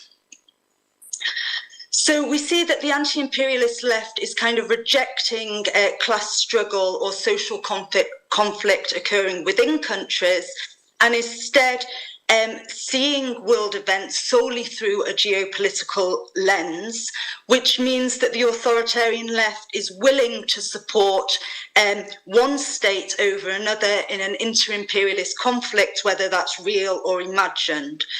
So this is not a position for revolutionary social transformation. It's more a slide towards multipolarism advocated by certain fascists who see Western power or hegemony as best challenged by the emergence of other global axes of power. Abandoning international solidarity, they completely erase any voices from the ground, and ordinary people are denied any agency. There's no attempt made to understand local context, culture, politics, economy. It's a situation where people living in the imperial core are setting the narrative for the broader globe, and Syria or Ukraine is just a battleground upon which pseudo-anti-imperialists can project their own ideology and political struggles. Failing to respond to any imperialism which is non-Western in origin, this left has been completely impotent to respond to Russian and Iranian imperialism, which are the main threats to Syrian self-determination. Russia and Iran have given the Assad regime significant political and military support. They both intervened militarily in Syria to prop up the Assad regime when it was close to collapse and to help crush the domestic opposition. They've both been rewarded for that support by the regime. Russia has many lucrative contracts now for gas and oil extraction, and Iran is buying up Syria's real estate and repopulating certain areas of Syria with Shia, the families of Shia militia, and they're now taking over the land and homes of the communities which were forcibly displaced by the regime and by Iran. So this is on democratic lines because most of those communities were Sunni Muslims, and the regime is trying to ensure that it has a loyal constituency and to ensure that refugees can never return home. When Western states did military intervene in Syria, it wasn't to depose Assad, but was in the context of the war on terror. The coalition completely destroyed the city of Raqqa, which was ISIS's de facto capital in Syria, completely destroyed the city, caused many, many civilian deaths. But the West didn't mobilize, the Western left didn't mobilize against this. There were no calls for proportionality or to protect civilians, ensure that civilians were protected from bombing and harm. These pseudo-imperialists have also played a very key role in spreading disinformation and false news around the Syria crisis in a way which discredits the opposition and lends support to the Russian and regime narrative. And we see this also very clearly with Ukraine. They argued in the Syria context that all opposition to Assad were extremists, jihadi terrorists. They argued that the opposition were just agents of the West who were trying to advocate for Western military intervention. They claimed that massacres were staged or didn't happen, and that the victims of massacres were just crisis actors. So finally, I just want to say that we should be very clear that these positions are not anti-war positions, because it wasn't just a matter of the Western left opposing military action in Syria. They also ended up opposing any other non-military measures that could have helped the Syrian opposition. For example, calling for the regime to be held accountable, either through sanctions or through legal means for accountability for war crimes. They rejected calls for no-fly zones, which could have protected civilians from aerial assault.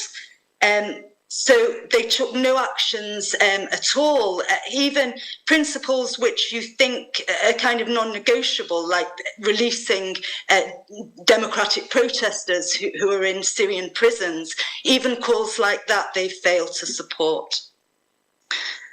So I'm going to end there, but I'm just going to go back to what's already been said, that, you know, we need to start approaching struggles or conflict on the basis of common principles. We can't fall into this trap where people only supporting or opposing a cause depending on who is the perpetrator and who is the victim and who are the actors within that who support their own cause or their own politics. Thank you very much.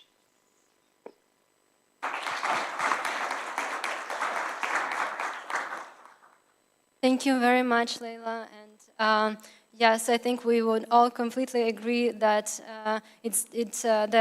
this very kind of campist position of this side or that side, actually kind of this dogmatic position actually prevents you from just kind of supporting basic human values and ideas. Actually, I'll probably start with this question then, before I move to giving the floor to our audience. So, you know, if we think that that it is better, or that it makes a lot of sense to kind of unite on this mutual solidarity in support of the principles that we all want to live in a democratic state, we all want to have free societies. Why do we need left? Why do we need appealing to left? Why do we need their support? Especially considering that in every society, left actually constitutes only a small part of the population of a very particular politically attuned people with a very specific ideology. So why do we need left? this is the question for everyone, so whoever would like to share. Yeah, I did sort of indicate it in the beginning, but I'll tell you why, coming from my Indian perspective. Leela will stay with us, right, online? See, I just wanted to show you that the left, again, there's a contradiction there. In India, for instance, the left are large parties, which are the most courageous in defending the rights of the most oppressed, as well as going to, anti-fascist movements, very real, on the ground. So you have this situation where there are groups which are, for instance, just before I came here, there were arrests of journalists.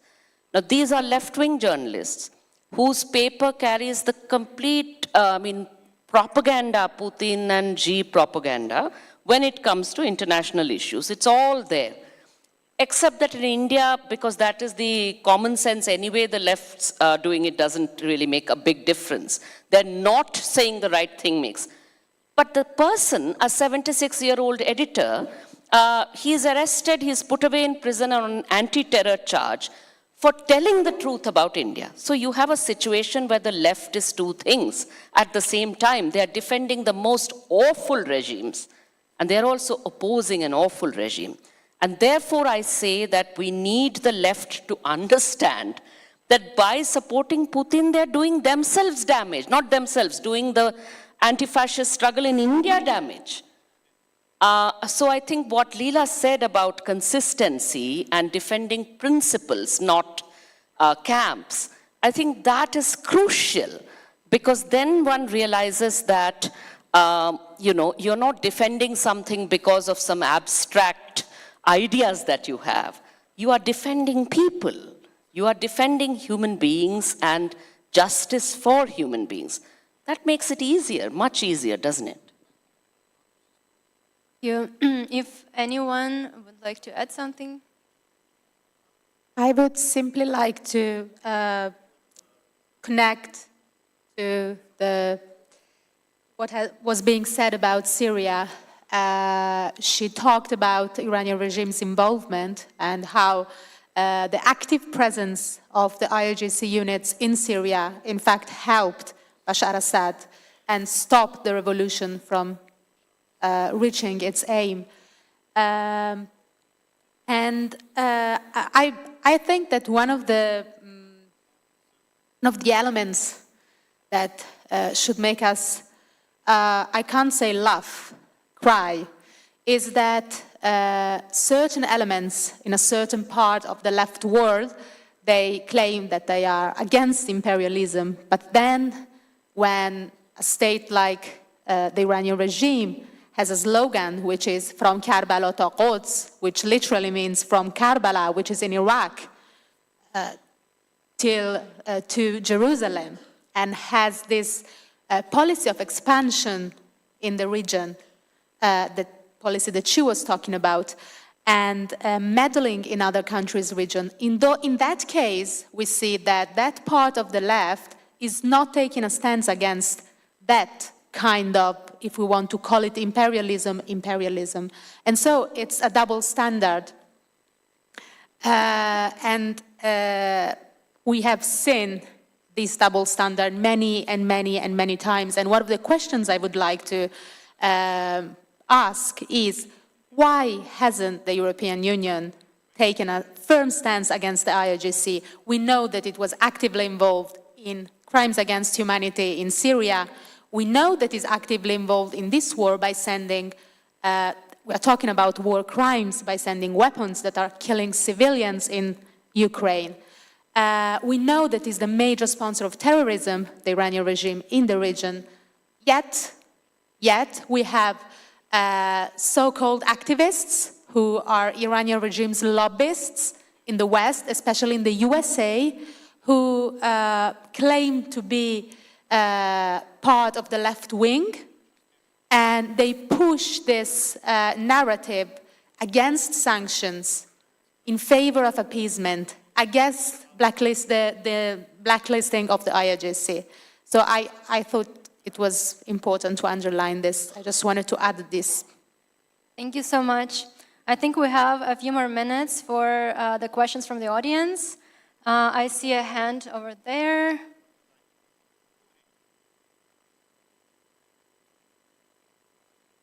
If you could introduce yourself, please.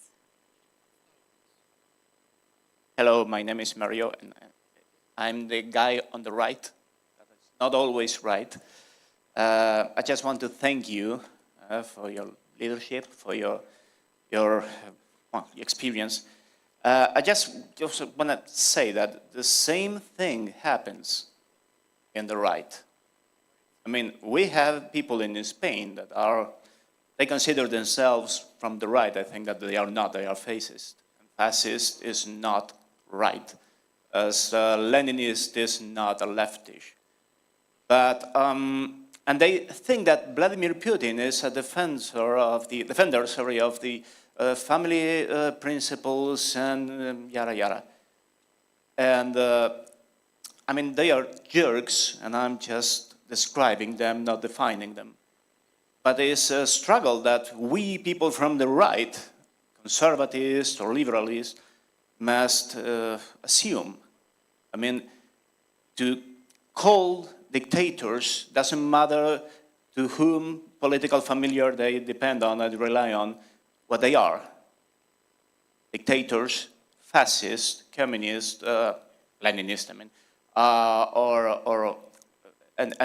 and not assume them as part of our political parties. And I just want to ask Manuel in particular, if he thinks that the problem in the academy, and South America in particular, has to do with these ideology families, or even has some component of financial aid or supply or something a little more darker behind them. And thank you again so much. Thank you for your question, Manuel. Yes, of course. As I tried to say in my presentation, the problem is that we are talking in Latin America about about Syria without the Syrians. We are talking about Iran without the Iranians.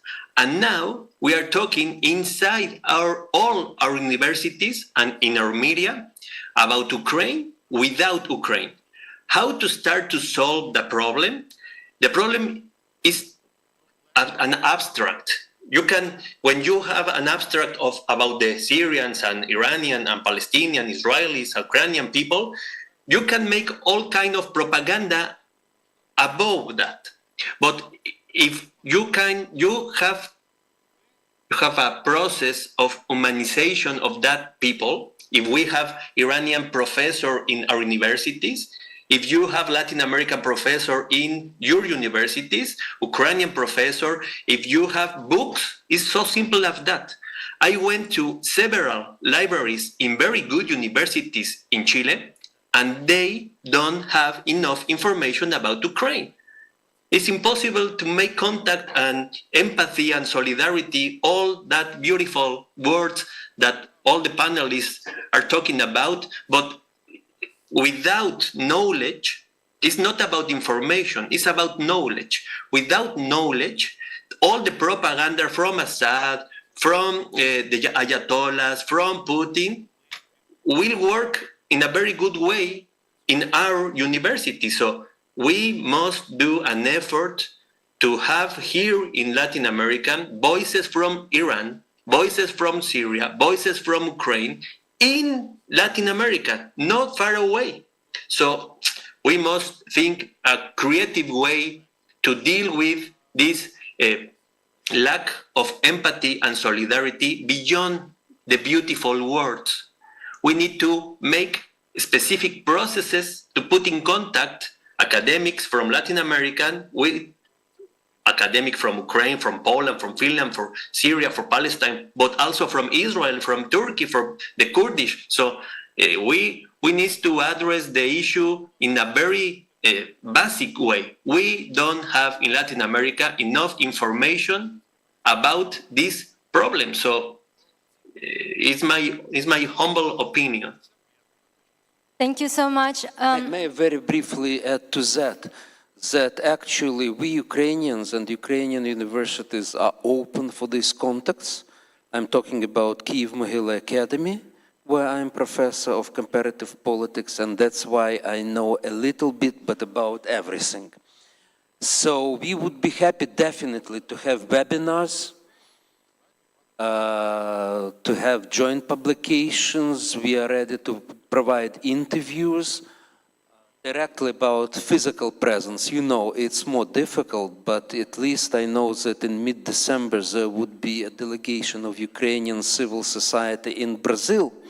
So theoretically, that's closer to come to Chile from Brazil. So this is just theoretically, right? And I'm not sure if you spread the list of contacts, but please spread my email. Yes. And we would be happy to contact you, as well as everybody who is interested in other countries. So we are building also African studies. We're interested in have partnerships with Southeast Asia, definitely with India, which is not easy sometimes, but yeah, so we are open to these contacts. Thank you. Thank you so much. I'm sorry we're running out of time, but I'm very happy that we...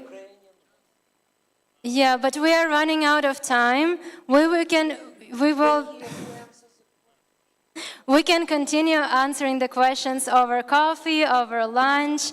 I'm really sorry, but I represent Democratic Initiatives Foundation, and it's necessary I'm to sorry, talk. we have our We schedule. don't have 10 minutes? 10 minutes? Let's vote. Who is in favor of stopping and going out for lunch? Or who is willing to talk for just 10 minutes to get to truth? Okay. All right. So the question here, I see. Sorry. From civil society. Okay. Hello? Sure. Yes. Hello, my name is Matej. I think I'm going to ask a question from myself personally, not necessarily from the organization that I represent. Thank you very much, first of all. I think that this panel has been very human. I felt really the human experience coming through, so thank you for that. I wanted to ask a slightly complicated question, right? So there was some comments earlier about young people who feel discouraged in their belief of the democratic system. And we heard that we all want to live in democratic societies. And as a young person, like I would like to say, yes, we are disappointed. Democracy, this very strong word, very powerful idea, which was supposed to mean rule for the people, by the people, has evolved into voting one day every 4 years. And bringing us back to the beginning of the panel, where our Indian colleague said we should not talk about them, we should talk about us, then the key word of this event for me has been accountability. And what I wanted to ask is, what is the panel's perspective on accountability? Especially, how can we hold the bad guys or the bad people or the bad actors to account if we don't have proper, robust systems to hold our allies accountable? Thank you. Maybe we can collect a few questions and then let the participant answer. So there is a question over... Oh, okay. Yeah, sorry. Good afternoon. I'm Monsi Serrano from the Philippines. I'm a journalist. You know, one of the big issues right now, based on my experience, the propaganda, the disinformation being done by both Russia and China. In my humble opinion, I think since we started cooperating already, the Southern people group, we really have to come up with a very good communication strategy, because each region and each country has its own respective audience. Professor, I love your input. Perhaps you could work and share something. How are we going to improve our communication, our news in this respective region. Thank you.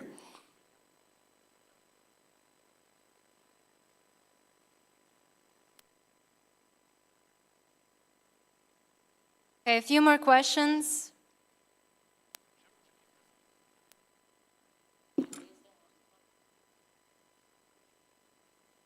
Hi, Nick Yurla from Truth Hounds.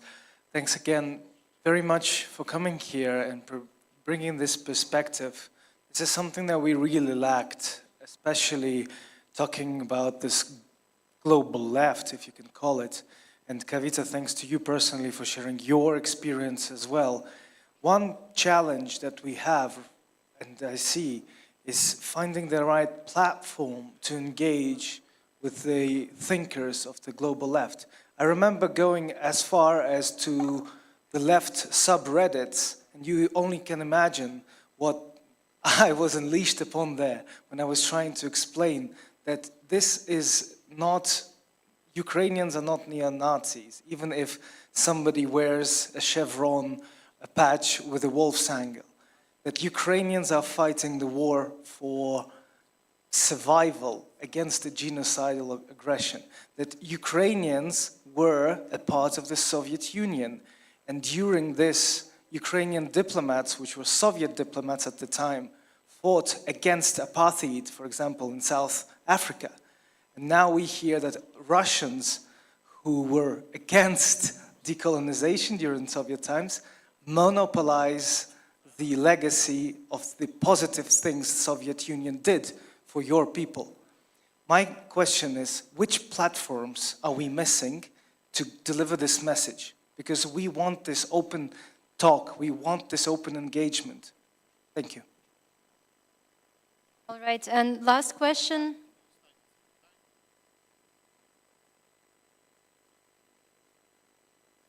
Моє запитання, на жаль, не стосується лівого.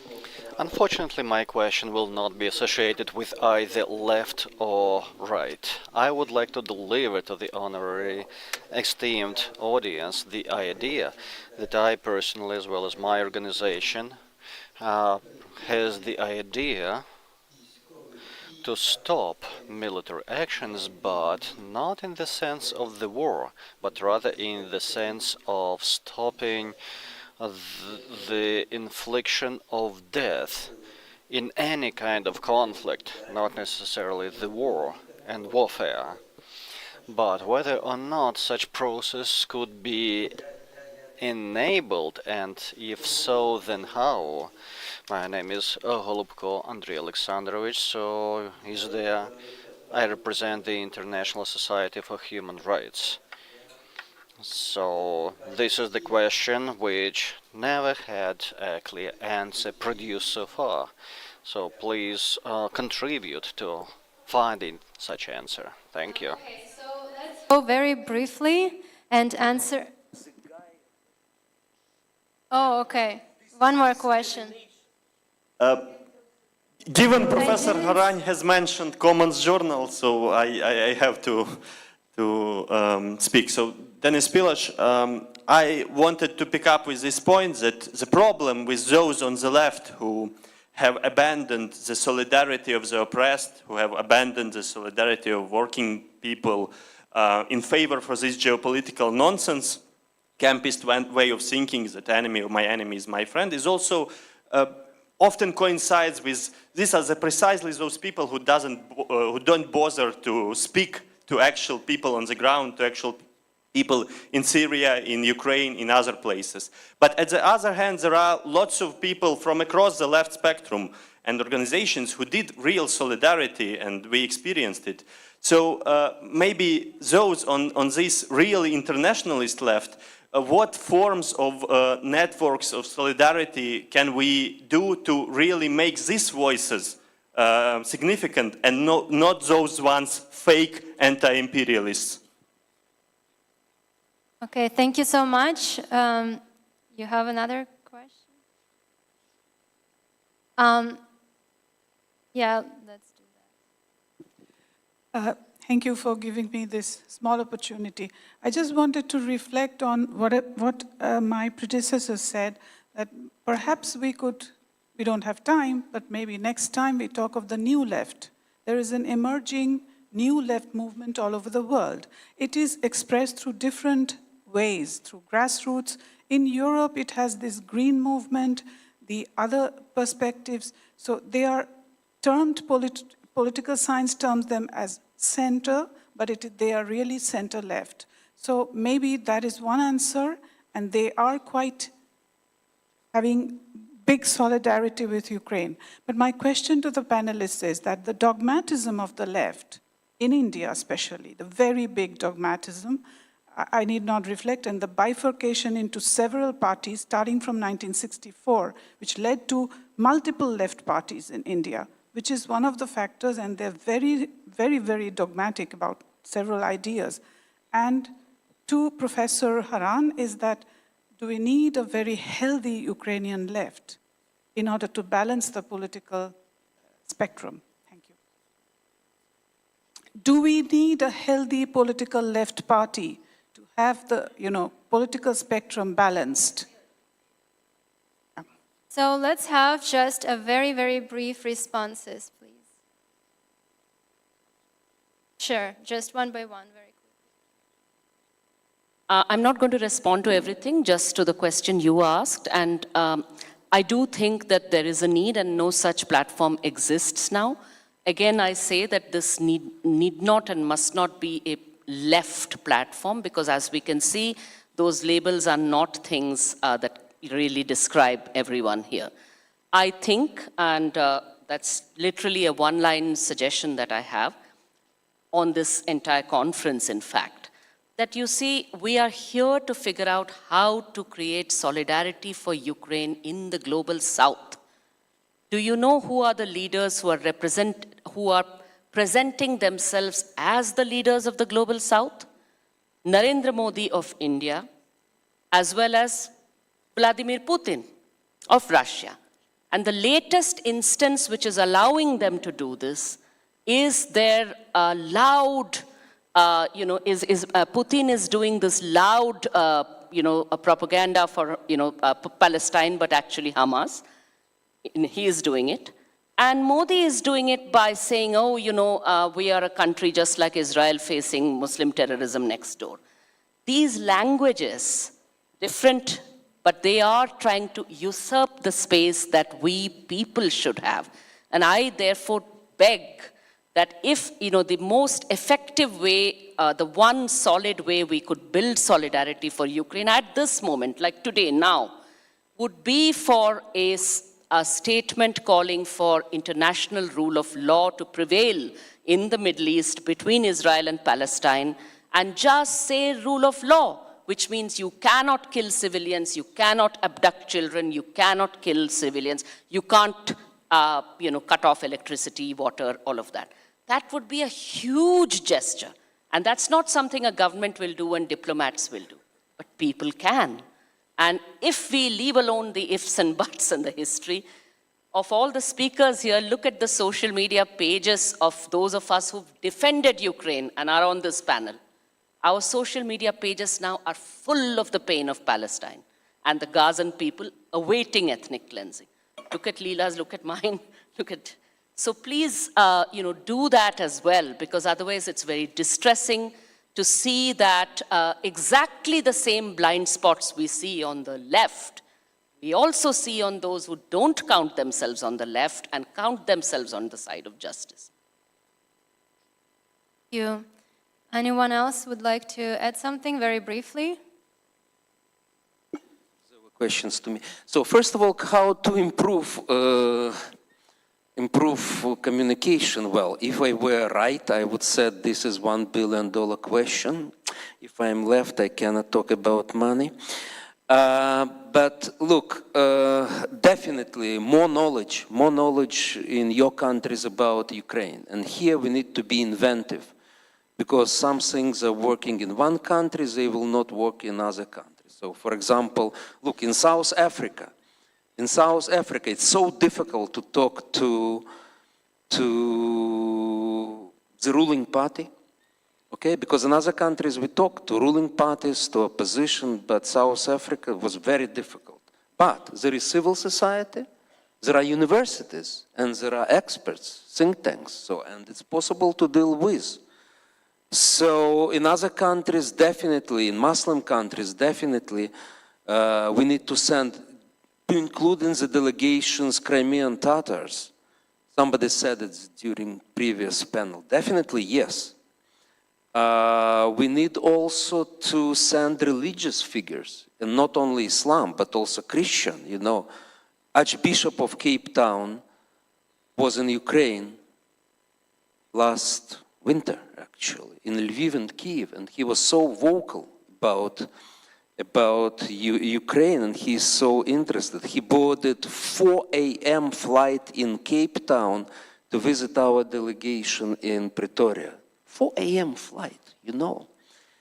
So he was so committed. So different methods in different countries. What is demanded from us Ukrainians? It's for us to understand the local context, because it's really difficult to understand if you don't feel it. And I remember after the full-scale invasion, I was so naive that I expected that in all these countries all over the world there would be mass demonstrations, like the left demonstrated against the war in Vietnam and so on and so on. It happened in Europe, but it didn't happen in the global south. So we need, only after visiting these countries, I understood to what extent anti-Westernism is coming with the mother's, milk. And it's very, very difficult to overcome. So we need to be prepared as well and not to be frustrated. Also about political party of the left in Ukraine. Look, I think it's really important for the foreign audience to understand that Ukrainian nationalism traditionally was left. Okay? The socialist parties dominated in Ukrainian nationalist movement. And this is a paradox of history. That's Lenin, who was left, sent the Red Army to crush the socialist government in independent Ukraine. What happened next? There was a very strong branch of Ukrainian national communism, which combines the idea of communism with independent Soviet Ukrainian Republic. And all these people were demolished in the 30s. And that's why, the fate of creating real Ukrainian left became a problem. I'm finishing. There was a party in Ukraine, which was a socialist party, which evolved to the left social democracy and was about to join the Socialist International. And unfortunately, let me finish two phrases. Sorry, I am left, so I'm against discrimination. So, I'm kidding, forgive me. You interrupted me. So, the socialists actually got the golden share in Ukrainian parliament, and they were simply bought by the oligarchs. And the idea was totally crushed. So yes, I fully agree. We need Ukrainian left party, but it's for Ukrainian left to create it. Maybe some people from Commons, they would be able to do that. Thank you. Thank you. Okay. We only have a minute left, and I would like to give the other speakers an opportunity to respond. Just one sentence. Samira, if you would like to. Just one sentence, talking about countries who are not in solidarity with Ukraine. I would like to underline, as an Iranian activist in exile, and as someone who works with the National Council of Resistance of Iran, that the Iranian people and the Iranian regime are two very different entities. I think that the uprising, the massive uprising of the last year against the regime showed it. So the Iranian people stand with Ukraine because they do know what it means, even if it's a different context. They do know what dictators do, and the Iranian resistance stands with you. So I just wanted to underline very shortly this point. And I am sure that this is the case also of many other countries which are not democratic countries. Thank you so much.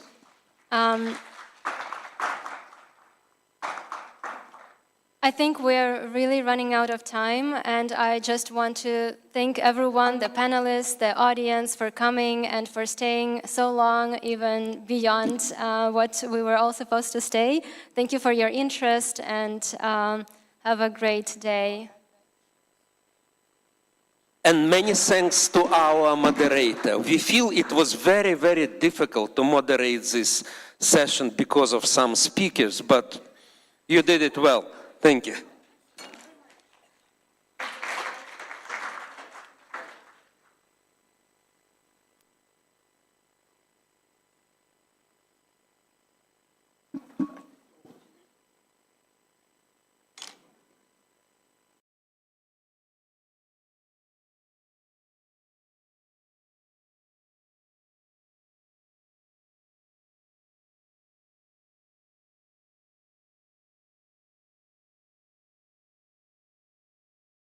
Glamorous closing ceremonies today. And we will just say a few words on behalf of the organizers, me as a representative of the state currently, and Tatiana as a representative of NGOs and all those fantastic organizations who were our partners in crime for this conference. Partners in Crimea. Can you show the slide?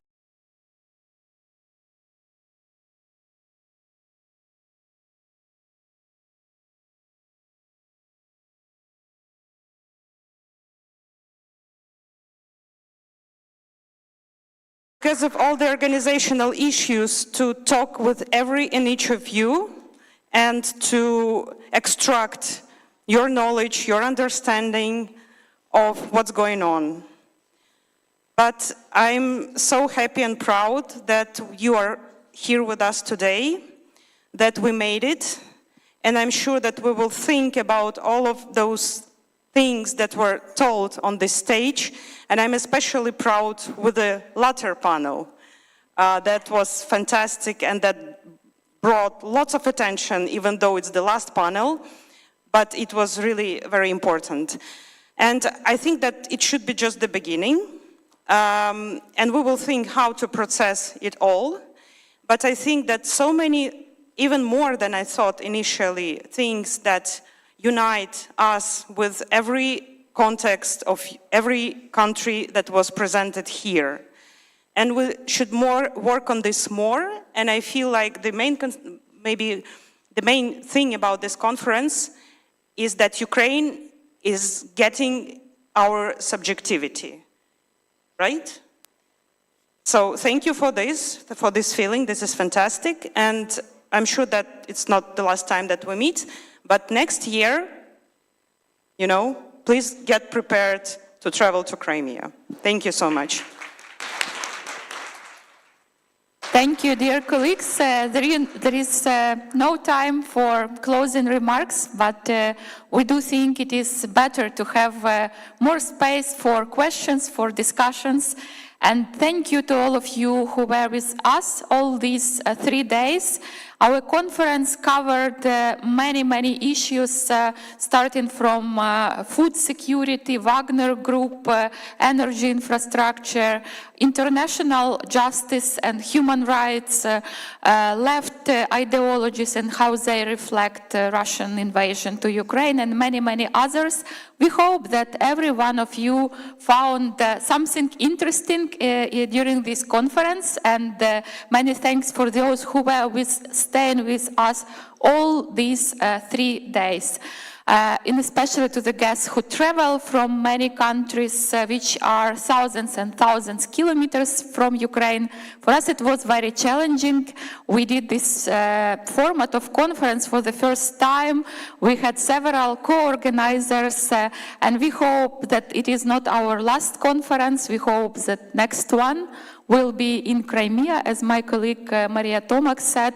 So we welcome all of you to discuss maybe post-war future, of Ukraine, and we were enriched with these discussions and with experience of our distinguished speakers from Latin America, from Africa, from Asian countries, and we also hope that these days in Ukraine also helped you to understand Ukraine and Ukrainians more. And we are very grateful for all who worked to make it happen, for our teams, for volunteers, for interpreters, and special thanks to our donors, without whom this conference would not be possible. Thank you.